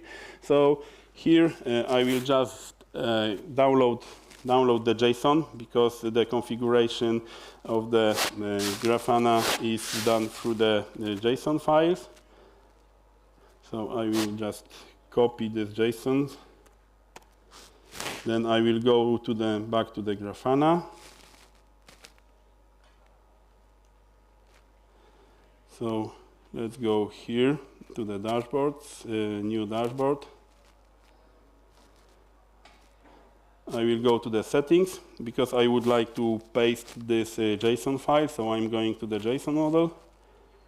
Here is some default JSON, but I will paste mine, which I just took from the Grafana.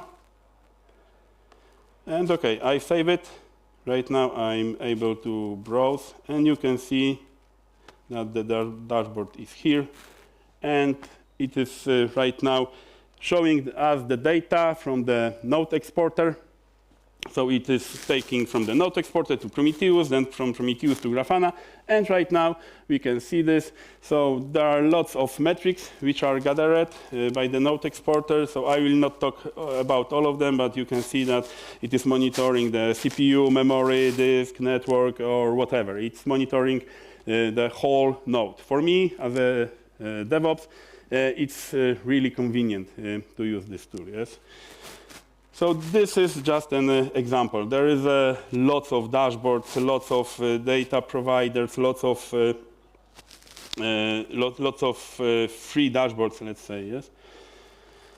Okay, so this is the example in case that the network will be here poor, so just to show you. And right now, the Pushgateway. Why Pushgateway?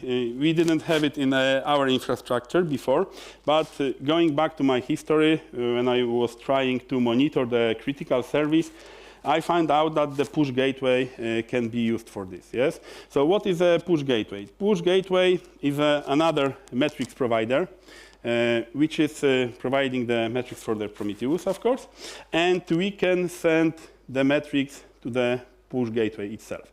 So in our case, it changes the mode in which Prometheus is working from the pull mode to the push mode. So I am able to push the metrics to the Pushgateway, and then Prometheus will gather those metrics from the Pushgateway.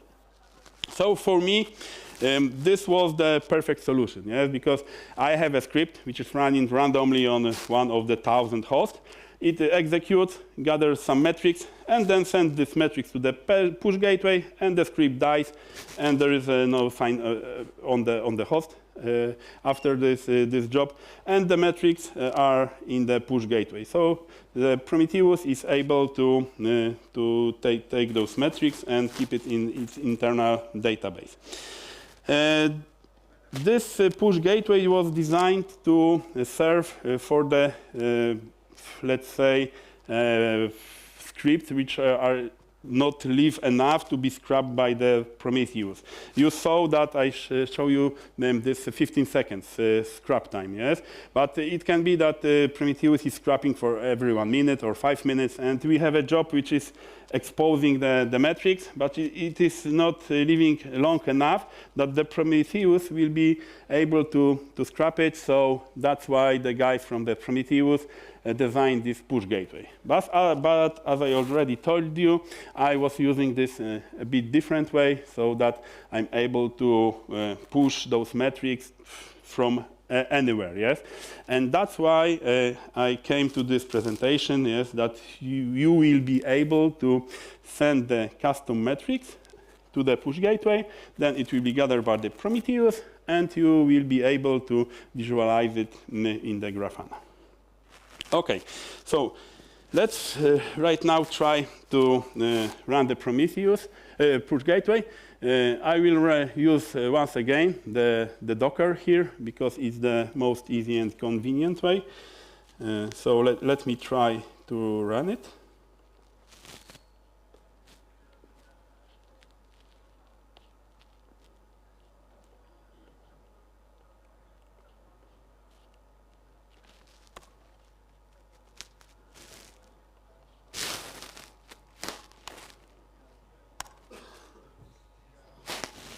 Okay, right now we see that the container is running, so let's go and see if it's really available. Okay, so right now you see that the push gateway is already running. There is no data because I didn't send anything there, but yeah, we can see the status of it. It is working and running just fine right now.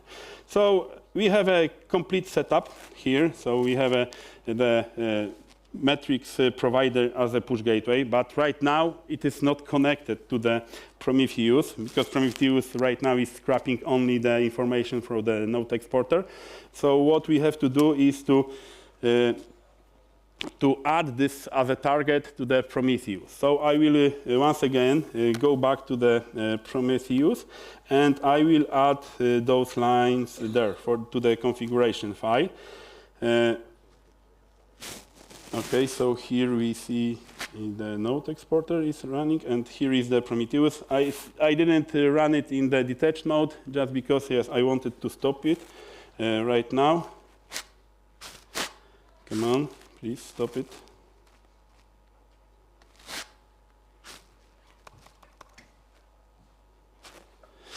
Again, pure internet connection. Okay, maybe in the meantime I will. Oh,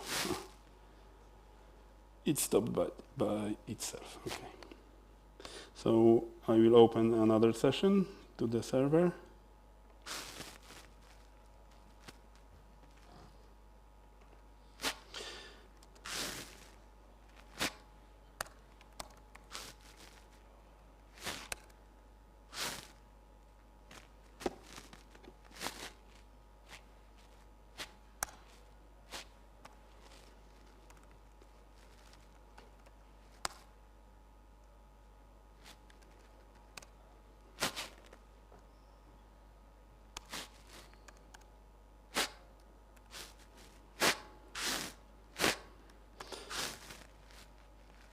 Okay, before I write, I will maybe shortly talk about what is here. So we have another job name. Yes, so this was the node exporter. Here we have the push gateway. Honor timestamps. This is set to true. What does it mean? When I'm pushing the metrics to the push gateway, they have this timestamp. But when Prometheus is gathering the data, it puts the timestamp when the data was really gathered by the Prometheus, not when the data was sent. So here I wanted to keep that original timestamp when I send the data to the push gateway. And of course we have a target here, so the same IP with a different port, the port on which the push gateway is working. And just the label so that when I'm getting the data, there will be said that this is from the push gateway instance. So right now I will save it, and I will run once again Prometheus.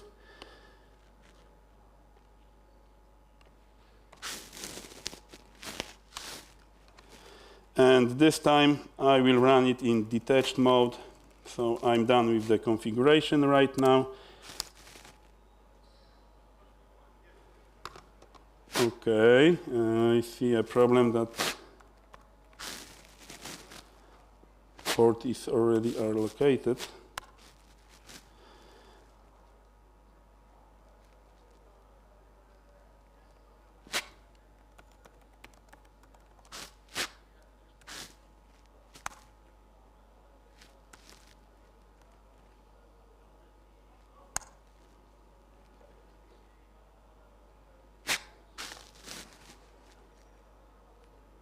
Okay, so we can see that the Prometheus is working. So let's go back to the web UI and see if it's really, and it has this target.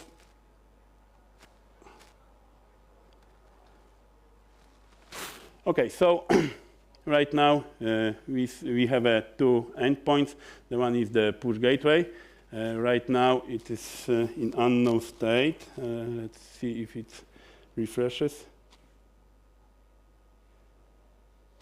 Okay, so it's up. It just needed some time to scrap the metrics. And we have metrics from the Pushgateway here. So let's say we have the whole setup. So we have the Pushgateway, we have a Prometheus, we have a Grafana, and everything right now is connected to each other. So this is how to send the data. It is pretty easy. We just need to use the post and post to the Pushgateway. So I will run it right now. I will send some metrics to the Pushgateway and see if it's working.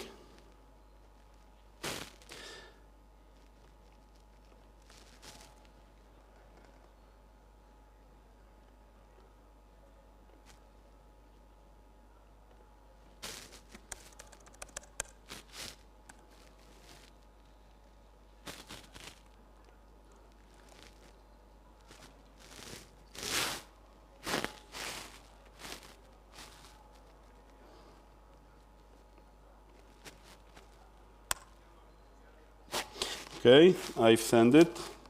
Let's right now see in the Pushgateway if it received this.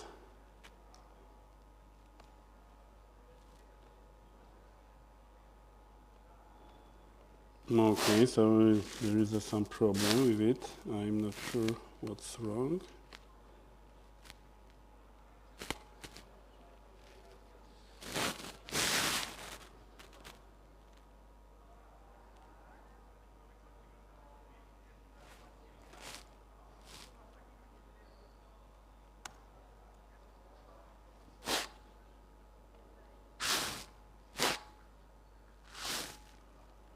Okay, so right now we see that the metrics were received by the Pushgateway. So we have some information that the type is untyped because I didn't provide the type in the helper. And when the data was pushed, yes. So we see that Pushgateway received this data. And right now we can go to the Grafana and see if those metrics are available there. So I will go once again here, create some new dashboard. Maybe discard this one. It's a new dashboard, new panel. And here I will put my metrics.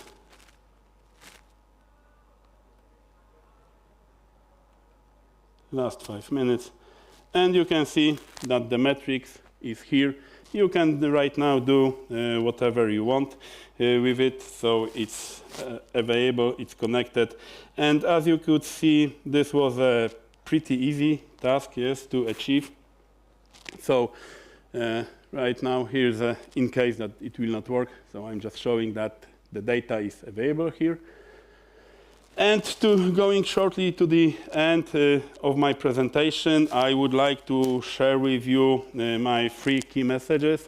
So gather the data, visualize the data, and use tools which were designed for this. And that's it. I hope you are well right now. Thank you very much. Thank you very much, Krzysztof. Thank you. Are there any questions that you would like to ask about the gathering, visualizing, or using tools, actually? So Krzysztof really did a good job to explain that in details to us so that we understand all the ins and outs. Actually, I do have a question. Yeah.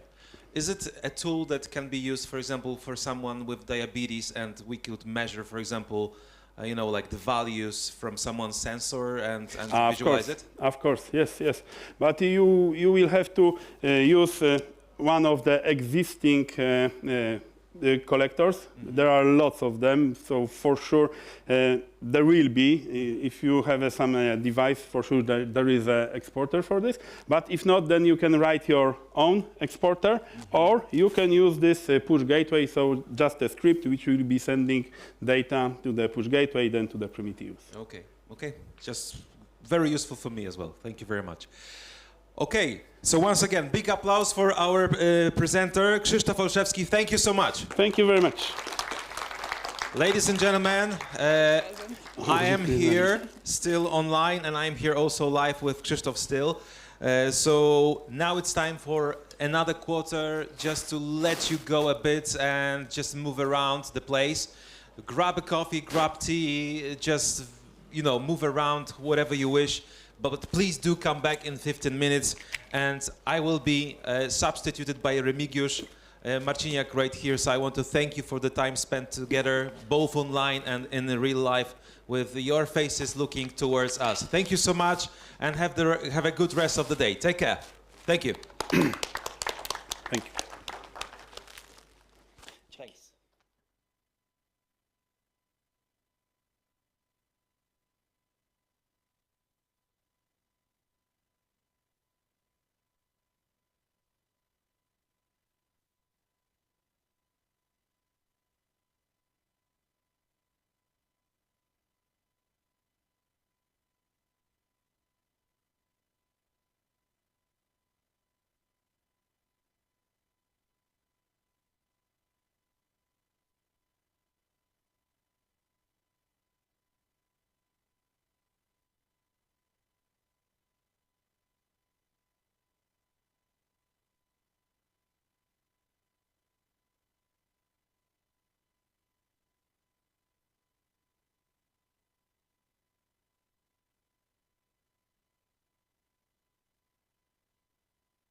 So hello everybody. I think that we can start. So hello everyone. My name is Remigiusz Marciniak and I will be your host for the next 3 speeches. I have a lot of info for you, so I have my papers to help me. So first of all, I hope that you enjoyed your lunch. The second one is that please put your phones in silent mode in order not to interrupt the speaker. And there will be Q&A session after the presentation, so please keep that in mind. This is the 9th edition of Code Dive, so we are really happy that we are back after 2 years of pandemia. And this is a hybrid mode, so we also have a stream on YouTube, and the links are in Facebook, on our Facebook page. And we have in room number 8, as far as I know, yes, you can play retro games there. So if you want, please go there. And we have 2 companies with plenty of interesting books, which is PWN and Helion. So please keep that in mind. And another really important information is that there will be an after party in Continuacja in City Center at 8:30 p.m.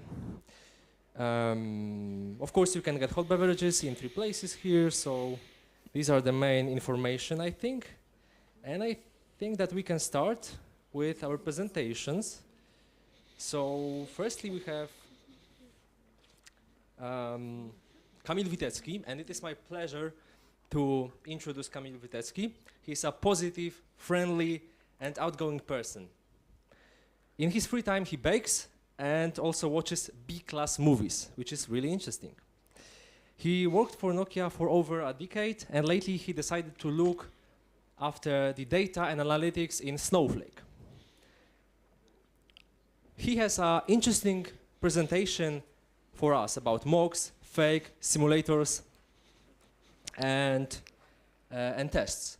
Ladies and gentlemen, Kamil Witecki. Stop writing test doubles you are using. Kamil, the stage is yours. Thank you, Remigiusz.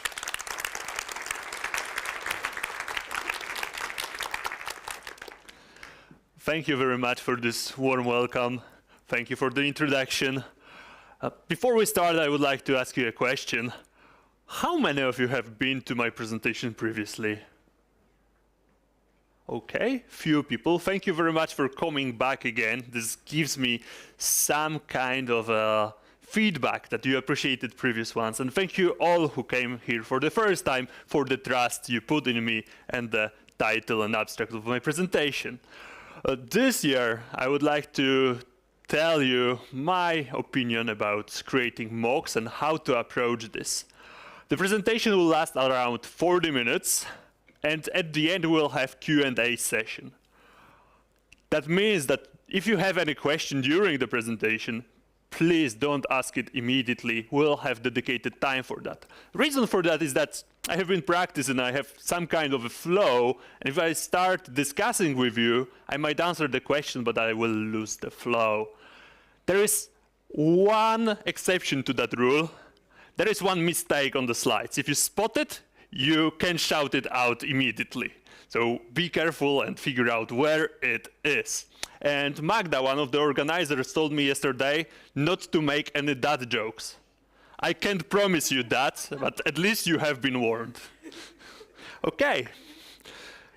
How it comes, I have decided to talk about mocks, testing, and so on, and why I consider this important. Why I want to tell you about this is, that's a story. I was in an interview some time ago, and I was asked, hey, Kamil, if you were given a chance to design a perfect world, how you would like people to test their code in such condition? And I thought, you know what? I would like us to stop creating mocks of the dependencies we are using, but rather create a mock that others can use for my code and get the mock of other people. So the same people deliver production and mocking facilities that I depend on. And this is the reason I am here. I cannot change the world is not perfect, but together we can make it a little bit better. Before we'll go to the details of the presentation, a few disclaimers. Presentation is intended for educational purposes only. The information and views are my own, not necessarily related or endorsed by anyone else, institution, my employee, Snowflake or Nokia, who is host of that conference, or any materials or person I will be referring to. This is all my own views and opinions. And my view is that when we are doing a software, we are going in some kind of a contract with other people. I am delivering piece of code, you are delivering piece of code, we want it to work together, and we are making some kind of a deal that my part will work this way, your part will work this way, we have some interface, and so on, and so on, and so on. Let's make that contract executable. Not a document, not a chit-chat in a pantry that I want it to work this way. Let's make it executable. Let's make a test double that will be verifying that contract in each and every run so that we express the contract in the form of a test double. And then, if we think about small picture, my component, your component, things are simple. And, well, there is no harm in how we do things. If I am writing my code and mocking everything around, I am creating some number of mocks, and that number must be there. If I look at the bigger picture, there is my component, and it's used by 10 clients. If these 10 clients, each of them creates their own version of a mock, there will be 10 mocks. And if I provide them with mock of my component, then there is just one copy. And last but not least, this is about serving others with our vision and being served by them of how they understand things. So having an interlock of mutual understanding, not my assumptions and your assumptions, but mutual understanding, and giving mine version of understanding things to you so that you can integrate with it early enough so that together we can shorten the time to market and increase quality of our life and our software. First of all, who is familiar with the term test double, mock, simulator, and so on? Raise your hand if you are. Okay, around half of the room raised a hand. That means that this part about mocks and so on, I will not skip it. I intended to do if it would turn out that everybody is familiar with it. But let's do it. So, test doubles. Think about movies. In movies, you have stars, and the stars are high-paid people, but not necessarily stuntmen. If there is a risky sequence, usually the star is put aside, and a stuntman, a stunt double, is put in that role for a moment to do that risky thing. And this is the same concept we are using in testing. We have a component that we want to test, and it is interacting with some other pieces. We are testing a code that might not yet be production quality. It might fall short. And what if that component is interacting with banking systems and making transfers? Or shipment company creating labels and invoices? Or database of medical records? We wouldn't like to play with that during testing. That might create quite a risk if we transfer money arbitrarily with each and every test run, or we tamper with the medical data. So instead of these components, instead of these dependencies, we will be using test doubles. The same concept as in movies. We take that component that is so important, we put it aside for a moment and put there something that more or less look alike, feels the same, but doesn't have this side effects that we want to avoid. And we have different types of test doubles, and I will be using these names throughout the presentation. One of them is a stub. A stub is as simple as it gets. It does nothing. You just throw something at it, it throws it back, no logic inside. Like a function add that is supposed to add two numbers. If it is a stub, you throw two numbers at it, 2 plus 2, 4, 6 plus 6, 4, 77 plus 99, 4. You see, there is no logic behind it. It just lets you move on and on and on. But the results it gives you, they might not be perfect. If you want something more complicated, something that can give you a logic, you might try to mock. Mocks are this picky things that come with a list of expectations. Mocks are there, having the list, and expecting you to do things exactly this way. So you tell a mock looks like that original component, and you tell it, hey, dude, when a code is run, you shall expect that this happens, that is called, this happens after that, this is the order of events, and there might be some other action, but not necessarily in any order with the others. And then during the execution, the mock will be verifying it, step by step by step by step. Anything goes wrong, anything goes bananas, the mock will immediately tell you, hey, this guy, it wasn't expected to do so. There are different approaches. Mocks can be strict, like fail immediately if any side effect is there, or they can be very relaxed guys. Okay, I didn't expect that call, but it's fine. But I expected that call to do something else, so okay, let's complain about this one. There are different approaches to that. My take on it, let's be strict. We want our code to do exactly what we planned. Not like, okay, maybe we want to do that transfer because nobody expected no transfer. But you know, you can have your opinion about that, and that's a topic for a different story. And then there are spies. And spies are opposite of mocks. Spies are silent. They are in between your code and some other test double.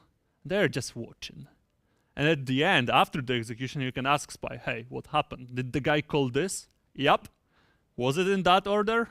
Yes. Have he called that at the end? No. All right, that's an error. So a spy does its thing at the end. It watches all the time, but you can inquire it at the end. And it is useful in scenarios like you are not sure, for example, how it goes, and you want to produce kind of a sequence diagram. So you put a spy between your code and a production code and just watching. And after that, you ask, hey, what was called in what order? And you get a concrete scenario that you can go through and figure out how things worked. Last thing is a fake. Fake, it feels like real, it is more or less like real, but it's not the thing. It fakes, it simulates. It is something that is supposed to trick you in thinking that you are interacting with the real thing. The fake, when we have that database of medical records, you can, for example, have in your production system a database in the cloud with millions of rows, very complex. You don't want to interact with it for a few reasons. First of all, medical records, don't tamper with that. Another thing, connectivity. Maybe you want to do tests in isolation. Another thing, maybe you want to run them in an environment that doesn't have access to production. You can replace it with a small SQLite. Something that you will have there with your code, with few records that are prefilled that you exactly know what's inside. And that will be your fake. It is still SQL database. It will feel like the original, but it will be something different. And this way you will have that simulator. You can then put a mock in front of that simulator or spy in front of that simulator to have some expectations and verification in place. So to wrap up the test doubles, we have stubs, simple as it gets, throw something, get it back. Mocks, long list of expectations verified during the runtime. Spy, watching and reporting at the end what happened.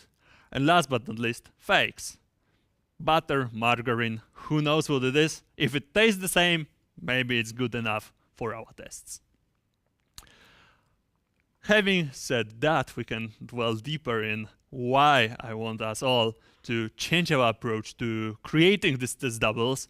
And first we'll have an architecture take on the things and how it looks, what are the common pitfalls in understanding, or the pitfalls that I was guilty of. So in simple case, we have a component. And a component will have some interfaces it provides and some interfaces it consumes. And there will be somebody who defines the abstract interface. And all these groups of people, the consumers, producers, are the ones who define, might be separate people. They might have different understanding. There might be something lost in translation. So they need to reach common ground at some point. And these interfaces, the abstract interface and then the concrete realization, are contracts that we need to follow. And when we depend on something, when we consume interface, we still need to follow some dependency, because there is an interface, there is some contract, and we want to be sure that on our end, we understand what we can depend on. So we are, in a way, following that contract from the different side, but it's the same thing, it's the same coin, just different side of it. So we provide, we consume, or we define interfaces, and these are our contracts now. And what happens when you define a third-party mock, it is in small scale okay. So I am creating my system under test, I am creating a mock of my dependency, and so far so good. I can even make my tests pass. I will get green in Jenkins, or I will get thumbs up from somebody, everything works. The problem with that approach is that, in fact, what you are doing, you are awarding yourself a medal for understanding the interface from one and another side the same way. Because if you made some assumption that is wrong, you would make the same error in the mock and in your system under test.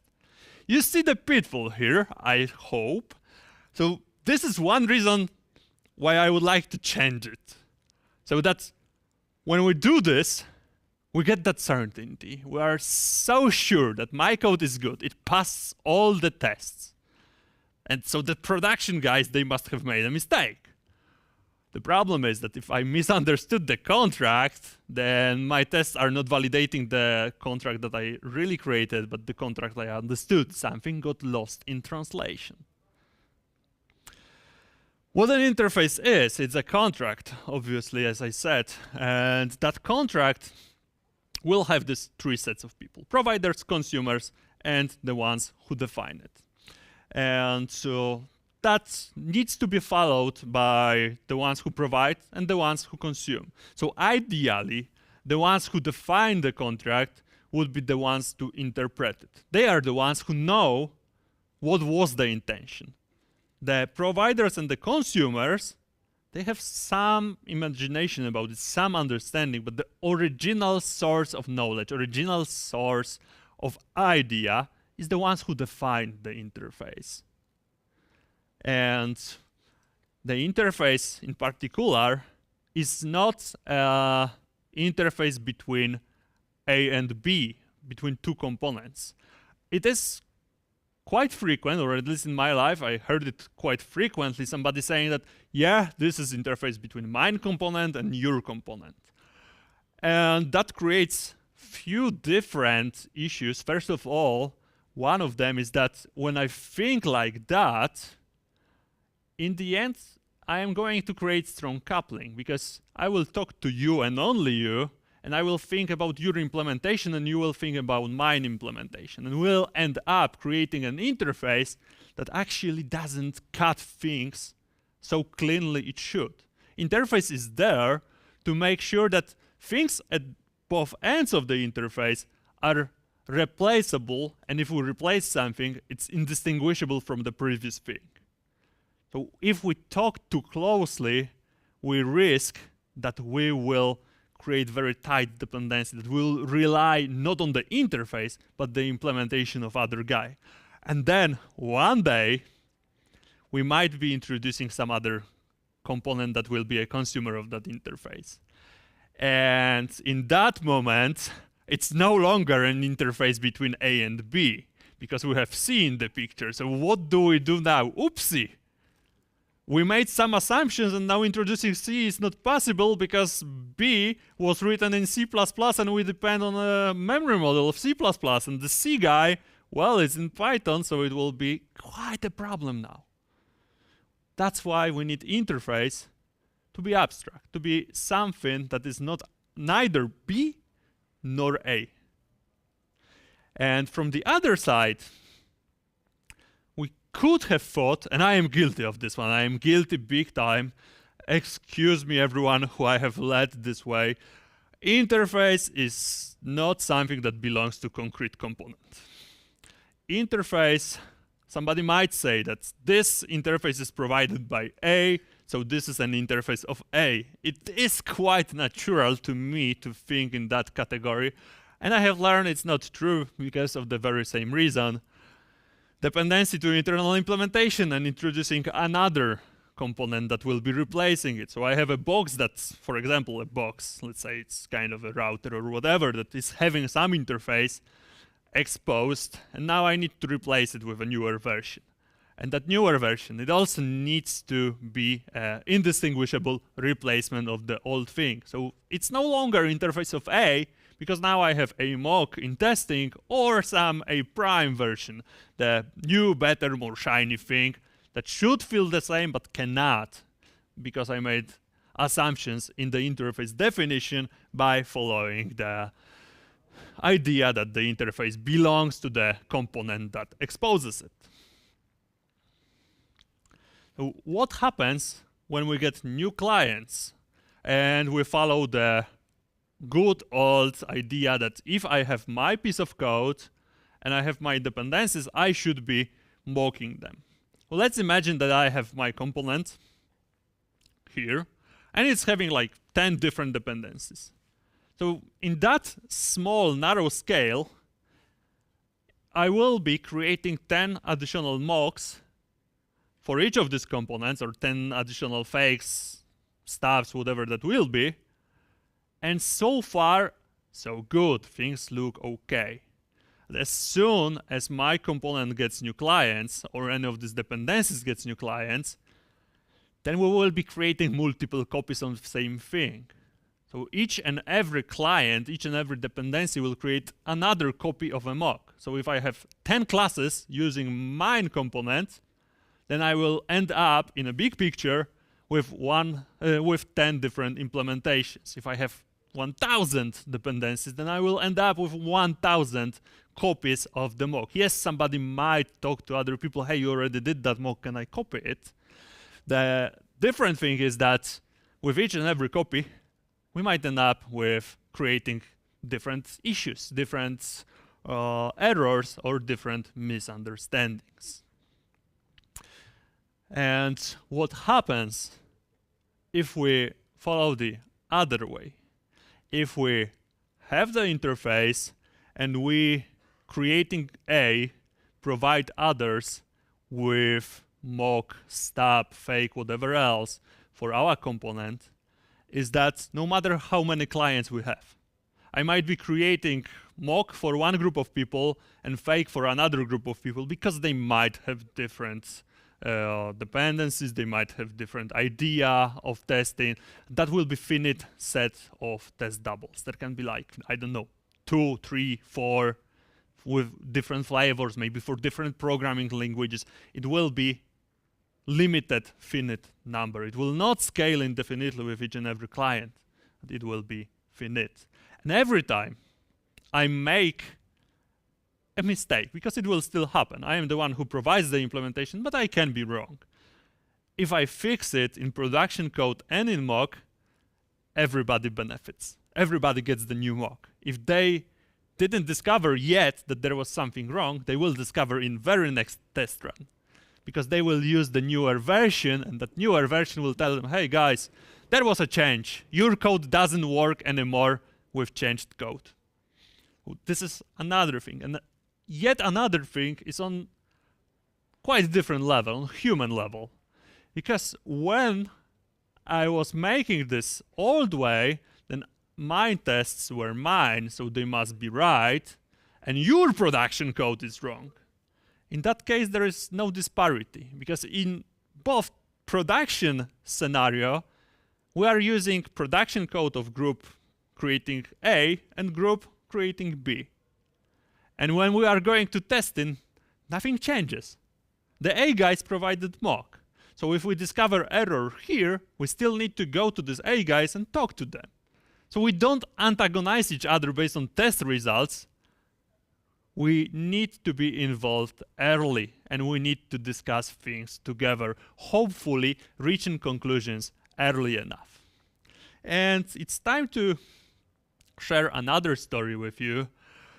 This is how I have come to that idea in general, because I have told you that there was an interview when I got enlightened why I would like to do that and do this very gig.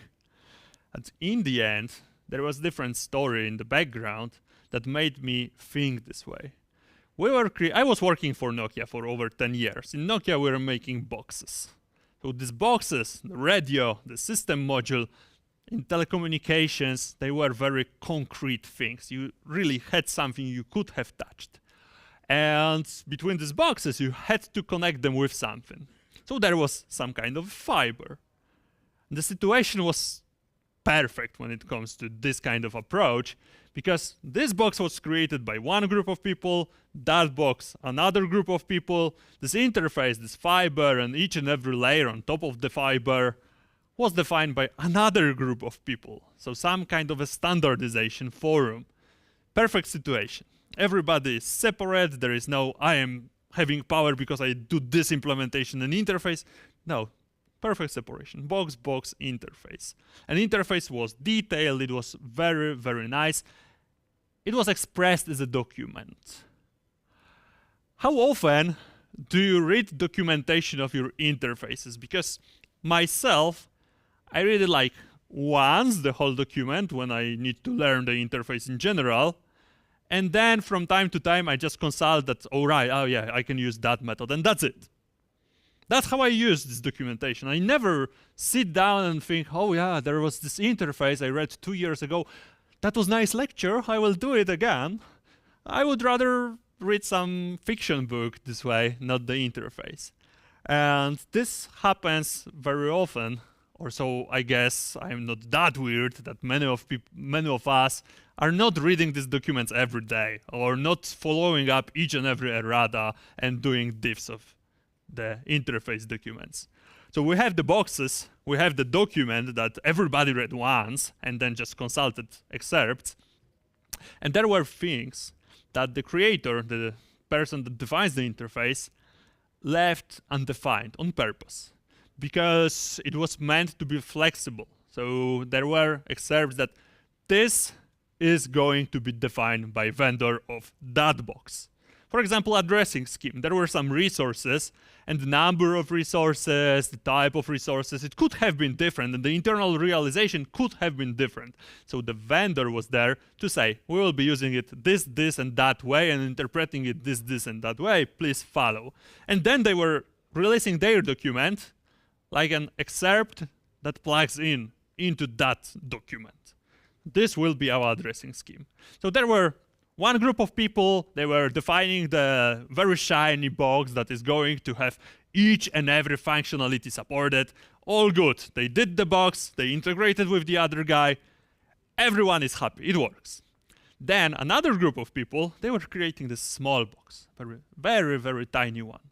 It had like 10, 16 resources. So the guy said, okay, maybe in future there will be more. Let's use 8 bits out of this 32 bits addressing scheme. So 8 less bits are something that we will be supporting. Okay, so these guys got the memo, they did the implementation, they tested it. It worked. In the end, it was simple change. So then another group of people came and they were going to produce some kind of a cost reduction box. So something that is supposed to support everything, but be cheaper. So they were going to use cheaper components, smaller FPGA, and so on and so on. And they said, yes, we will be supporting everything. Here is our document, plug it into that original document, and we will be good. These guys took the document and they read, all right, they are going to support everything.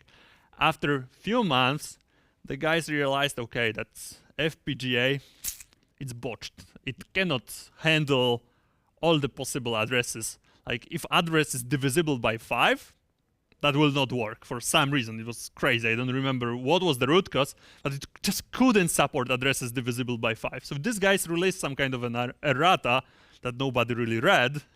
And then they finished, they were testing all the time against their test double, their mock. And finally, these guys say, hey, we have the box. And these guys say, hey, we have our box too, so we are on time. The demo for customer is next week, so we have 1 week of integration. Everything works with the tests. we're good. They were not. So they connect the thing and like 1/5 of the resources doesn't come up. So the guys at that side are screaming and shouting, hey guys, what's going on? Your box doesn't work. And these guys are, but we told you there is a document, and they never read the document, but they are complaining that, yeah, but the document wasn't readable very well. You see, we could have all avoided that situation if the guys who created the original interface wouldn't create a document. It wouldn't be PDF, but it would be a test double. Some kind of a fake, mock, whatever that would be. And in the places where they left that note that this is for a vendor to do a thing, the vendor wouldn't be providing an errata. The vendor would be providing a plugin that verifies the thing. So at the beginning, the things would be exactly the same in this story. These guys would release their plugin. That plugin would be telling that it accepts everything because that's what they promised initially. These guys would be testing and everything is exactly the same. But the day these guys realize that the thing doesn't go the way they want it, they would not release a document. They would release new version of plugin. And a new version of plugin, we just bump it up in our CI and we start verifying at that very moment against that new version. Is there an error? Yes, there is still an error. There is still something to do at that side about that change. But now we have detected it exactly when we need it, as soon as it is possible.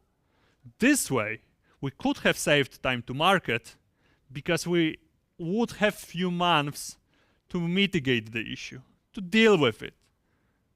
Not 1 week just before a demo. And it would be more civil discussion because these guys would release and say, hey guys, sorry, we have new version, we discovered an error. They would find it out immediately, plug it in the CI. Yes, somebody will probably be upset about it, but at least they would see, okay, they released new version, they told us as soon as possible, and it just doesn't work today, but let's do something about it. Maybe they can do something, maybe we can do something, let's talk, but we have time to do that. There is no time pressure anymore. And this is where I would like to end the presentation. Thank you for your attention. I will just reiterate again that I want us to create our contracts so that they are executable. Create test doubles. Do this thing in a way that everyone can verify the contract, not by reading it, but by executing it in the CI loop. Take bigger picture into account. And if your bigger picture is a project that you do today, ship tomorrow, and forget about it, don't overkill it. Go easy way. But if you are doing something that will be having some compatibility issues, something that will be getting extended, or something that will be maintained for years, this is for you, and this is for us. And last but not least, any change in the world needs to happen somewhere. And we can't force others, but we can show them an example. And I wish that at least some of you have believed me that this is the way to go in future, and that we will show that we can change something for a better in our joint future. Thank you for your attention. It's now time for Q&A. I'm Kamil Witecki. If you would like to connect after the speech, there is my email address, or you can find me on LinkedIn. I will be available, and we can have a chat about anything, about the presentation, previous year presentations, or my hobby for an espresso. That's also a good topic to chat. I'm all yours now.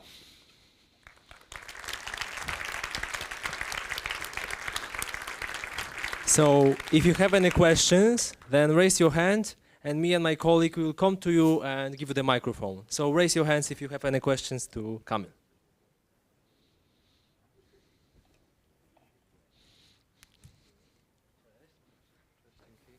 Hi, Kamil. Actually, it's two questions in one, I think, but I think we have the time, if you don't mind, of course. So the first one is, the example that you gave in the story was very high level. You were essentially, the example you gave was two complete systems talking to each other. And what is the level of granularity that you would recommend that people use when making test doubles and implementations? So for example, if I make, I don't know, an operating system kernel, should I also provide a test double for that and simulate all its behavior and bugs? And the second question, also kind of relating to that, is aren't you afraid that creating test doubles which are bug compatible with the implementation might actually lead to the bugs remaining in the test doubles when they're removed from the implementation? Thanks. One by one, Daniel. Thank you for asking, and thank you for coming, because we discussed that you don't know if you will show up, so I see you made it. I appreciate it. First things first, the granularity of testing, the granularity of test doubles. I would say that anything that you can say that it has single responsibility on a given level is a good unit for test. Often I have heard that unit testing is about testing single functions, and with that I don't agree. In my opinion, a unit is anything that is complete in a sense, that it serves some purpose. And on different levels, the purpose will be different. There will be a class that has very narrow purpose, but just one. There might be some system that has some purpose, but it has one. When it comes to operating system kernel, frankly, I don't know the answer. It's a very good question because it makes me think, and I will not be able to answer right now. That's a good one. And the second question, I already forgot. Can you repeat, please?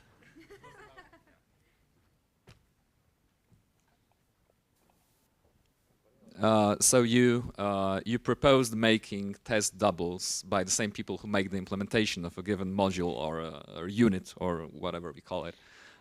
So aren't you afraid that if we make those test doubles bug compatible with the implementation, that the bugs will remain in the test doubles even if they're removed from the implementation? All right. So we have a situation where I have my production code and I have some kind of a test double, mock or whatever else. I change something in production and I forget to update the mock.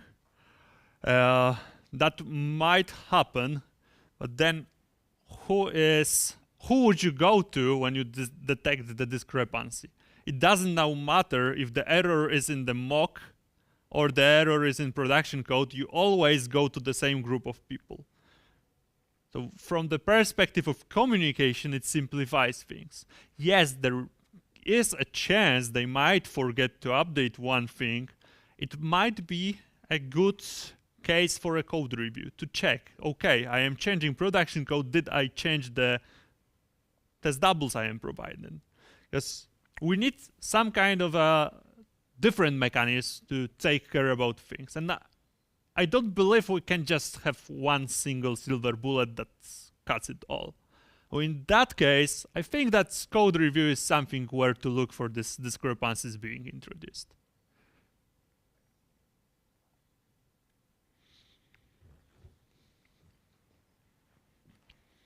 So I have more like question, because you gave this example of radio and system module. So now if you early provide this mock, so that you can execute some things there, right, to check if it works. But in the early stages, many of these functionalities are not there. So how do you want to execute them, like in practice? That's a very good question. And I see in this approach a very nice speed up because the functionalities are not there on the system module side. And if I get the test double early enough, and test double in general, I believe, will be way easier to create than the product. So we can provide a test double that is verifying the initial assumptions early enough. So if I provide that test double early enough to colleagues on the other side of the interface, we can have that verification early and do some kind of a TDD, test-driven development. So we got already the expectations, and we are creating our code to follow the expectations, to make sure that we fulfill that interface. Does it answer your question? Yeah, so we are like passing something that we know what's the expected answer, and then that is how these guys from the other module know it's okay. Okay. Exactly. So you get it, it doesn't work, you change your code as long as it is needed so that it works with this test double.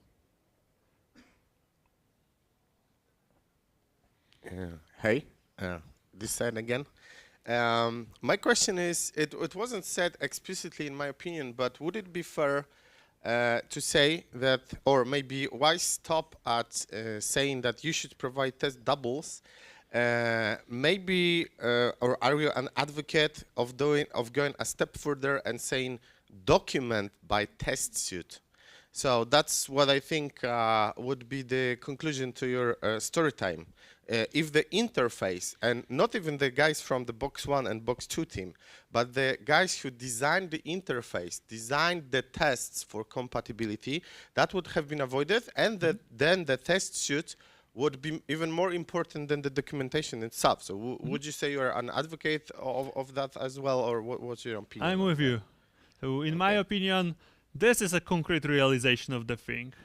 An abstract concept is that document your code and your expectations by providing testing methods. This is an example how it can be done in practice, and how doing it other way around doesn't scale.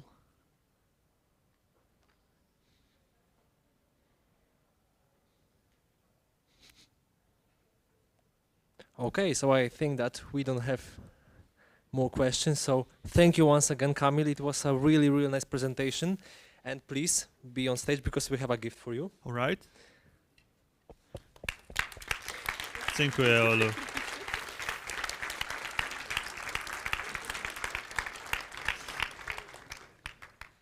Okay, so we have the next presentation 4:20. So I think that we can have a small coffee break right now. So see you all in 15 minutes. Nie skorzystałem.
So we can start with the next presentation. So the next speaker is a sales engagement leader in Nokia, in our company. And after spending years in 4G and 5G research, innovation and leadership, and also executive communication, now she spends most of her time transforming engineering document into friendly, customer-ready stories. In her free time, she likes to walk in the forest and also play computer games. And I think that in question and answers session, you can ask, what games? Agnieszka has a fascinating topic for us, and she will convince us that communication has a fundamental impact on our professional success. It's my pleasure to welcome Agnieszka Szufarska. Ladies and gentlemen, Agnieszka Szufarska, you can do better. Presentations that are focused and captivating. Agnieszka, the stage is yours.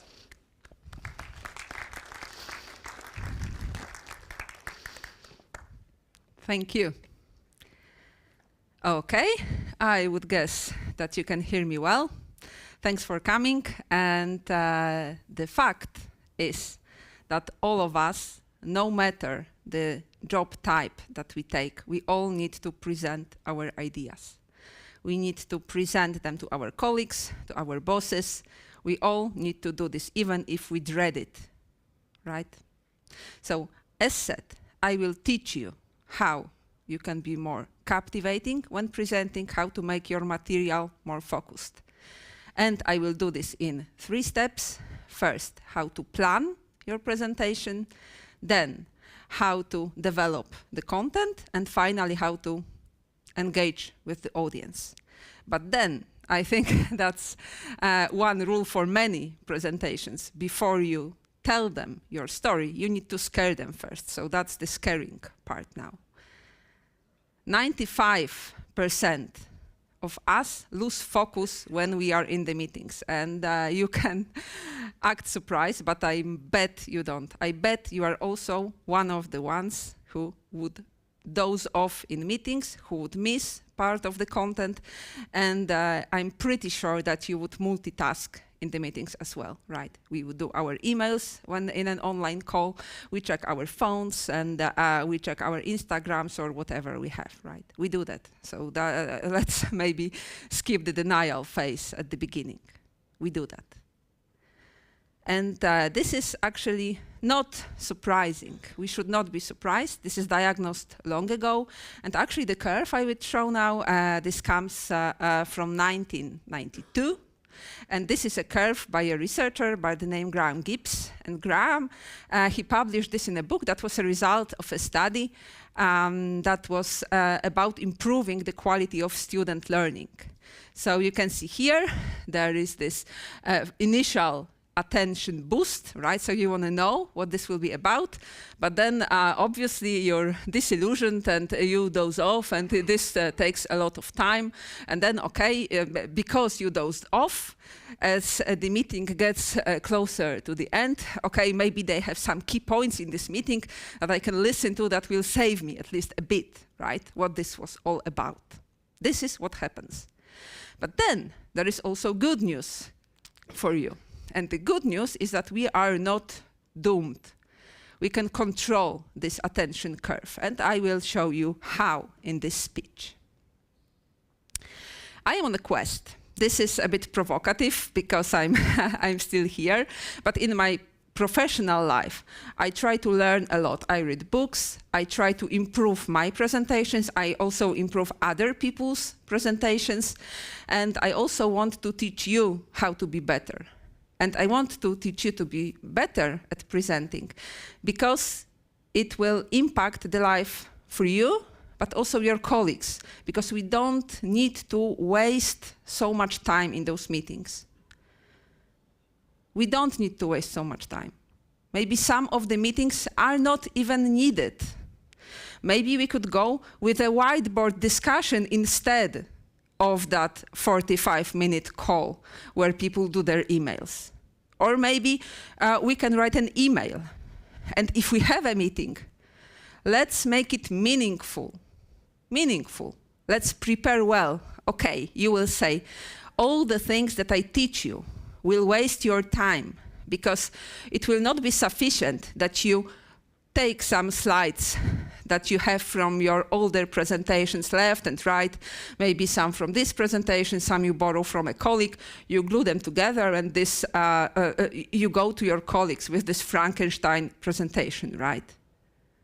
This is faster, but then this is less efficient, because people will know that you do not treat them with respect, that you did not put effort to understand what this is that you want them to understand.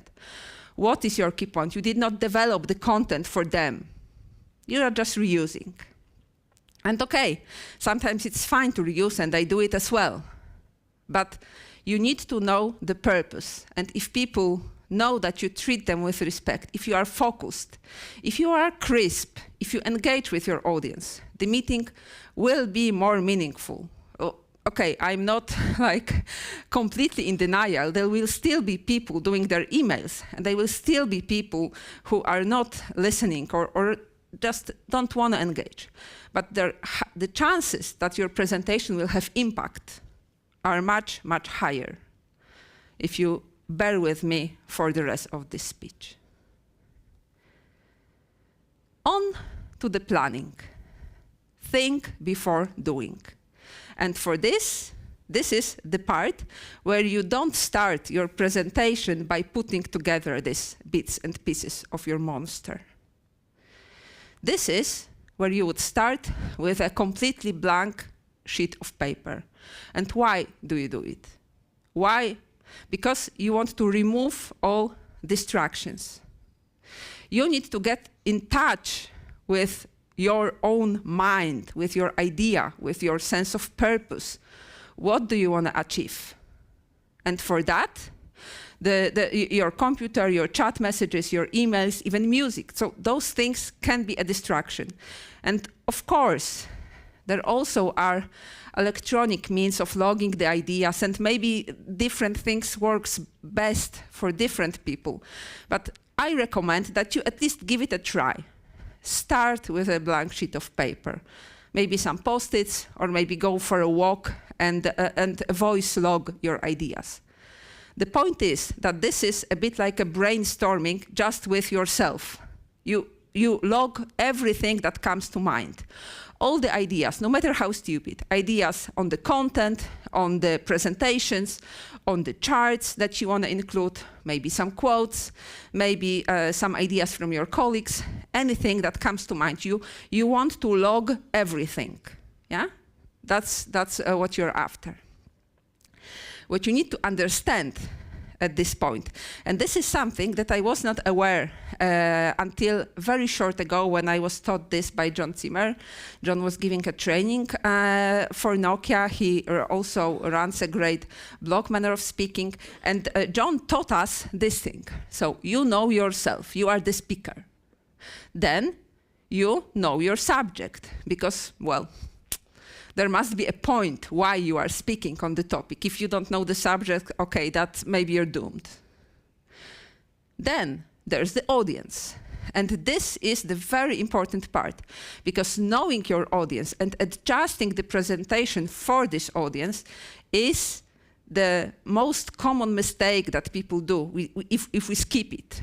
And what is important for understanding the situation are those arrows here. So all the arrows, they represent the relation. So the relation between the speaker and the subject. Obviously, I am speaking to you about the design of presentations because I am on a quest and I have been reading a lot and researching this topic, right?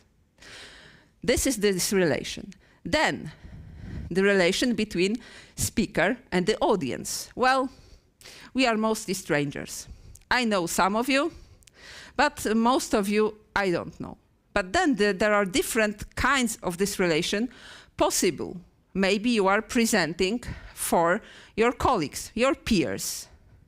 But then maybe the audience has authority over you. Maybe you're presenting to your bosses, or a board of directors, or somebody who decides whether your project will continue. then maybe it's the opposite. Maybe it's you who has the authority over audience. Maybe you try to motivate your team to do something. Maybe you want to motivate them to spend more time at work, right? Sometimes you may need to do that. Then, what's the relationship between the audience and the subjects? Right.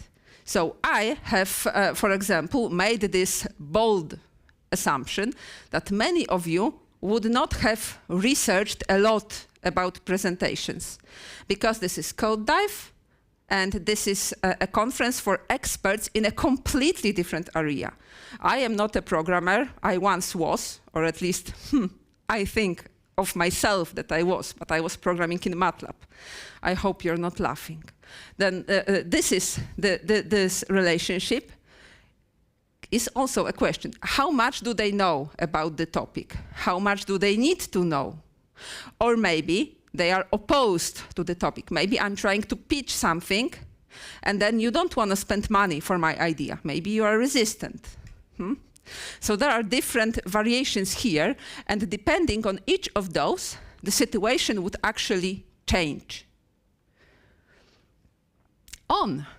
Now, we are finding the core, the most important part of your presentation. This is a bit like an elevator pitch. I'm pretty sure about this, you know, but even shorter. So why is this important? Well, my core for this speech is this: I want to motivate you. That's my goal. I want to motivate you to spend effort designing your presentations. I want you to invest your time before your meetings so that your meetings are of better quality. And why you should care? First, you should care because this shows respect for your colleagues. But maybe you're not so altruistic. So you should also care because this gives you more impact.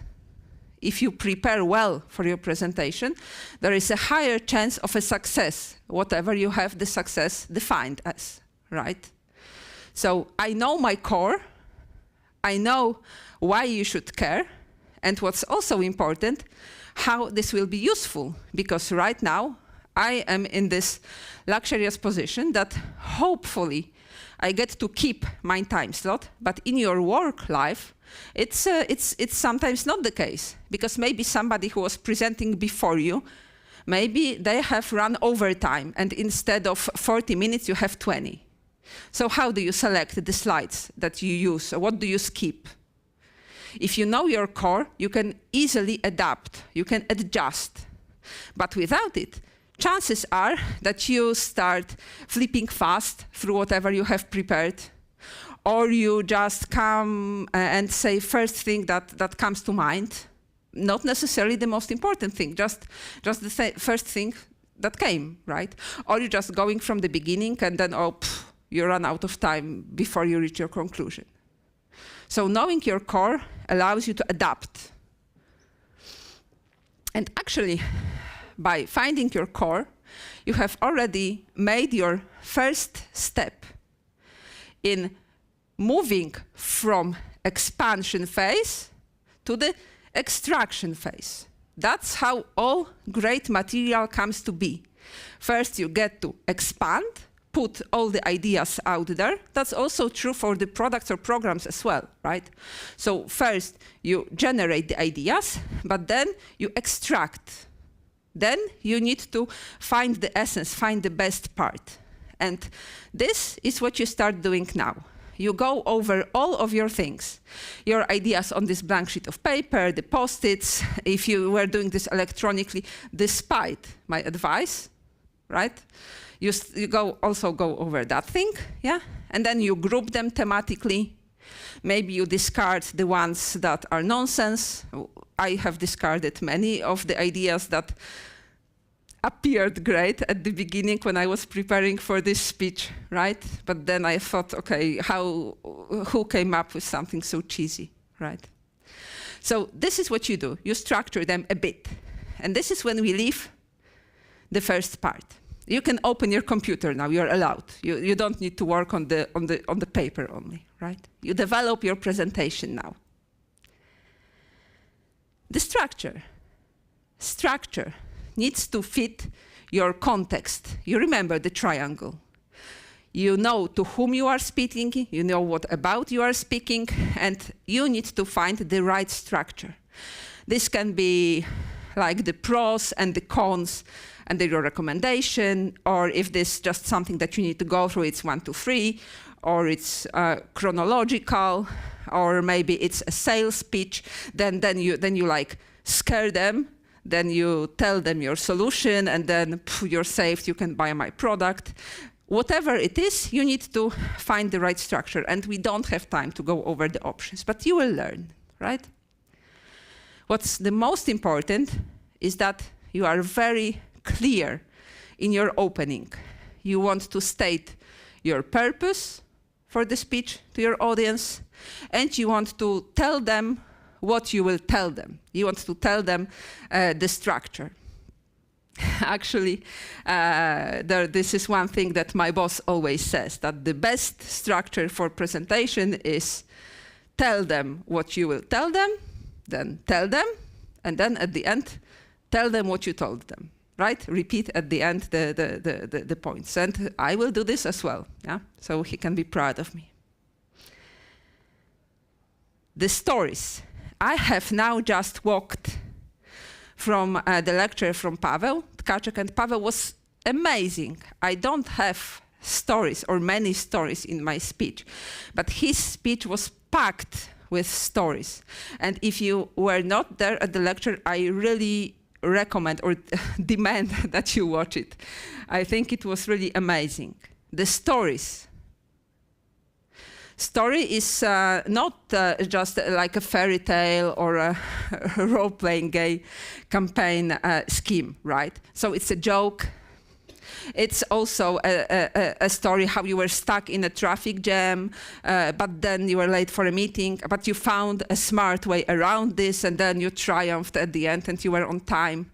Or it's a story about a product that was really dated and old and nobody wanted to develop it, but then you found a smart way to refactor it and structure into parts that it's actually what the customer needs and it's extendable again.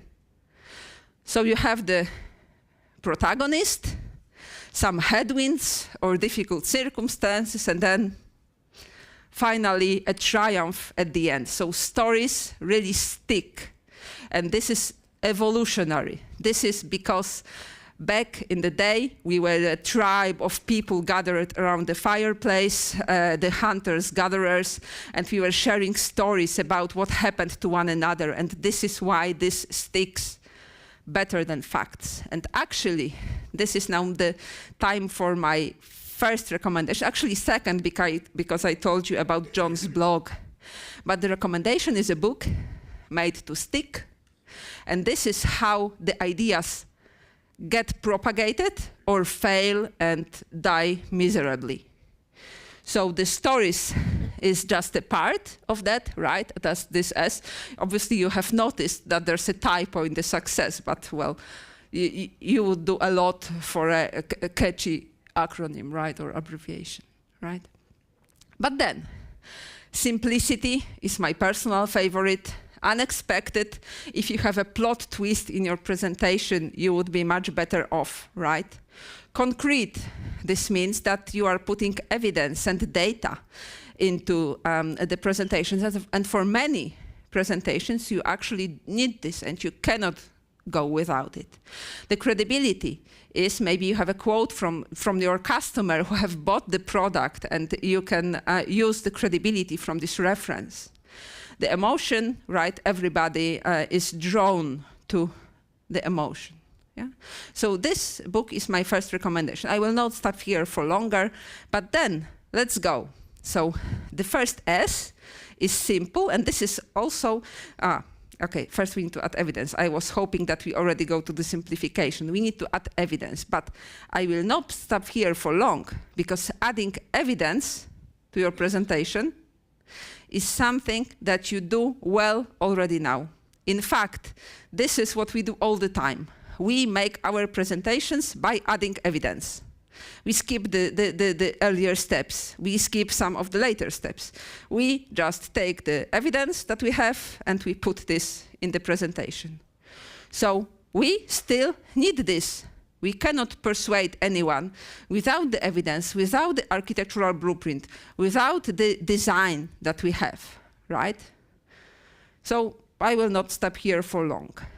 But then, beware the curse of knowledge. The curse of knowledge is why you sometimes fail to explain your field of expertise to people who are new to it, or who are less experts, or who are even in your company or in your field, but a few layers above, that they need to manage more areas and are less experts.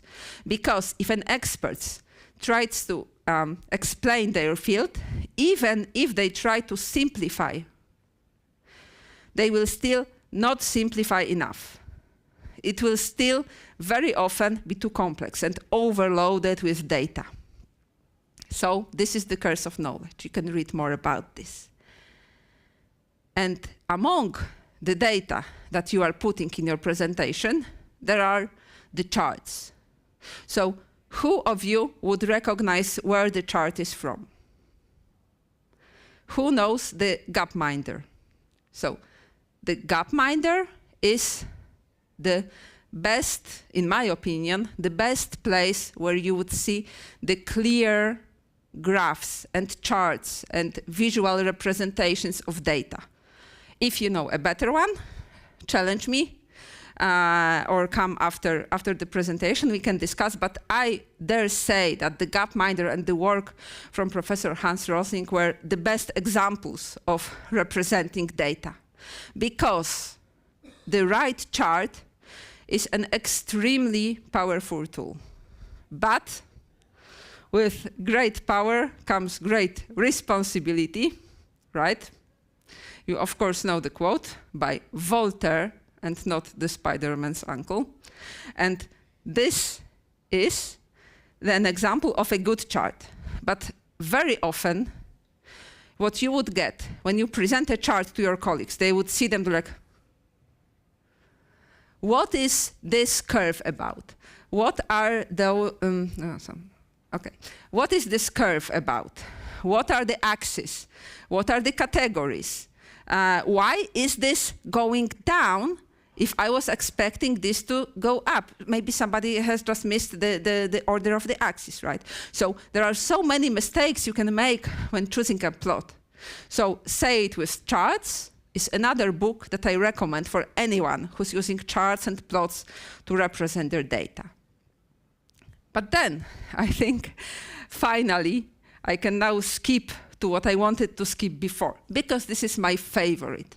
It's the simplification. The simplification is what is very often missing in our presentations. It is the ultimate sophistication. It is much easier to create a long presentation than a short one. Because to develop a short one, you need to know which parts you can leave away and which parts are essential. It takes effort to conceive this planning phase, right? Of course, you can always oversimplify. We don't want to do it, right? But I would say the majority of presentations that I see at work, both in Nokia, but also from other companies, right?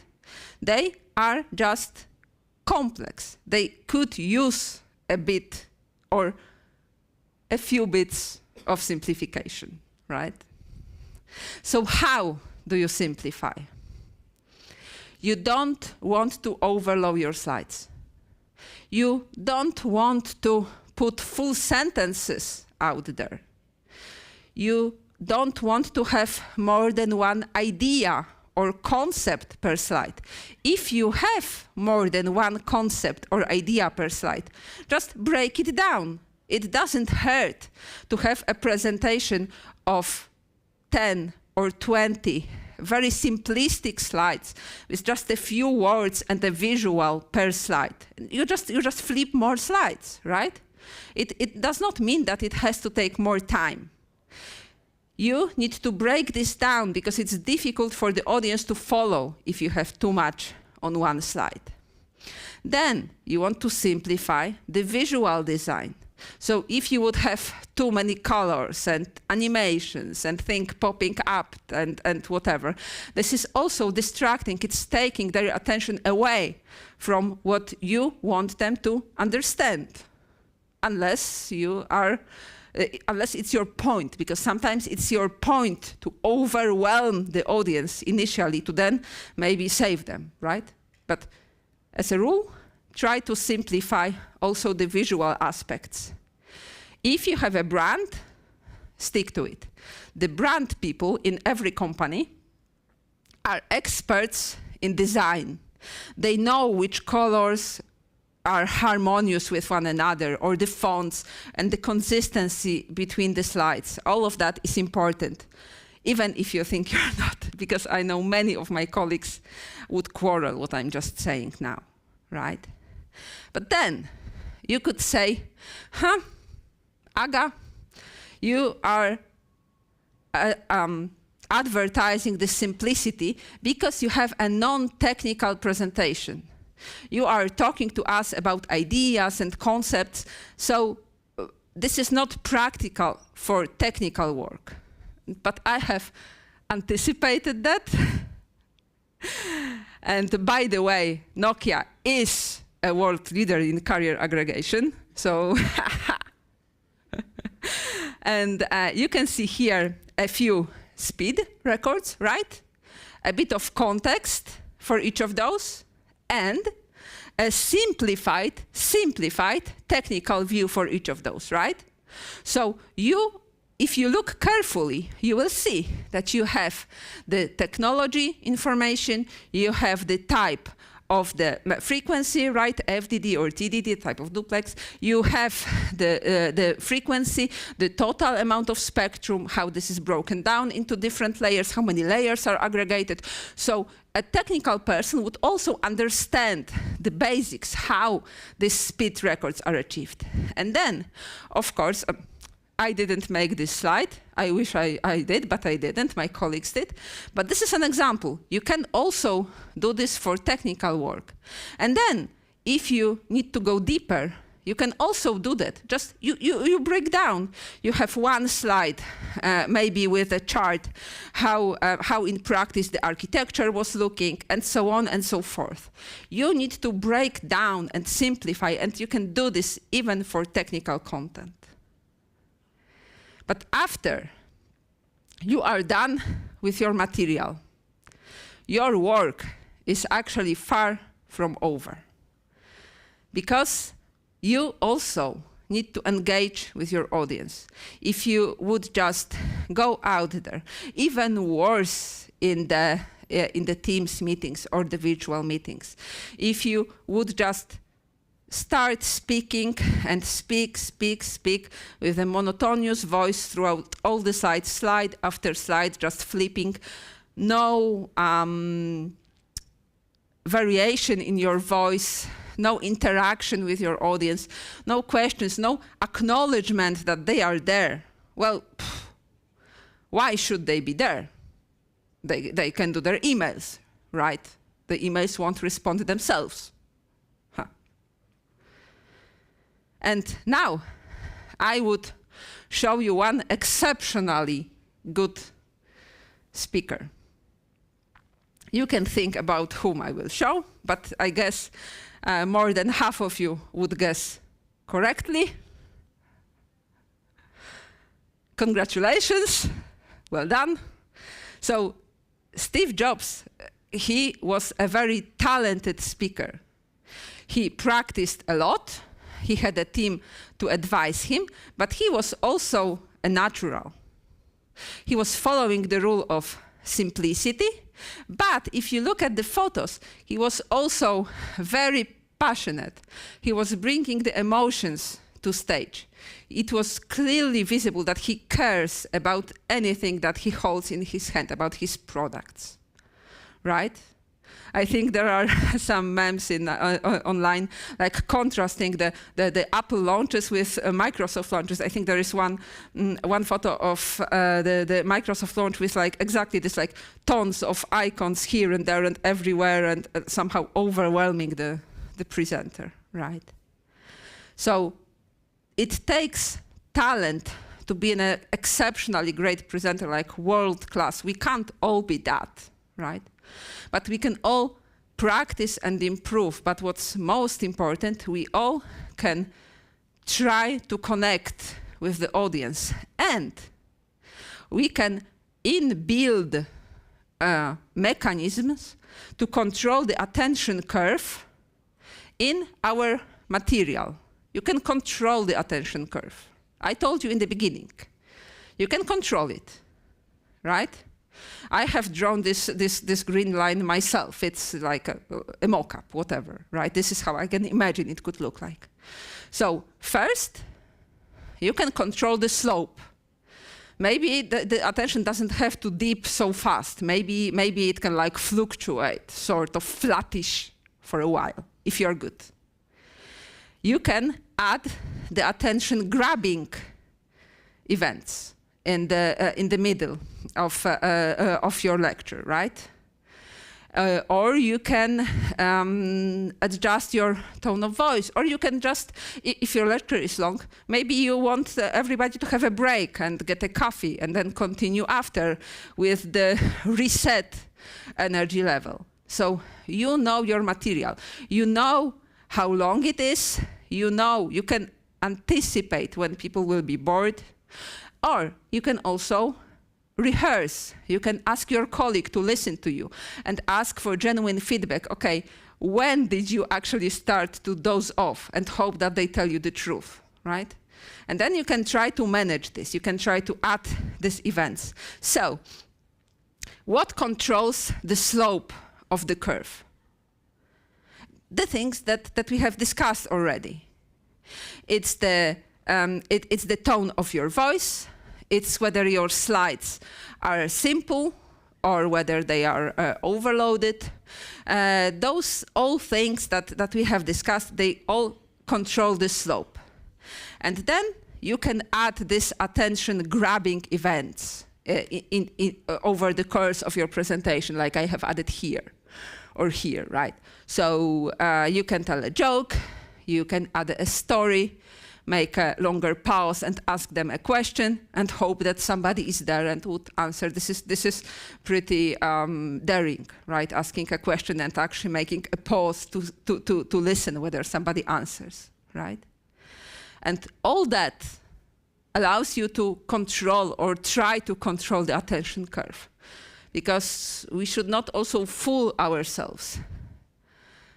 This is a time where everyone has the phone in the pocket and the tool, the lure, the bait to jump in this whole world of distraction at the palm of our hand, right? It's not even the emails.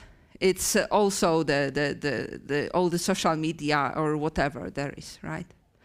But then you can at least have a go. You can try. But whatever you do, don't broadcast. Don't broadcast. Don't just stand there and speak and forget about everyone and be so submerged in your own story and trying to finish it that you don't relate to the audience.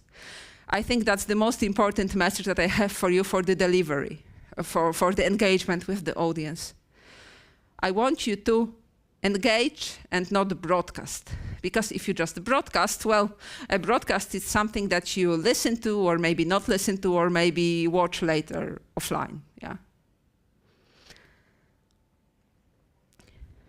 What we have done is we have, you see what I'm doing now? I'm now telling you what I told. I have told you how to plan your presentation. I have told you how to develop the content, and I have told you how to engage with your audience, right? And then I have two more things for you before I finish, and maybe we have some time for questions. The first thing is the recommendations. I have put the different order. The first thing is the recommendations for you to continue learning. If you also study the topic, right? And then let me know. Maybe there are some great books that I haven't read yet, right? Let me know, because I want to learn. I want to study and know more and be better, because I am on a quest, right? I am. The manner of speaking, I told you already, that's the blog from John Zimmer. And John writes a blog not only about the presentation making, but also rhetorics, right? So how to speak. This is extremely interesting. I advise you read a bit. Then the 3 books. I mentioned already the Made to Stick. I mentioned briefly, without the picture, the Say It with Charts. This is a great one. It's a bit old one, but it really shows when to use which chart. If this is about a relation of variables, if this is about a distribution of variables, if this is about proportions or time series, different combinations. And it also has a lot of this before and after examples, and how a bad and puzzling and confusing chart can look like, and then how you can simplify it, how you can have more impact with a chart. And then the presentation Zen does the same. So a lot of before and after examples, and how to develop, how to design your presentations, how to make your slides look good and nice. Yeah? And then, sorry, there was just a message. I was distracted myself. That's what the watches do now. This is a checklist. And actually, I would hope maybe I can put the slides up somewhere on a conference page, or you can just send me an email or connect over LinkedIn. I can send them. This is a checklist that I have prepared for you, right? So what to do in the planning phase, don't forget. What to do in the content development phase, and what to do or not to do when engaging with the audience. So the things that I said in this lecture are here. You can just take this list and use it as this sort of cheat sheet when preparing your own stuff, right? Yes, and this is my final message. That's what I want you to take away from this presentation. Be kind to your colleagues, respect them, spend effort before your presentation. Prepare well and make your meetings meaningful. And this can make the world a better place for all of us, because maybe at some point in the future I would attend your presentation, and I don't want it to be boring. Thank you. Thank you.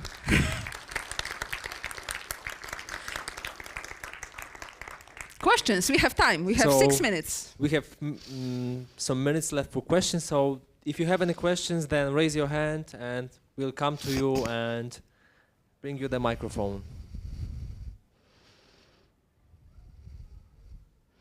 Okay. If you thought I was wrong at some point, if you want to challenge me, you're welcome. Maybe I have a question. So I have a question about the meetings within Teams. So for example, do you have any recommendations how to make, for example, retrospectives or, for example, plannings and dailies more meaningful and more, how to say it, more better? Yeah. First of all, you should within a team have a look. Is everybody who speaks in the meeting, is everybody being concise? Sometimes it's hard to give feedback to the colleagues that, okay, you were taking too much time, because some people just like to talk and guilty as charged, right? So people sometimes like the sound of their own voice and they like to explain and talk, right? So if you have such people on the team, it would drag on, right? So try to set rules for your team and try to be more disciplined, Yeah? If everybody on a team would follow the rule of simplicity and sticking only to the core of what needs to be said in a meeting, I'm pretty sure that we can improve the life also in the dailies or weeklies, right? Okay, thank you. Well, good luck. Do we have any more questions? If we don't, then thank you very much. We can talk offline. Thanks. It was Thanks, guys. Very, Thanks for very coming. Interesting presentation. So thank you once again. Thanks for coming. And please be on stage because we have a gift for you. Wow. Thank you. Ah. A gift is always nice. Thank you. Okay, so we have the next presentation in around 20 minutes, so we can grab a coffee and we can be back here in around 20 minutes. So see you later. Thanks, guys.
became software architect. I was working in a corporation, a big one. I was a software developer. I was a very good software developer, a rock star. My KPIs were through the roof. And sometime in 2006, as in corporations, we did this yearly evaluation talk with my superior, and naturally he offered me a promotion to senior software developer. And I said something that is very similar to this comic strip. I said that I prefer to be a junior architect than senior developer because this is the same job, same salary, but it sounds better and will look better in my CV. I had a very vague idea what being a software architect really means, and that was because this role and this position in IT industry is shrouded in mystery. Architecture is this scientia occulta, and architects are middle-aged males sitting in their ivory towers making decisions. It's full of myths, misconceptions, half-truths, so we'll begin with dispelling some of them. I was under the impression that software architect is just like developer, but on steroids. And it may be true. There are organizations where after hitting the glass ceiling as senior developer, you get promotion to architect. You know? And you do the same stuff, you do a lot of coding, you just code senior things. You know? Nothing special. But I would argue that software architecture as a discipline and software architect's role is very different from the role of software developer. Next thing, this is sort of symmetrical myth. I haven't suffered from it, but many people do. The myth is that software architects do not code at all or code very little. Okay, maybe this is not a myth, this is half true, because there are architects that do not code at all or code very little. On the other hand, there are certain architectural roles that require relatively a lot of coding. So this may be true, not necessarily.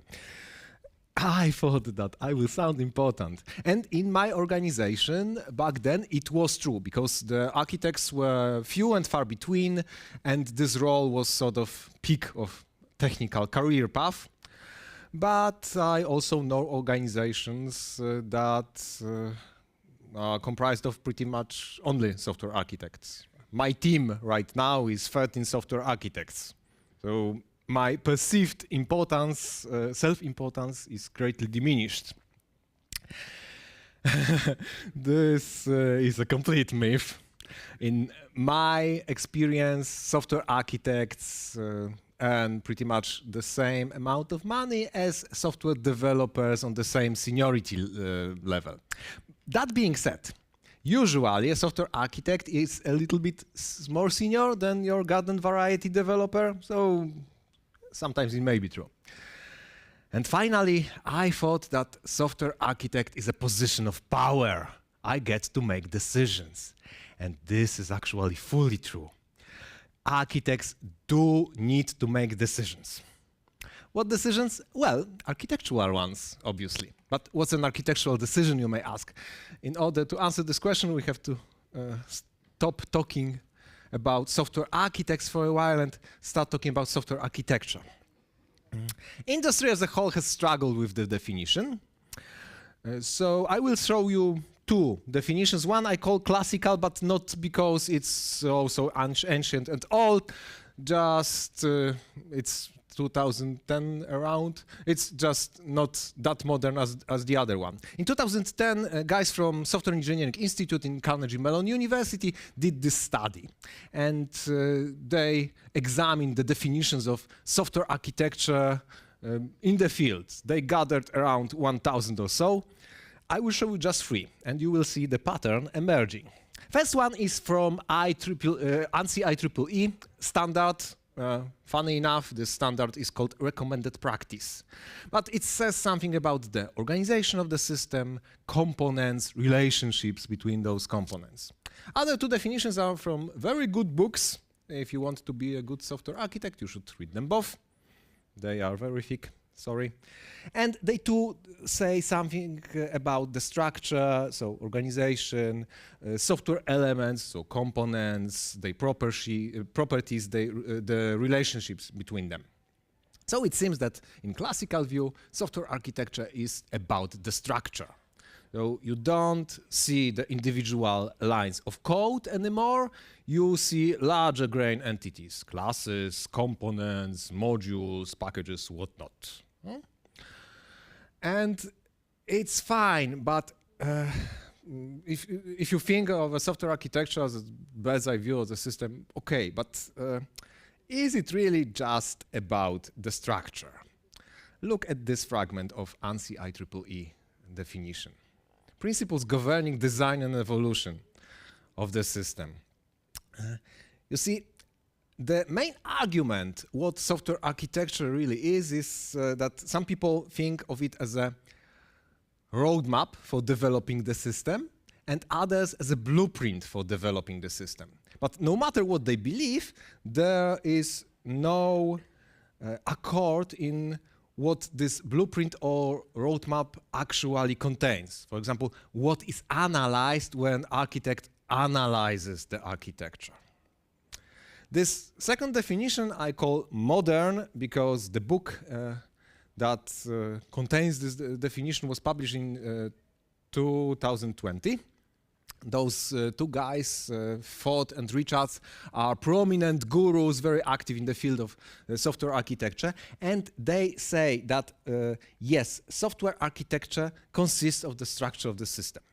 And here the structure refers to the type of architectural pattern or style that is used in the system. This may be service-oriented architecture, event-driven architecture, microservices, and so on, monolith. If you heard my previous talk today, you know all about it. But saying that we have microservices architecture in our system doesn't tell you the whole story. It's just the structure. The second element, or actually elements, are the architectural characteristics the system must support. Those are those ETs like security, maintainability, deployability, and so on. So quality attributes, also known as non-functional requirements. We will get back to that in a moment. Then we have architecture decisions. Those are the rules, strict ones, how we develop the system. For example, we don't call the database layer directly from presentation layer because of reasons. Of course, we live in the real world, and sometimes we need to, bend those rules or even break them. This is called seeking variance. And most proper decent organizations have some kind of variance model that allows you to formalize the process of seeking variance. So if you are a chief architect or you are some kind of architecture decision body, you take this model and then you make the decision based on what this model will tell you. Finally, we have design principles, and those are not really rules. Those are just guidelines, things like we prefer asynchronous communication to synchronous one because of performance. A strict rule here could never cover every possible situation you may encounter in the system. But giving a developer such a principle, a guideline allows the developer to make a decision on the spot when such a situation is encountered.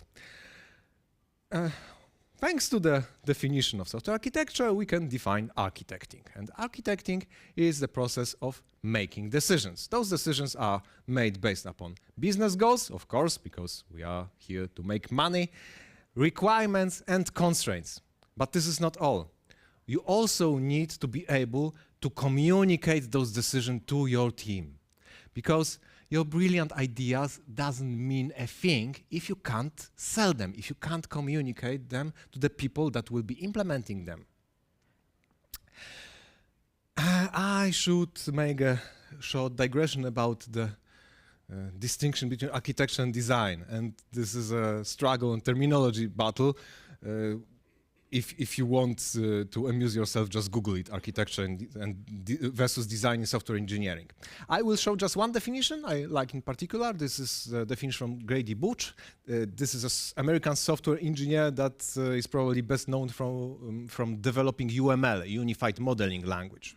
And he says that the design is potential, one point in potential decision space.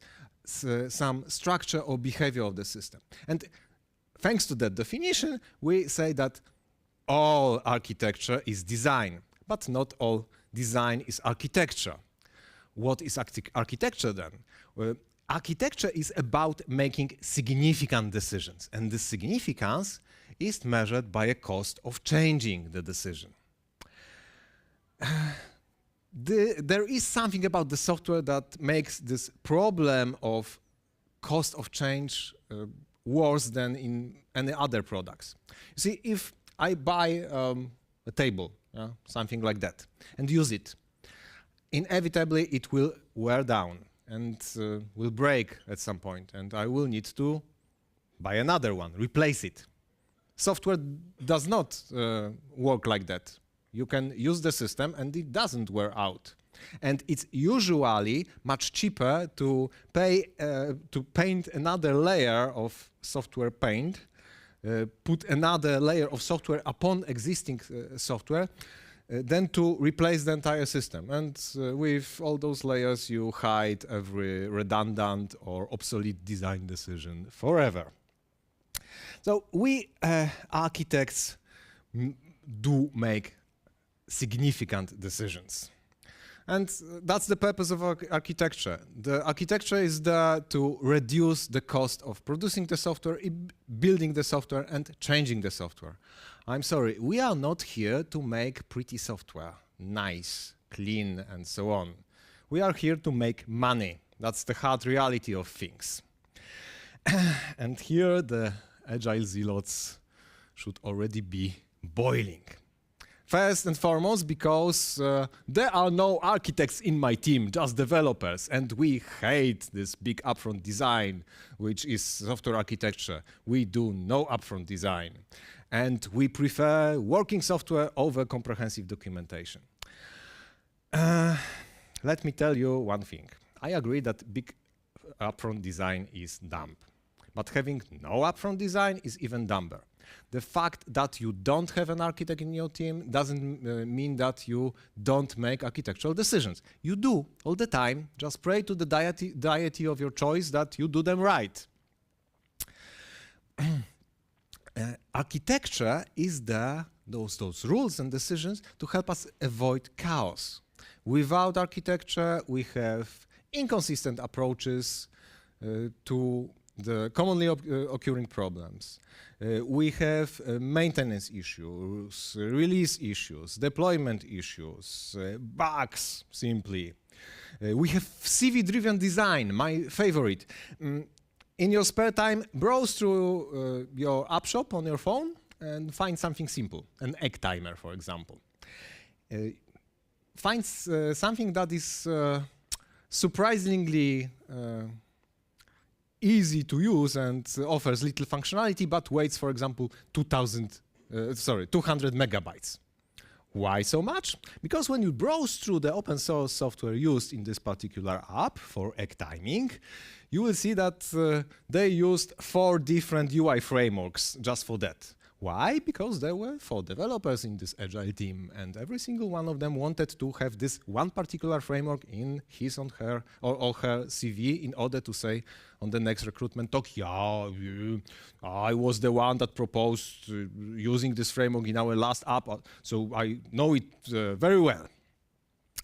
Agile. Agile is about moving fast and embracing change and releasing often and getting feedback and continuous improvement, inspecting, adapting, blah, blah, blah, blah.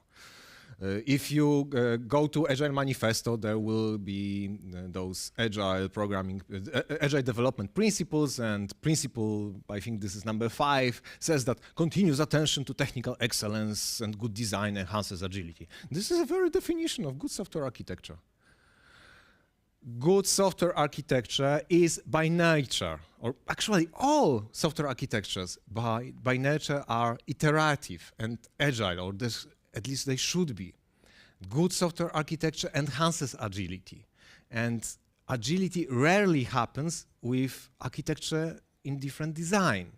Agility is a quality attribute. So we support, as architects, we support agility. You need some guidance, you need some rules.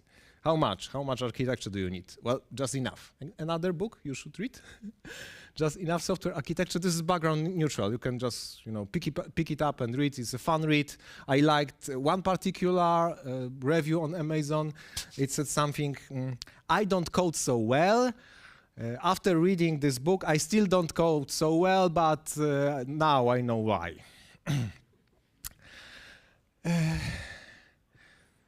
We are making architectural decisions all the time, but what drives them? First and foremost, of course, requirements, the functional requirements, how the system delivers its business value to the customer. But this is not all. A second thing, very important too, are quality attributes, or those architectural characteristics, cross-cutting concerns, service level agreements. You may know them as non-functional requirements, but I really don't like this term because I noticed after years of career that management tends to shut down when they hear non-functional. This sounds pretty much like non-functional, we can't sell it. So it's no use to invest in it. So quality attributes are much better. The problem with quality attributes and with optimization of quality attributes is that there are plenty of them. This is a very short list I've taken from Wikipedia. As you can see, there's around 100 of them, and they don't really mean a thing on their own. Yeah, what's portability? Huh? Without the context, it's very hard to deduct what you should optimize. And typically, the context doesn't show in the requirements. It makes it even harder. Next thing, constraints. We live in real world. Our software does too, and real world has constraints. Things like time, budget, people, skills, politics. You have to consider them all when you are making decisions. And finally, principles. Architectural principles, design principles, those are things that you choose or your team chooses or you do it together. And it can be anything, starting from tabs versus spaces and coding conventions and ending with things like stateful versus stateless, anemic versus rich, or connectionless versus, yeah. You get the picture.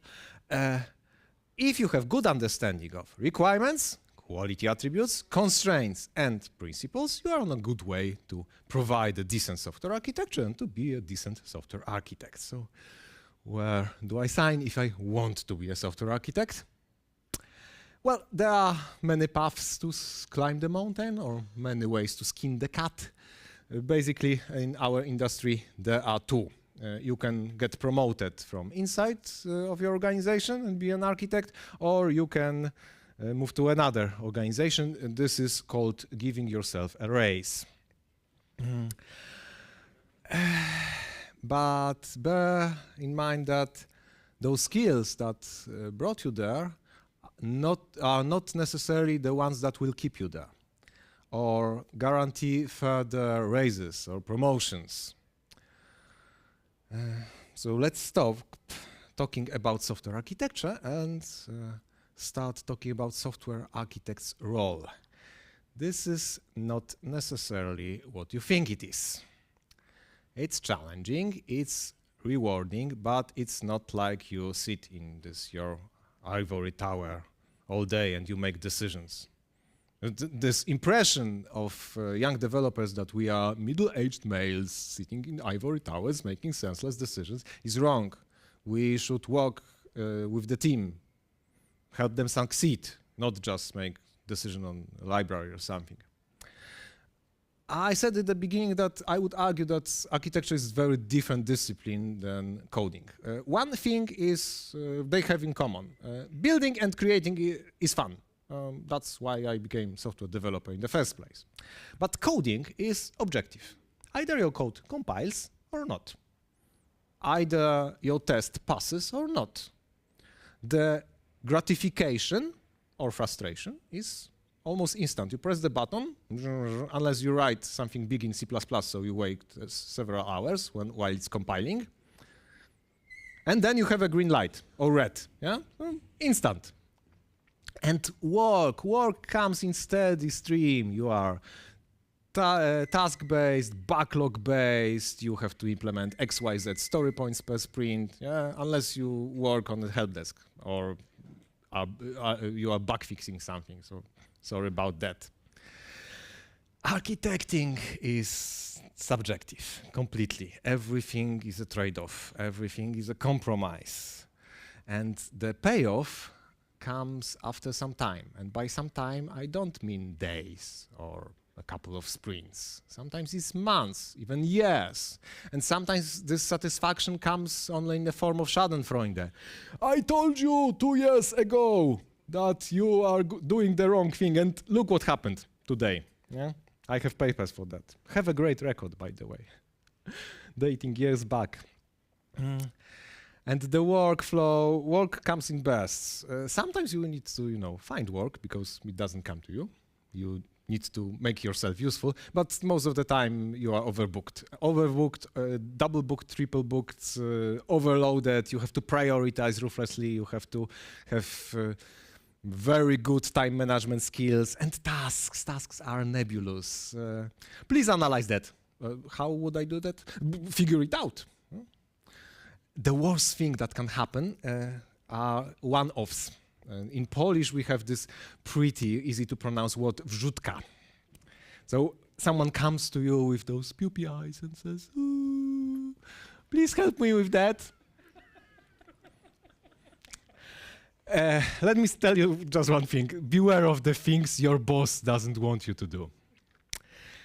On the other hand, some things are like spinach or broccoli. You may not like them, but they are good for you. So don't be afraid of doing crappy work, for it is a manure upon which your skill tree will grow.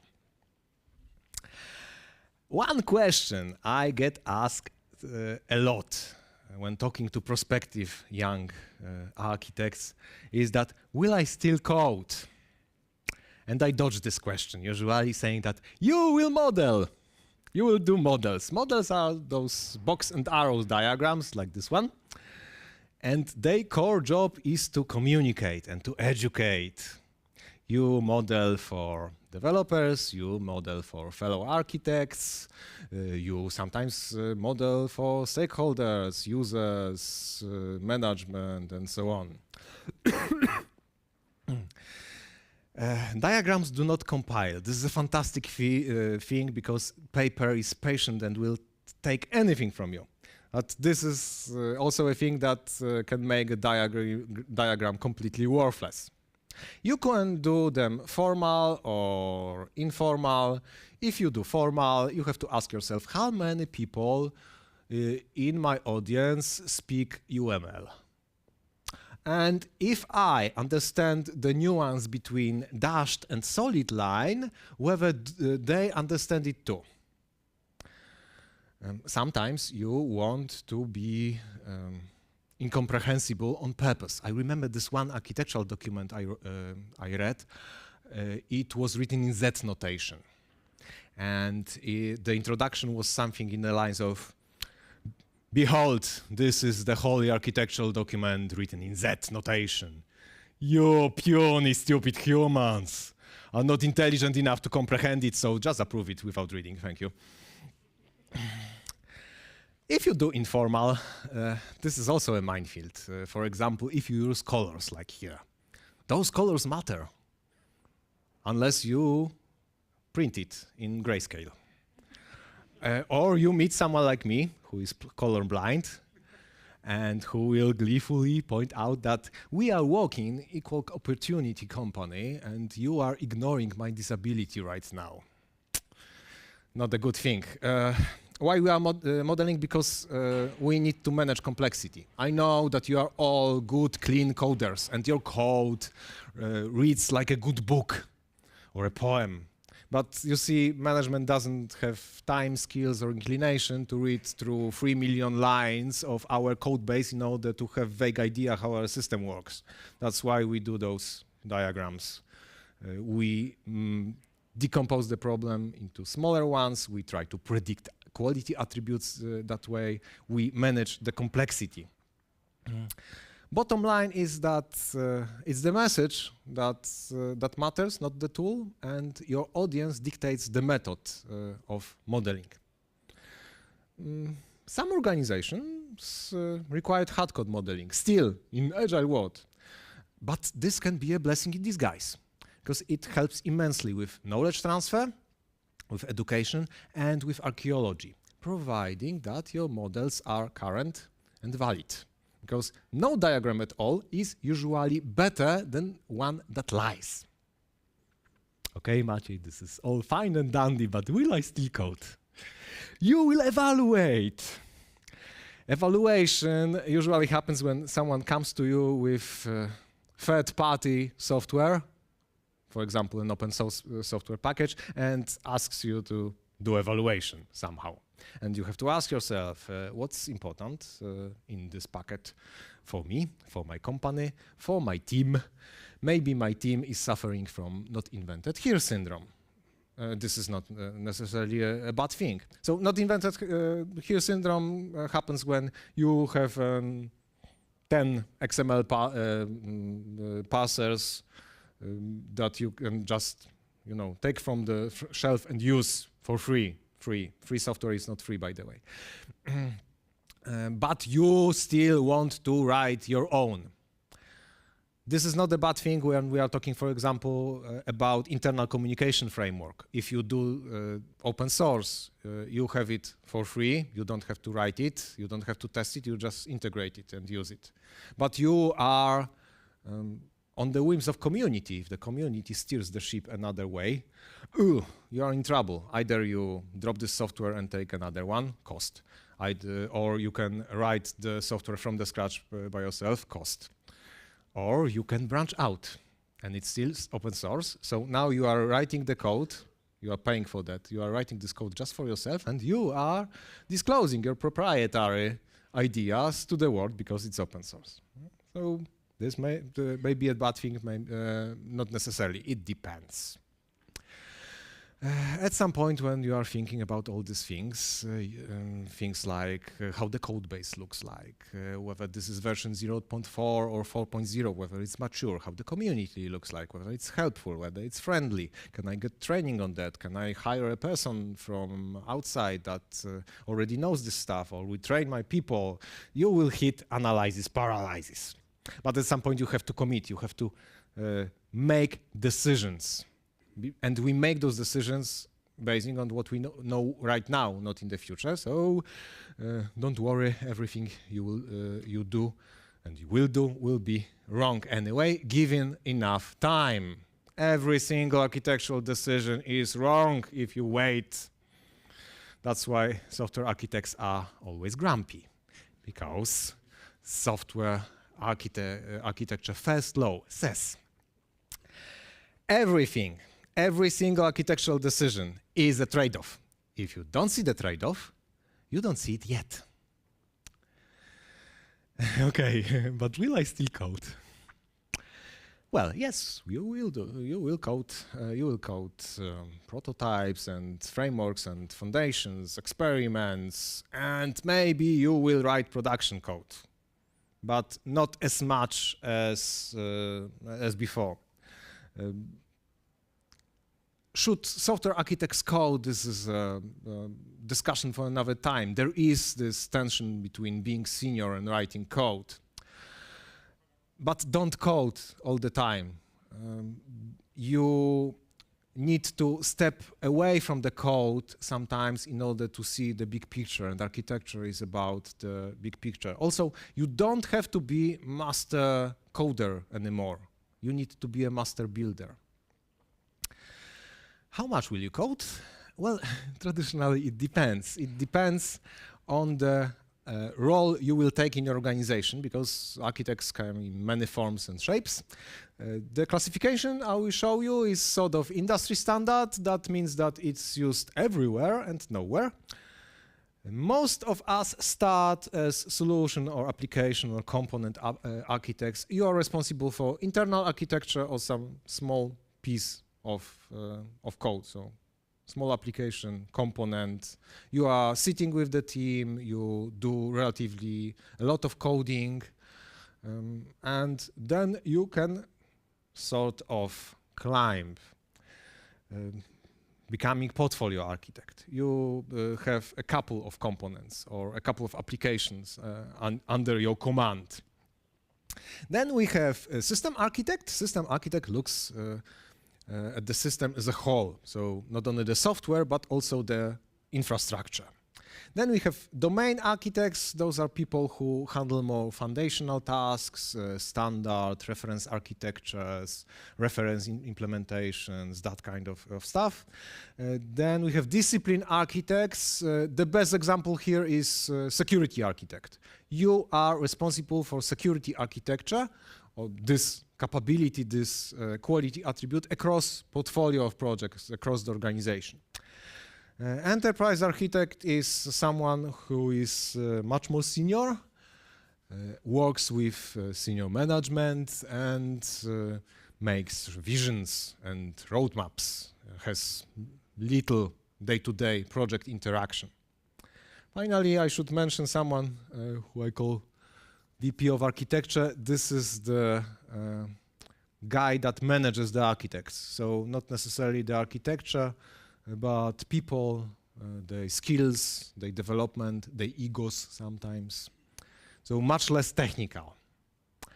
Apropos less technical, is the software architect post-technical career option then? If it's so much different from coding. No, by no means your technical skills are assumed. You need to have them deep and wide. But this is not about technical anymore. You need to possess some soft skills, like leadership. You are expected to lead. You are expected to be a change agent, to have continuous technical leadership and ownership of the architecture throughout the product delivery. Then, communication. Communication is vital. This is a story of its own. Channel matters, tone matters, overuse of humor matters. If you like to chat, don't assume that everyone likes to chat. Sometimes you need the phone, sometimes you need a meeting, sometimes you want the record, sometimes you don't want the record, sometimes you want witnesses. It's a gigantic topic. Meetings. You will go to a lot of meetings. It's normal in my calendar that I have 2 meetings at the same time slot. There's nothing special. Having 3 is also nothing special. It happens. If you have 5 or 6, you maybe show your calendar on Slack just for lulz. But meetings in general are also interesting because you have different roles on the meetings. First and foremost, you are a security blanket. Why am I here? Because we needed an architect. Sometimes it's not even okay to ask, why am I here? You just sit there and do the sonar service. Sonar service is when you have to maintain silence and you have to listen carefully. Because sometimes you need to unmute yourself. By the way, I was talking on mute means I wasn't paying attention. You have to unmute yourself and say something clever. And naturally, you will lead the meetings, you will facilitate the meetings, you will present on the meetings or conferences. Because architecture is a story. You tell the story to your developers so they can understand it and implement it and tell your story to the others. You tell your story to your senior management to get sponsored. You need to manage your managers. You need to manage your stakeholders. Stakeholders are those people who hold the stakes. They can pierce you with those stakes. but you can sort of steer them into staking your enemies. They need to know you, and they need to like you. But you can't be a, brown-nosed sycophant. They have to like you because you are doing good, important job for them. And of course, when managing stakeholders, the most important stakeholder is your manager. So you have always consider his or her point of view. It's so very complicated that overthinking will kill you at some point. The point is that the technology is easy, but the culture is not. Embrace the company's culture or perish. Your relationships matter, and you need to cultivate it. Your network needs cultivation because you need to know whom you can reach, whom you can ask for help, offer help, volunteer, but be aware of the tasks your manager doesn't want you to do. To sort of end this soft skills topic, a few pieces of advice from your older colleague. First and foremost, pick your battles. If you are willing to die on every hill, you are wasting your time. Preferably, pick just the battles you can win. Secondly, perception matters because you need to rely not only on the strength of your brilliant ideas, but also on your reputation. You have to be aware.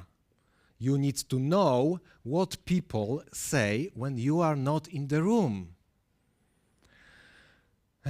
Embrace the culture. You can't change the culture. You can't change the company's culture because this is not what architects do. We are not paid for that. If you want to change the culture, find another role. Embrace the culture or perish. And finally, communicate with respect, not derision. I think this is pretty obvious. All right, let me finish this boring soft skill topics. And let's start wrapping up. Thinking architecturally is really hard because everything changes all the time. Technology changes all the time. And we architects and developers also have opinions, sometimes very strong ones. This is not helping when in your field of expertise everything is subjective. We also have fears. We have fear of learning old or using old. But we also have this fear of new, because if you are sitting on the bleeding edge of technology, that means that you will bleed. You will pay for all the growing pains of this new hot thing you are using. If you want to be a pioneer, just keep in mind that you can tell pioneers by the arrows sticking from their backs. As the software development environment, ecosystem changes, tech changes, business changes, capabilities change, and so on. You need to have strategy for all that. Strategy, not hope, because hope is good for, rebellions and revolutions, Star Wars. And yeah, you will tell the rebels by arrows sticking from everywhere. You need to keep up with what's happening in the technology. And no matter what tool you will use, you can do blog, Slashdot, Reddit, Twitter. I don't think you will use Twitter much in the future. You can do other social networks. You can ask colleagues, go to meetups, conferences, whatever. Just reserve some time, once a week, once a month, to do that diligently and have a fantastic record, because you will forget most of the things you will read. And again, whatever works for you. Share documents. You can write your own blog. I do handwritten notes, and this is the only thing I write by hand nowadays. And I have those moleskin notebooks dating 12 years back or so. And I can manage it. But as I said, whatever works for you. Finally, remember that your attention is a bit like real estate, in that sense that they are not making more of it. So practice ruthless attention conservation. Most of the things are not worth your time. Oh, it's so very complicated. Why to be an architect is such a struggle? It's hell. Will I still grow technically when I move from software developer to software architect? Well, most likely you will, but not as much as before. You will grow other limbs, other muscles. This is not about technical anymore. By the way, we are not technicians. If you have a plumbing problem in your house, you don't call an architect, you call a plumber, a technical guy. So architecture, architect's work is more about leading and influencing. You will get bigger projects. You will steer bigger teams. It's really something special when you are at the helm of the ship and 2,000 sailors are at your command.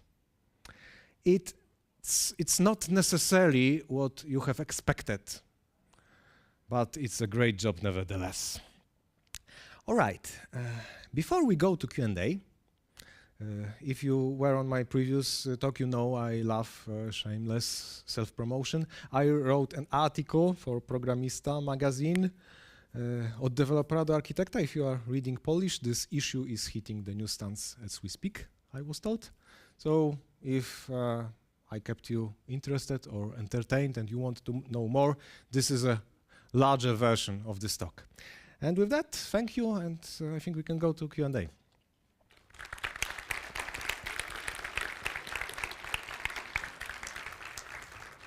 Okay, so if you have any questions, then raise your hands and me and my colleague will go to you. So I have one question here.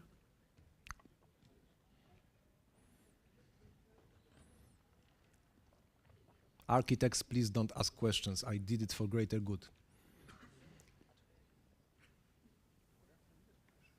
Hi.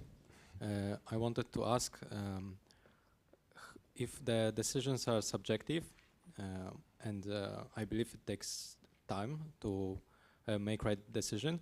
How is your job as, how is your work as a software architect evaluated? Are there reviews or stuff like this?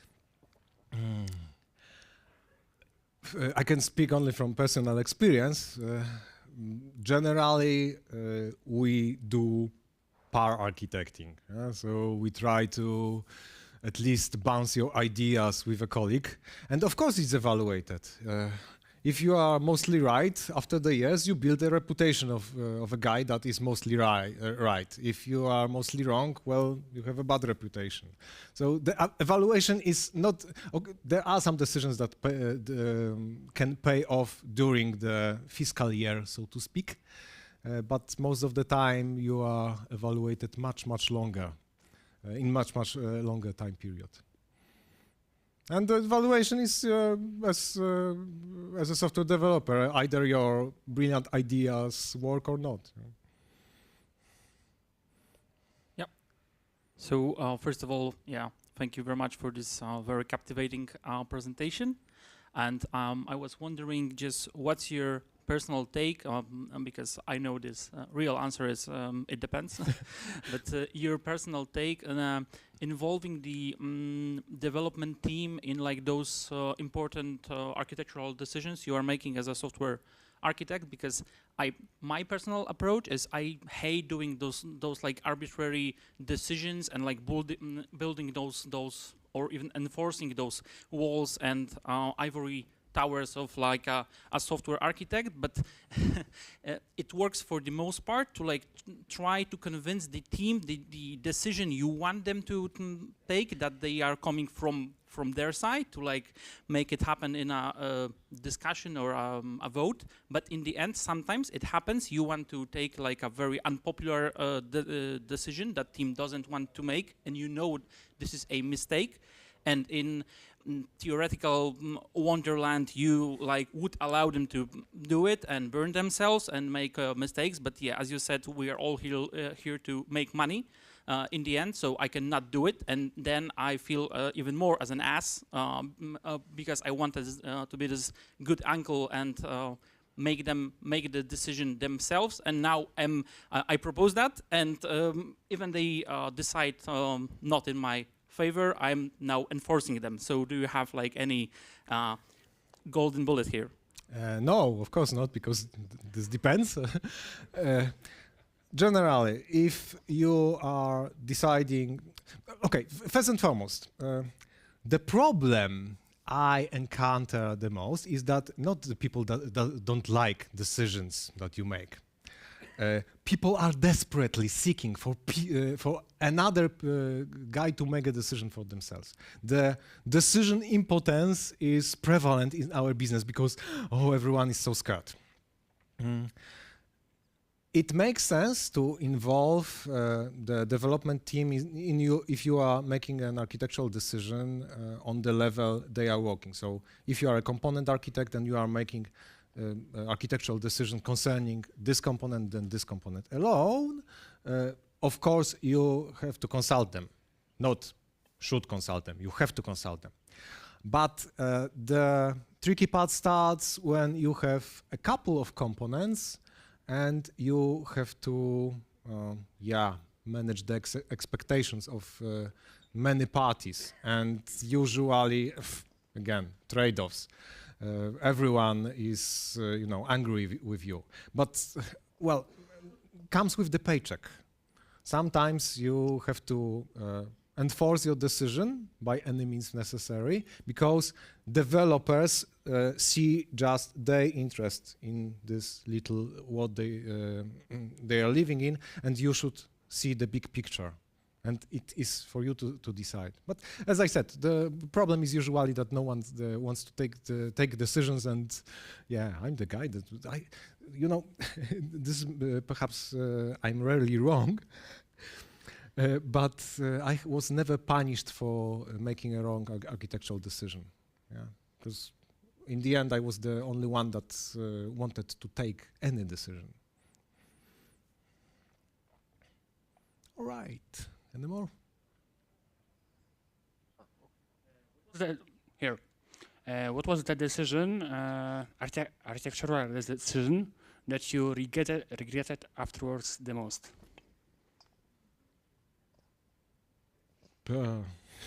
Seriously, I can't think of any.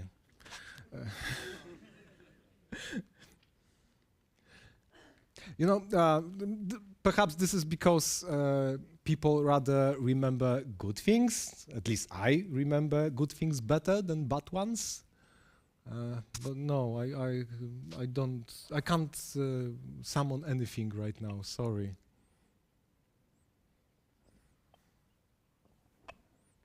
Hi.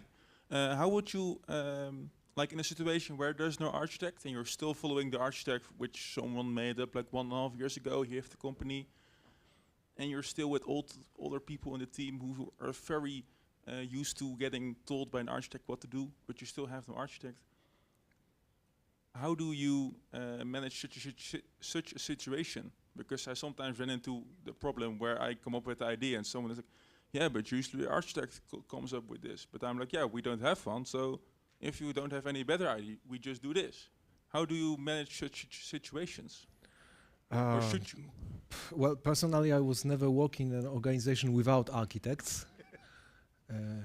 But I would say that if you have a good idea, and it doesn't matter what your role and position in the organization is, if you are able to sell it, if you are able to promote it, it's just do it, go for it. If it's a good for organization, it will pay off at some point. Hey, I'm here in the middle, if I may. So I have a question. Would you say it's fair to say, in your opinion, that a software architect is a battle-tested, with their own share of battle scarce, socially adept senior developer, with some inclination for politics and urge to make witty remarks and ask clever questions? No classification is perfect and no definition is perfect, but this is certainly a very good one. Thank you. And full disclosure, when I started my career in IT, I was diagnosed with clinical lack of soft skills. I had a paper for that. And what you see here is a product of endless trainings. So if you just experience the soft skills part, if you are willing and able, will come. Is it necessary to be super senior software developer before start architecture path? Most of good software architects I know are were good coders first. And usually when you see a recruitment ad for a software architect, 3 to 5 years of experience is at minimum. And I would recommend having some battle scars before you start with the architecture. I have one question here. I think that we are running out of the time because the official end of the whole conference will be in some minutes. So here I want to invite you to the official ending, and there will be rewards, prizes. It will be held in room number 1. So I'm sorry to interrupt this really good Q&A session, but the time is running. So I really invite you to the room number 1, where we can officially end the conference. And thank you very much, Maciej. It was a really nice presentation. So once again, thank you.